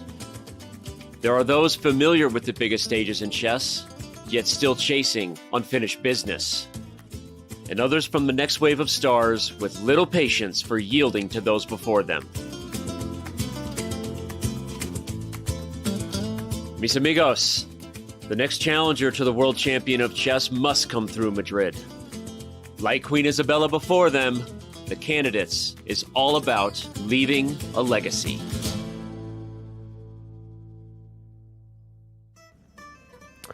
Look at that beautiful chess garden, the chess garden. I visited that before the tournament started, Almira. It was awesome. There's a big old giant chess. You see the giant chessboard? The pieces aren't there, but there's a giant chessboard. That's another thing we could do. We talk about karaoke. We could visit the chess park. Okay. And play a giant chess game. What do you think? Game on. Game on. Okay, I like that. Well, you know, it's more things to do on the rest day. We are back inside the playing hall of the beautiful Palacio de Santona. The Palace of Santona is home to the FIDE candidates here in 2022. Welcome back to Madrid, everybody. International Master Danny Wrench here alongside Almira Skripchenko. Almira, this has been an interesting day here, day 3 to say the least. Well, it's given me a headache. All these end games are giving me a headache, you know. And I understand why Alireza is spending so much time, because even now this is still not very obvious to me, you know, like what are we supposed to do here? It is, you're right. And the Belenkaya, mis amigos. Hello, friends. My friends all around the world. Hope you enjoy that. I never get old of the Spanish guitar, so you guys might get tired of hearing my voice. Just find a way to split the audio and kill my voice and raise the guitar up. That thing is jamming, mis amigos. But okay, you said it's giving you headaches. It's giving Alireza a headache right now because it's so funny. So Hikaru played c3 and got up very confidently. At the time, we weren't really thinking about it, right? Because this position has been headed toward what we think is going to be a win for Firouzja. It looks very hard to stop the kingside pawns, but maybe Hikaru sees something that the rest of us don't. That this is not so easy because Firouzja's thinking. Maybe there's a reason for that. So let's say we take on c3 first, like an obvious. Are we ready to? Yes, we need to. Yeah, I mean, I think there's a reason he's thinking. I think you're right. I think we should dive in here and just try to figure out why is Firouzja taking so long here in a plan that we thought maybe was more clear. It's not so simple. So probably like half of our audience is already asleep. No. The audience is not asleep. We've got a lot of people tuning in. Everyone's excited for this result. This is the battle we've all been waiting for. Can we just like celebrate that Firouzja and Nakamura are finally playing over the board classical chess? Okay, we'll look at it. B takes c3. First, yes. Let's see what's wrong with B takes c3. Why? Knight takes c3. Okay, king c2. Uh-huh. That's just something very simple. So probably knight d5 back. Right. I understand that Hikaru wants to keep, you know, this option of playing b4 when we will bring our king to the center. So b4 and then a3, a2, something like this. Yeah. Let's trade off the pawn. Mm-hmm. So let's see. Can we play king d3 here immediately, or? Well, no, not right away because knight f4 check. Yes, once again. So play this move first, I think. Okay, like bishop g5, of course. This is the line we looked at the last time we were at the board, which, by the way, everyone was probably like 40 minutes ago because Firouzja's been thinking. But e5. Okay. Oh, I think I just realized one idea. If you play king d3, do I have knight f4 check? Ah, you mean? I think I do because the king and pawn endgame is winning for black. So you cannot take. What a crazy idea. Of course. Okay. So what a crazy idea, and black is actually queening. So e5 actually makes it hard on white to come forward. And if you play king d2. Okay, let's say king d2. What can you do here? Can you play b4 here? Because you cannot play... No, I don't think you can play b4 because you can't ever take it because of knight f... No, but I want... Yes, bishop f6 is still a threat. But can I create... No, Before. We need to. No, I want to create another pass pawn. Let's change the live position, which is still on the Caruana Duda game, just so fans don't get mad at us. The live position. There we go. Yeah. Now we've got this analysis. So continue. You think you can get away with b4? No, just to check this line. before a3. So how are we winning here? Like, okay, we simply stop the pawn. Yes. Like. Yeah. Just. No. Now maybe I can even if you take it. I think if this counterplay disappears, now my king will get in. So this doesn't work. Okay, let's. And remind everybody again of the basic tactic in case you weren't here what happened. If this knight is not guarding f6, white is winning on the spot with bishop f6 check, and then you get a queen. So just never forget that tactic in the back of your mind. It's why the knight is frozen on d5 in the center. So this doesn't work. Okay, yeah, b4 doesn't work. Let's say, what if else? I play e4. Okay, that's another option. Computer doesn't like that either. Why? I do not know. Let me understand. Oh, it's the same idea we saw before. There's the diagonal. You simply need to bring your bishop. Not here. No. But like here, and then you go slowly. Okay, but e3. Where do you go now? You can't go here or here because of knight f4, so I have to go here. Okay, king c2. Yes, this is probably winning as well, but how are you winning? b4. Okay, you need to take, probably, no? Yeah, but I feel like all these things are just kind of a matter of, I just got to get my king to a safe square, and I'm bringing the bishop to a diagonal. Can I go here? And then here I come. Well, yes. Or here, actually. There is no way. Okay, knight d3. I still cannot go knight you d3. can't. I'm threatening bishop f6. Yes, of course. So you can't go here to try to stop bishop e1 because now we go back to this side. Oops, sorry. So I moved my king first. Oh, okay, apparently I was careless. That shows you how dangerous this endgame is. I was careless with one move, and look at this. Oh, you can play king takes g6. That's the idea, not the bishop. So knight d3 was possible, or you? No, you I had just a put better my king move? on a wrong square. Okay, I think knight d3. I guess king d1 maybe. King d1. No, apparently that also fails. Oh, e2 check and then knight f4. Okay, so you see. So this is so the only winning move is king c2. And then if the knight goes back, I go. I guess I should have just gone to d1 right away. So king c1 was just a mistake. It just allowed knight d3, but king d1 works. But it's like it's a study. Yeah, this is a study. Well, it is a study, and it also again shows us why Firouzja has been studying the board now for more than a minute. This is not an easy position to play, and again, Hikaru knew that something was up when he played c3, and I think that we saw a very focused, kind of a nervous, right, a very deep in think Hikaru Nakamura, but it wasn't like he was just twiddling his thumbs there. He was working super hard, right? And it shows you that he was thinking about something, because as soon as he played c3, he knew that Firouzja's work was cut out for him. So, all right, well, Alirez's got to figure this out. His work is cut out for him, and so we're going to let him think about it and remind you again who this rising star representing France is. He has a very bright future in classical competitive chess and all kinds of chess. Let's bring up our chess.com profile once again. Considered by most as the rising superstar in chess, Alireza Firouzja makes his candidate's debut here in Madrid. The only teenager in the tournament, Firouzja is the youngest player ever to break the 2800 rating barrier. Born in Iran but representing France, Firouzja strikes fear in his opponents with his array of surprising tactical shots. Alireza qualified for the candidates by taking first place in the FIDE Grand Swiss. He also followed up that performance with a strong finish at the European Team Chess Championship. Coming in with heavy expectations, Firouzja has a more than reasonable opportunity here to become the youngest winner in Candidates Tournament history.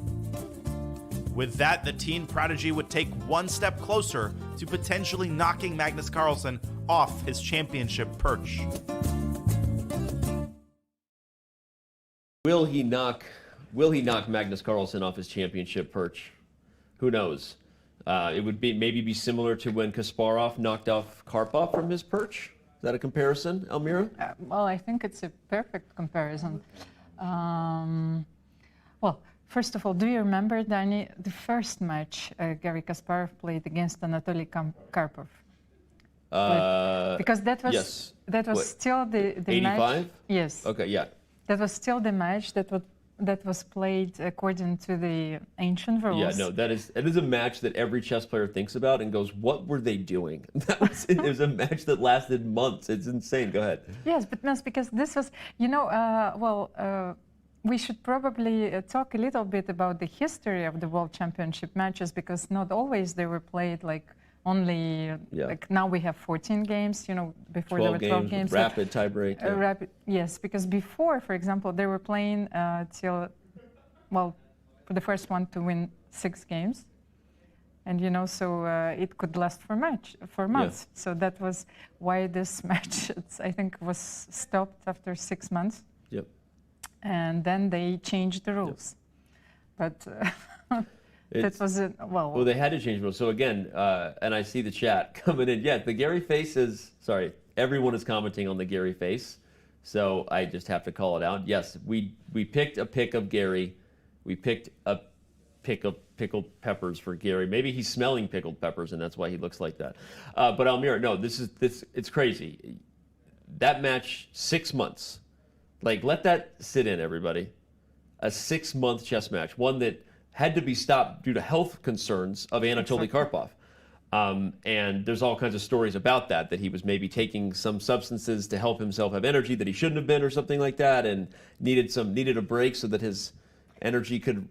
So how worthy you should be of this title? That was my, my question. Yeah. So, and, we have another format, because modern chess is really getting even more physical than it was before. Yep. So at the end of the day, the next challenger will play a match against the world champion in a 14 games match. Yep. And then you will also have a tiebreak. Yep. Because before, of course, I think this is one important element. Why do we have a tiebreak now? Because before, the world champion was simply keeping the title if the match was drawn. Yes, it's very different, very different. Yeah, and by the way, Elmira, as of right now, the seconds that just went by, Firouzja's been thinking about this move for 1 hour, an entire hour. I mean, I know chess matches used to be 6 months to decide the title, but this position is also grueling because it's been an hour for Alireza Firouzja in deep thought. And again, he's probably, like, what he's looking at right now, everybody, is not even the chessboard that we see. He's looking at the matrix. He's deep in code. You got lines of green code, and Morpheus is fighting Neo, and he is the one. Suddenly the code aligns, and I don't remember what happens next, but and the red queen. Yeah. By the way, where do you think Hikaru's been for an hour, chat? Like, can we get some? That's a fun time. Where do you think Hikaru has been for the last hour? There's a bar right around the corner outside of the Palacio de Santonia. I will tell you that. Or he's off eating lunch. Yeah. Okay, make a move. Yeah. Hikaru actually knows what. No, I just asked. He's pulling his hair now. You said that. Make a move. You were talking about how, like, pulling your hair out, right? And so you don't have to have long hair to pull your hair out. Hikaru could be eating lunch. Hikaru, by the way, is a bit of a foodie. For those who don't know that about Mr. Nakamura, a friend of mine. I've known him for a very long time. I remember he took me to his favorite sushi spot last time we were in Florida. Hikaru, you know that Hikaru's a bit of a foodie. He loves nice food places, loves the research, loves figuring out. Well, I have another story because you know that I manage a restaurant. He loves pineapple cocktails. Go ahead. No, I was just telling that next time you're in Paris, like, basically that's why I've been off from the chess tournaments. I'm managing a restaurant. So, okay, really? So, yes. Oh, I didn't know that. Okay, so more things about Elmira we didn't know. We're learning about the players with our player profiles. We're learning about Elmira running a restaurant. So someone just told him, hey, buddy, put down that pineapple cocktail. Head on back to the board. B takes C3. He immediately plays knight takes C3, and he's up again, wandering about. He is a confident Nakamura right now. And again, I'm just like really impressed right now. I don't know that he's gonna hold this, but it would seem the longer the engine thinks, Almira, the closer that eval bar is getting to equal. Well, I can see this, of course, but we still didn't figure it out. We didn't figure it out, but we don't have a clear win in mind right now either necessarily. So King C2. Okay, I think that this game is going. Yeah, this game is getting closer and closer to draw. We'll stick right here for the ending because Firouzja Nakamura is going to take us home. This game is about to have a handshake in peace in T-minus 10 seconds. 10, 9, 8, 7. I said 10 seconds to be a draw. 6, 5. Come on, make me right. 3, 2. Oh, they didn't offer. Just offer the draw. Okay, but it's a draw. He just look at that. A3 allows the fork. Play King C3. He makes him. I was gonna say, do it the funny way, Fabi. Come on, Fab. He'd be like, Danny, that's the stupidest bleep and bleep I've ever seen. All right. Well, there you go. I am wrong on my prediction yet again. At one point in this day, Almira, I thought I was on pace for 4 for 4. Actually, now I understand why we're not allowed to wear white on the show. Oh yeah, look at you that. See, yes, that's now. Of course, like, when I have this image, we have clear instructions of the colors. Yeah, so. Caruana and Duda have played a few times. I don't necessarily know that they're super close friends, but they're just engaging in the normal top level player banter, right? This is because the reason they'll banter about the specific game, right, Almira, is because right now they're analyzing the game itself, which is not opening prep. It's not what their strategy was coming in. Those are the things that you'll never see. But unless the players dislike each other, which some do, but unless the players dislike each other, they will pretty much always engage in some level of, hey, in the critical position, I thought I read Fabiano's lips talking about this F4 idea, so maybe Duda missed it as a way to equalize. I don't know. What do you think? Well, it's not so clear to me for the moment, but I think that's maybe more to the openings ideas, like if. Oh, they were talking about the F4 opening idea? No, like I cannot read their minds, but maybe C4 like instead of knight C6. I don't know. Interesting.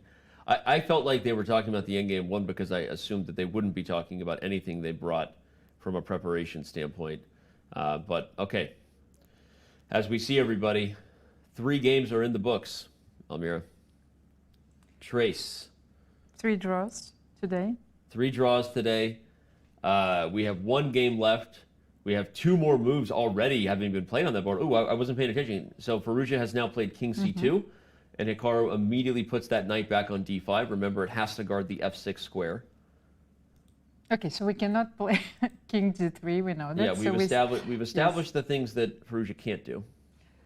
So how are we going to continue here? Once again. Did you start with bishop h4 first, or king d2? Okay, king d2. Well, you wanted to play bishop g5, and I wanted to play king d2 here. But you might be right, actually. Why can't we be more aggressive for this idea? We haven't looked at that yet. But then, well, you said e5. Like even after bishop g5, e5, it's the same. But there's something to inducing the e-pawn. Maybe, I don't know. Maybe not. Maybe not. We have to make a move anyway. There is no other move for black. King h8, king g7 is also like a possibility. Black can sit. And there's no black can't play knight of. Oh yeah, I forgot my own idea. Yes. Of course, bishop 6. Yeah, okay. So there's no. Black is still frozen. So unless I'm blundering, with king g3, you cannot play knight f4. Yeah. So don't. But can we start with king d2? King d2. Like not with bishop g5, but king d2. Just without e5. Not bishop h4, not here. So you just want this right away. Okay. So you play d5. I cannot play king e2, so is it? I was thinking, we have this is a study-like position, so we have to find it Zugzwang. It will only work like if you find it Zugzwang. So if I'll put you in a position where like any move you will make, you will lose. Yeah. So let's have a look. Is it possible? No. Yeah. And what Almira is saying, I think, is a super instructive way to approach these types of positions in your own games, because what we're doing is really in some ways not the right way to do it. We're like analyzing and guessing moves. What you have to do, what the players are doing, is trying to just visualize. It's like you have to think about where you want to go before you get in the car, right? What is the goal city, right? Where are we driving to? And so if we're visualizing something where black has the pawn all the way to e3, let's say, and you can't advance any further. So you can't play b4 in a position, because if you move the knight, I'll have bishop f6, and you can't advance the e-pawn because I'll take it. So you get a position where there's Zugzwang, and then all of a sudden black has to make a... Zugzwang, by the way, is the German word that literally translates to English as move compulsion, meaning you have to make a move that loses the position. The problem I have with that, Almira, is if the king can always shuffle from h8 to g7, right? Unless there's a way to break down the blockade of the knight and pawn sort of holding squares, I don't have a Zugzwang in my head, right? I can't visualize a goal position for Firouzja that's winning. Okay, but then let's say here, what do you do? Can I play king e1? Okay. So to be clear, I guess we could visualize. Okay, if we just put the king somewhere, there is a win for sure. Don't get me wrong, but how do we get there? So king e1, black just sits tight? No, maybe like you can also use my idea of playing b4 here, exchanging. You cannot take on b4 once again. I love every time Hikaru walks in the background, chat says a wild Hikaru appears. But b4 and a3 then. You know, you cannot take a3. A wild Hikaru appears. Black is winning. So you cannot take on b. Okay, so that's why you cannot play king e1, of course. Well, you could maybe come back and maybe you're still drawing, but okay. Yeah, so you don't want to do that. Okay. This is why Hikaru was so thrilled when he saw c3. Perhaps what he visualized is he knew the king was going to be trapped. If you ever try to run, at some point I'm going to play b4 and push him, baby. Look at Hikaru in the background. He's getting his grocery shopping done. He's getting his laundry probably taken to the laundromat. We all have to do laundry while we're here in Madrid, because we're going to be here for way too long. Do we have like a super powerful computer? What is the evaluation? What is the assessment? Okay, we cannot make a king move. We have to make a bishop move. Well, I keep coming back to bishop g5. This was your idea. And then, okay, let's say e5. Well, because at least here I'm threatening king d3. Okay, e5 anyway. Okay. And what can we do here? Oh wait, again, I forgot about knight this awesome knight f4 check, and then black can win. This is just crazy. So, crazy, e5. the foresight for Hikaru here. Look at that. Firouzja's dejected. I think he's frustrated. Frustrated with the... Well, I think, the more we look at it, and he spent how much time on his... Yep. Two moves. At one point, he was an hour and a half up on the clock. Now he's a half an hour behind. And he's struggling to find a victory. And again, the longer we let the engine think, Almira, the closer that eval bar comes. That's what I'm saying. We have Stockfish 15, which is the neural net version running. Cloud. This is the strongest we can get unless we're like, pull out the jet engine, whatever. Like as far as from all practical purposes, the computer is as good as it can get, and the computer, the longer it thinks that it might be a draw. You know what? The longer I sit here, the more I'm thinking that I could go for some faster moves to be played, and not just these long time controls, like the kind of fast moves that are going to be played at the 3rd annual Chess Kid Youth Speed Championship. We'll feature 8 of the top youth players from around the world in a series of blitz matches. You might think that sounds silly at first, but let's not forget, Alireza Firouzja first turned heads in the Junior Speed Chess Championship he played on Chess.com almost 5 years ago. So when you tune in to these events with the youngest players in the world, some of the best and brightest for the future, you might be looking at future Alireza Firouzjas.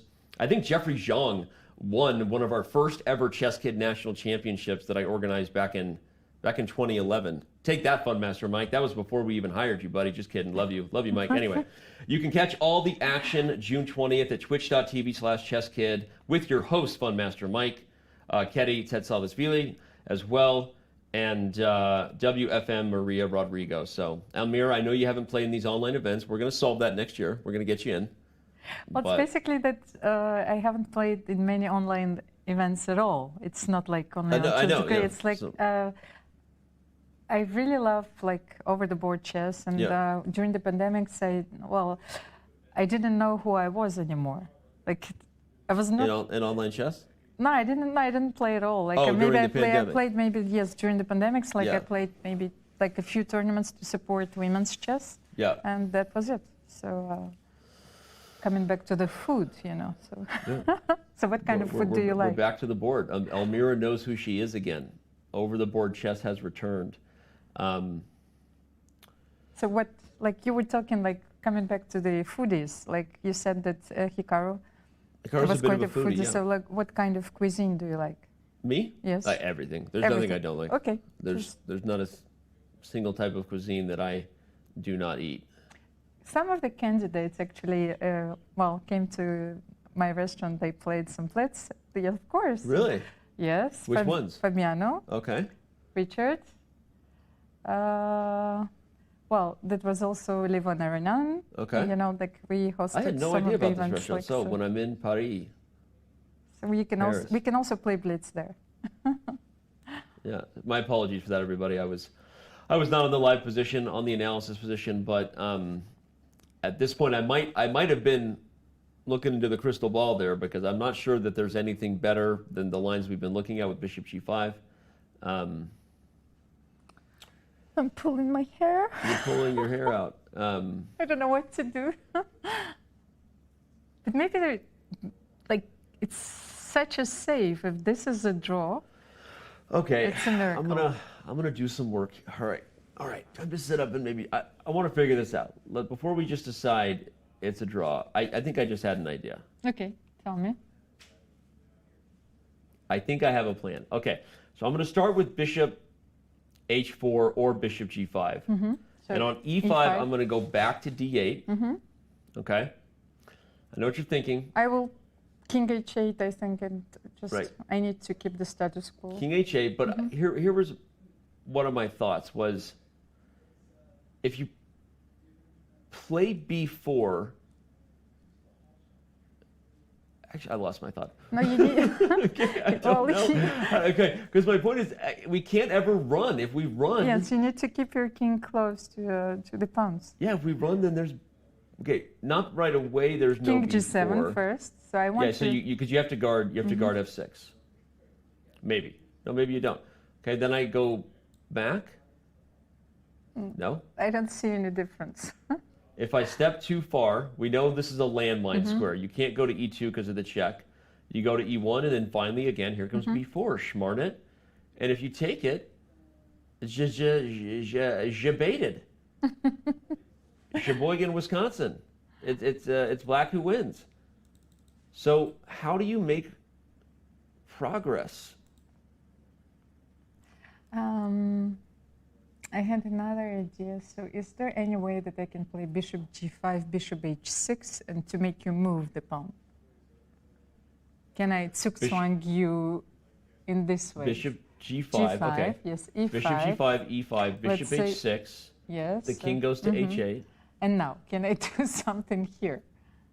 Okay, that's interesting because now, all right, so we're actually onto something here. Because again, to create zugzwang, you have to take away your opponent's options. You have to make them make forcing moves to eventually maybe reach a position, where they've gone too far. At the very least, in Almira's plan, we've now corralled the king in a way that he's stalemated.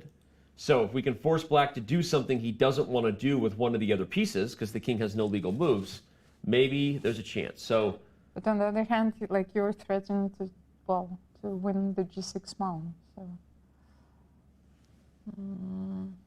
knight E7 and knight G6. Yeah. because that's the problem with the bishop on. So that's actually a really instructive point for everyone wondering about this. This is why this isn't a threat, because the moment you're not threatening bishop f6, the knight is actually free to move. So you're actually threatening both knight f4 and knight e7 for the record. And both of those moves, black is suddenly with chances. All right. So you have to keep your bishop on g5? Yeah, you have to keep your bishop on g5 in order to, or at least this diagonal. Yes. Sorry, not that diagonal. This diagonal. All right. Okay. He's going for bishop g5. Okay, he plays bishop g5.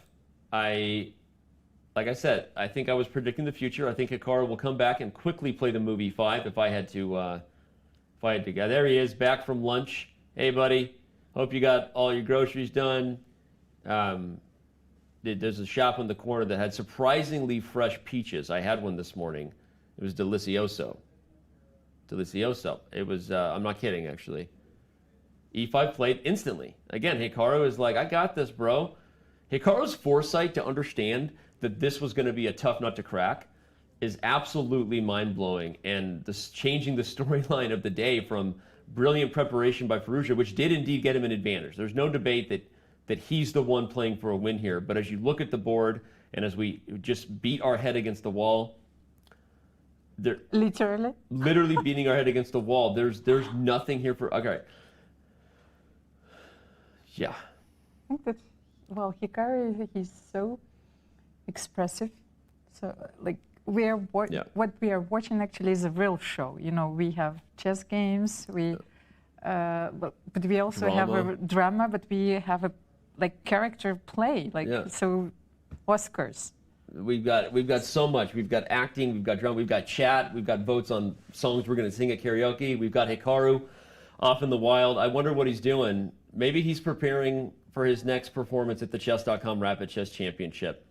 We're taking a bit of a break for the candidates, if you didn't know that, but the RCC returns July 2nd. 7 weeks remain before we ultimately decide who the 12 will be that are invited to the $150,000 final.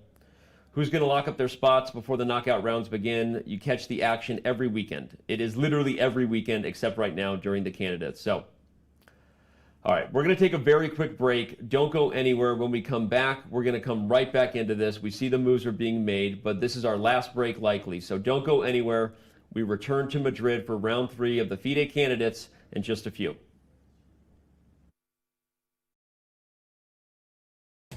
Right on your phone? You don't even need to download an app. Just open any mobile browser and head to chess.com/events. You can see what's happening right now, check out top games, see results, and so much more. Try it for yourself at chess.com/events.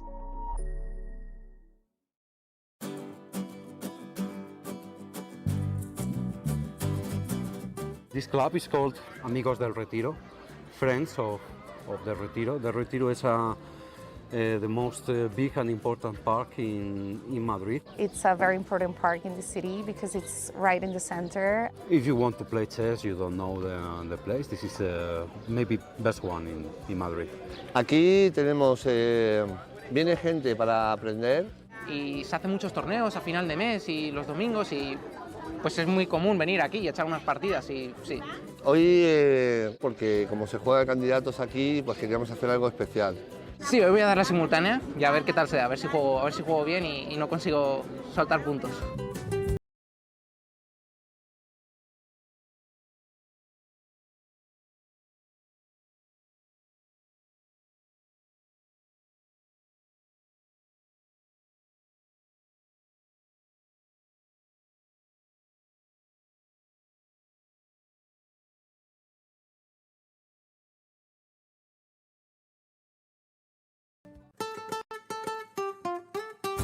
The defending champion Jan Nepomniachtchi is back at the candidates, effecting his second straight bid to challenge for the World Chess Championship. One of the more experienced players, Nepo brings to Madrid an aggressive style that is both challenging to face and entertaining to watch. 2 years ago, Nepo made the most of his debut in the candidates. With a round to spare, he won the event in convincing fashion. That's all he needed. Jan Nepomniachtchi is the 2021 World Chess Championship challenger. That victory led Nepo to a World Championship match with Carlsen and also secured his return to the candidates in Madrid this year. Despite being one of only 2 players in the field to have won the candidates, the expectations for Nepo are not particularly high this time around. However, his confidence from having won here before, in addition to his years of competitive experience, may offer him a shot to turn some heads. If Nepo should pull a major upset and face Magnus Carlsen again, the two know each other well. Nepo has competed against Carlsen for decades, ever since the two prodigies were 12 years old.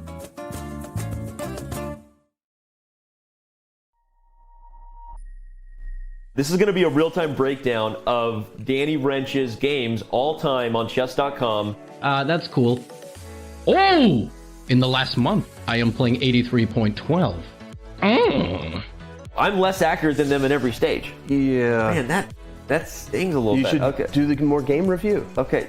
Yeah, thanks a lot. Okay, so Tuesday sucks. I gotta stop playing chess on Tuesday. Oh, it's because it's Title Tuesday. Look how many blunders there were back in December 2020. And now December 2021, 1,600. Don't look at this number. look at this number. Best. Let's go to tactics. Mates. I'll probably need to work on these ones. Yep. Every single rook fork that has presented itself to me, I have found. No one has a higher percentage of rook forks than I do. Yes, correct. These are literally the knight forks that you missed. I missed knight d6? You saw it just now. What the is wrong with me? I could have done here and then taken this pawn, and I'm winning because my pawns get held together. That's probably the coolest part about this feature. Like these positions against Hess? Rook there for rook e2! And he blunders mid and one! Oh my goodness! I'm awful!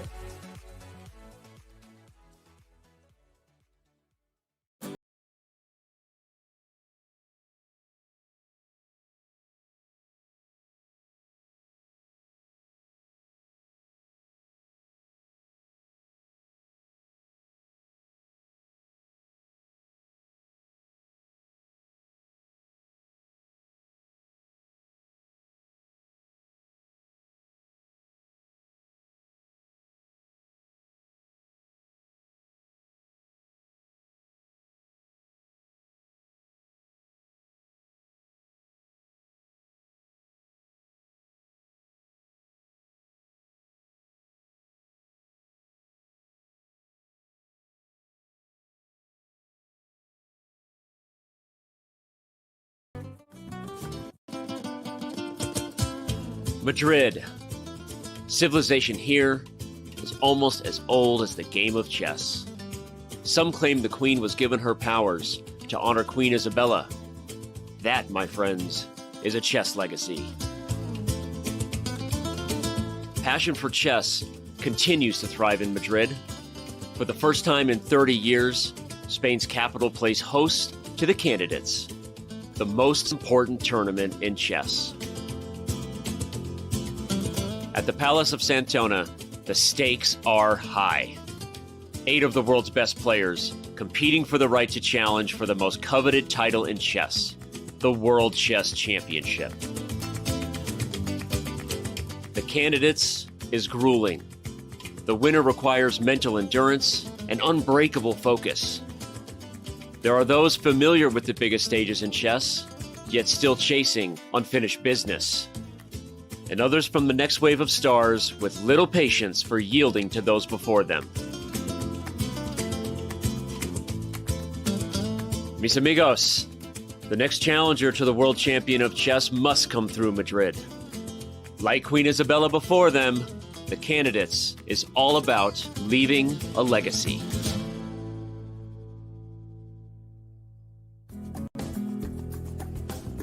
Palacio de Santona. Look at the beautiful art, Almira. Well, that's all I'm looking at, the beautiful art. What do you think about it? I'm counting the angels. There's something about naked baby statues. Am I right, Almira? I don't know. What do you think? Okay.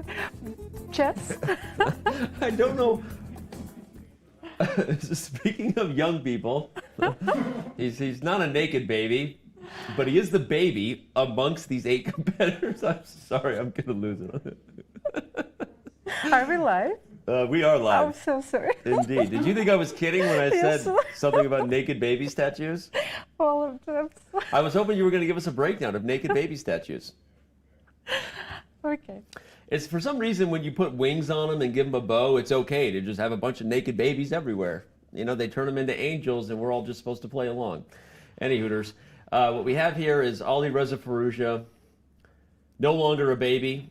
He is a man child, a beast among men. This guy is shout out to Peter Griffin. That's a blunder. I've made a few, but no, he's a monster. For many years to come, we're going to be looking at that guy. So you better get used to it, regardless of what happens in this game, Almira. But I feel like the longer he thinks, the more we've just hit the wall. I've turned the engine on. We're okay from here on out. From here on out, we're just going to look at what the engine says and see if there's a way to figure it out. By the way, King E1 is on the board. Wait. But did we try King E1 in this position? He just did it, and the computer instantly says B4 is a draw. Yes, but we. As the late and great Emery Tate would say, after that move, you know what the computer said? Zeros. No, Sorry. but we know that B4, like you cannot take, then you simply have to bring your king closer. So B4, you cannot take AB because A3. Look. No, I'm with you. I'm just like, can I drop an F-bomb? I'm flipping blown away by Hikaru Nakamura in this game. The moment he played C3, Almira, the dude got up. He spent a total of maybe 3 minutes at the board in the last 2 hours. Like he knew it was a draw before Stockfish did. Right? I know sometimes he can bluff or whatever, but everything about this has said like he knew it was a draw. Firouzja took an hour, kind of came to the same realization, and now we're about to see Hikaru Nakamura hold against great preparation from the youngest beast in the field. Well, that's why I still think that. Well, even if we are facing such a technological progress these recent years, the state of technological singularity is not, well, at least I hope, is not here soon. Yeah. It's because this is a proof.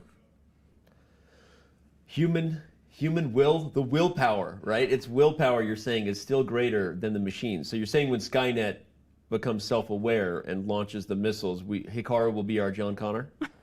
No, I was thinking more about the 2001 Space Odyssey. Oh, okay. Kubrick's, That's also this a great one, you know, one, this, yeah. like, and they're playing a game of chess. Yeah. You know, Halls. So, yep.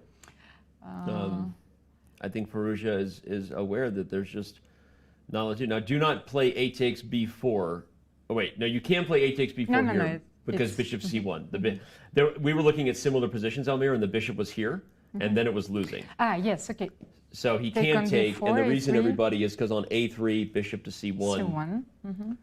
A2, bishop B2, and what will happen is, wait, no, you don't play A2. If bishop C1, I think you immediately go for the pawns, because now you're not threatening bishop F6. Yeah, he instantly played knight F4. Hikaru knows this is a draw. No, oh, he takes there because there's knight B4. Was there another one? No. Okay. No, he was. Okay, so it's the only one. Okay. Well, it's just that. I can't keep up. So, but you can. Why can't you take on A3? It's still a draw. Knight C2, and then you go for the pawn. Yeah. No, it's brilliant. Almira, let me ask you something. If this is the first meeting between these two, over the board chess is back.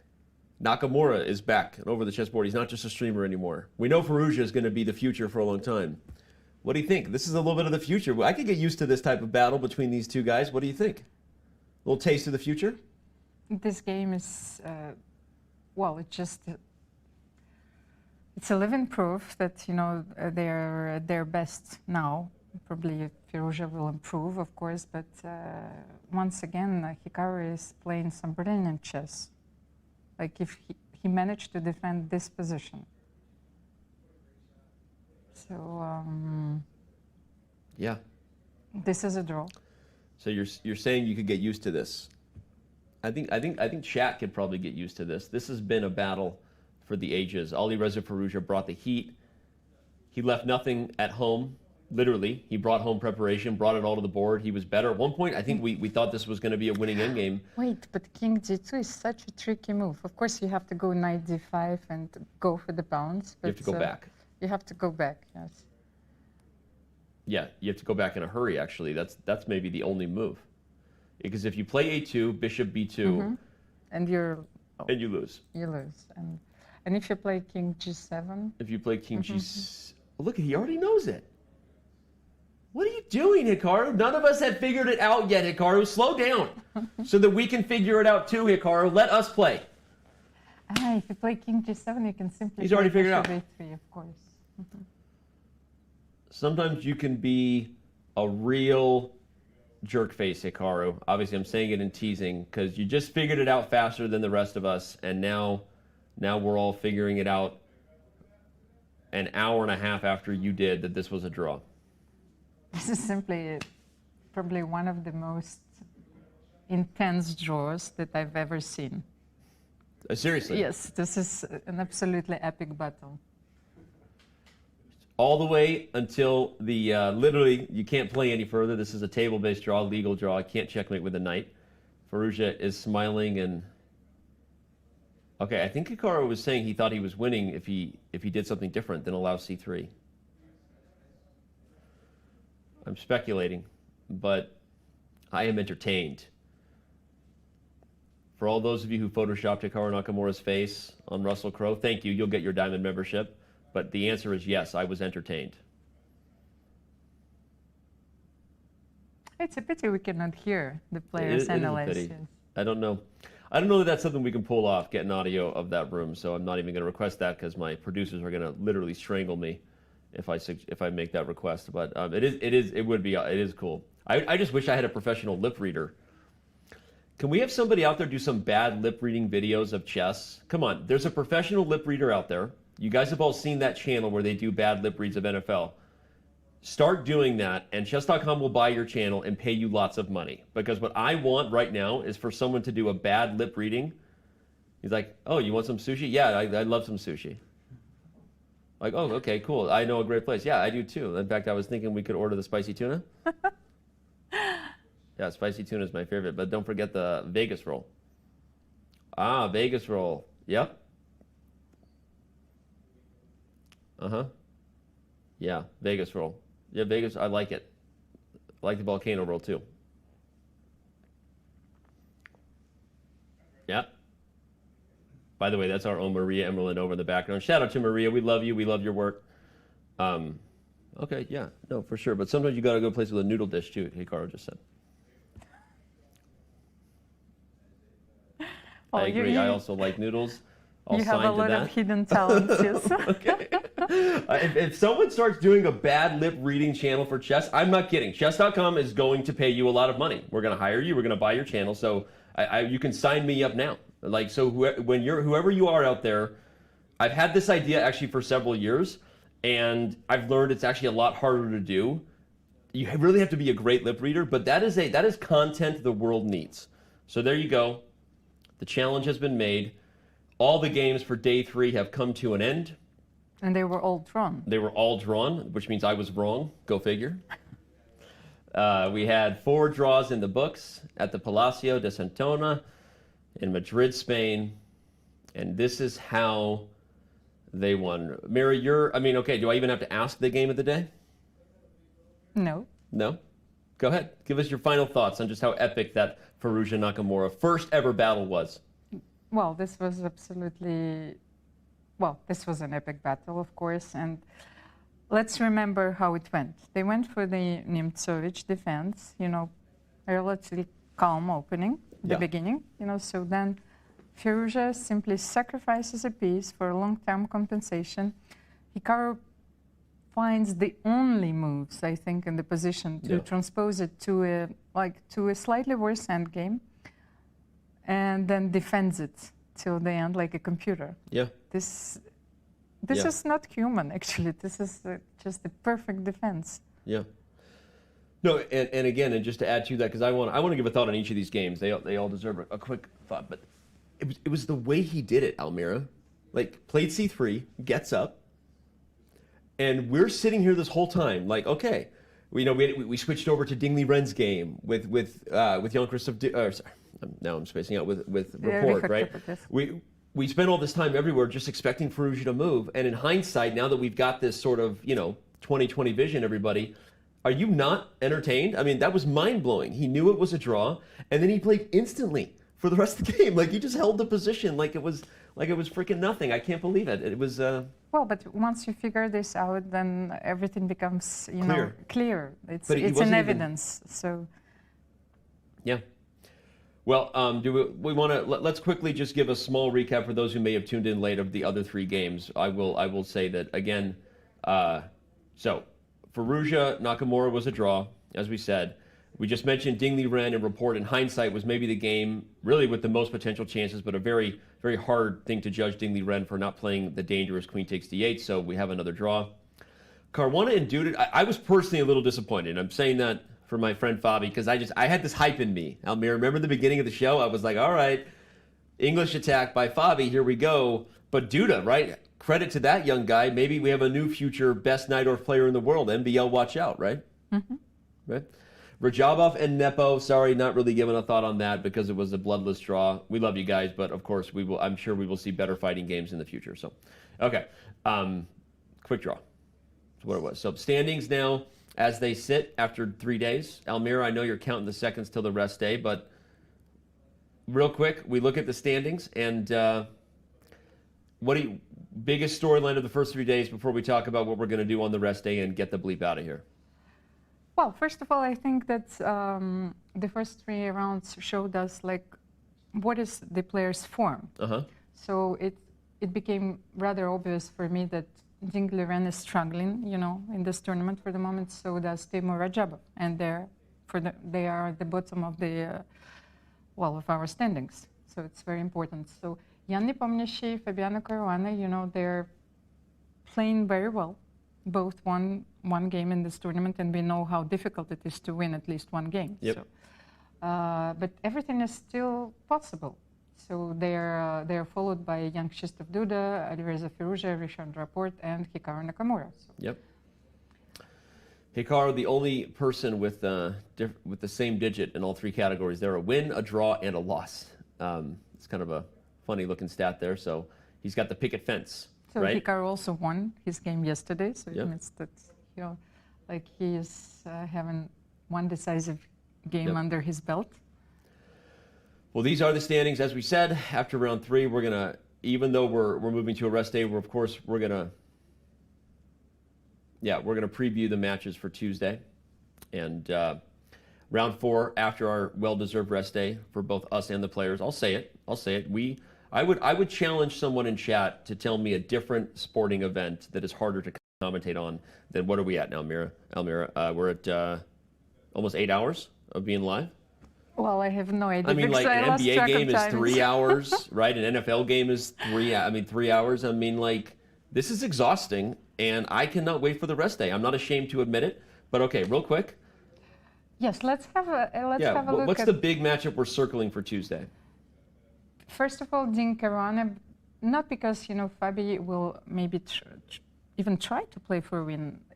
Ding is out of form, but look at the score. He's leading at the personal encounters, so 5-2, and also another score. Rapport has a 0-3 result against Hikaru. Yeah, that's interesting. Both American players actually might push with black in the 4th round. Nepomniachtchi Firouzja. This is a very interesting that's matchup. an interesting game for sure. And we also have Duda Radjabov, so they just have one draw. Yeah, I think the Rapport Nakamura, I want to unpack that stat. I'm going to on the rest day because I wonder how long ago were those games. What color was Hikaru? He has black. Has he gotten all 3 wins with white? So I'll unpack that stat a little more. But the other thing to mention again about the Ding Liren versus Fabiano Caruana matchup is we learned the context of that when Hammer was here, that a couple of those victories came when they were very young. So that's also good. It's obviously a lopsided score in the favor of the highest rated player coming into the candidates, but there's more there than meets the eye. And Nepomniachtchi and Firouzja, right? I mean, again, Firouzja hasn't lost in the event. He played fantastic chess today against Hikaru. Jan Nepomniachtchi also hasn't lost, the only other player to get a win besides Caruana. So, and Duda Radjabov, I don't know what to make about that matchup because look, they've only played one game, they drew it, right? It'll be really interesting to see what Duda brings with the white pieces. That's for sure, right? And you mentioned how this is revealing in the first 2 days of what are the players' form. I think right now Radjabov maybe is the one who's maybe struggling the most with form. I know Liren also had that loss, but does that make Duda a little more aggressive with white? We'll find out, right? I think that Duda is always aggressive with white. Yeah. It's just that he doesn't need another reason, to be aggressive with white. So yeah. He is always aggressive. So, well, Amira, thank you for holding it down. We did it. We got through the first 3 days. We have a well-deserved rest day. I hope that everyone has enjoyed this. Right there, the Palace of Santona. What a great first 3 days we've had here. Another great view of that naked baby. Take that naked baby. Take that naked baby in, will you, everybody? Just go ahead and take a look at that naked baby. And we are going to see you on Tuesday as round 4 of the 2022 FIDE Candidates kicks off. We are going to enjoy the rest day in Madrid. I hope you do as well. Until then, enjoy, and we will see you on Tuesday, everyone.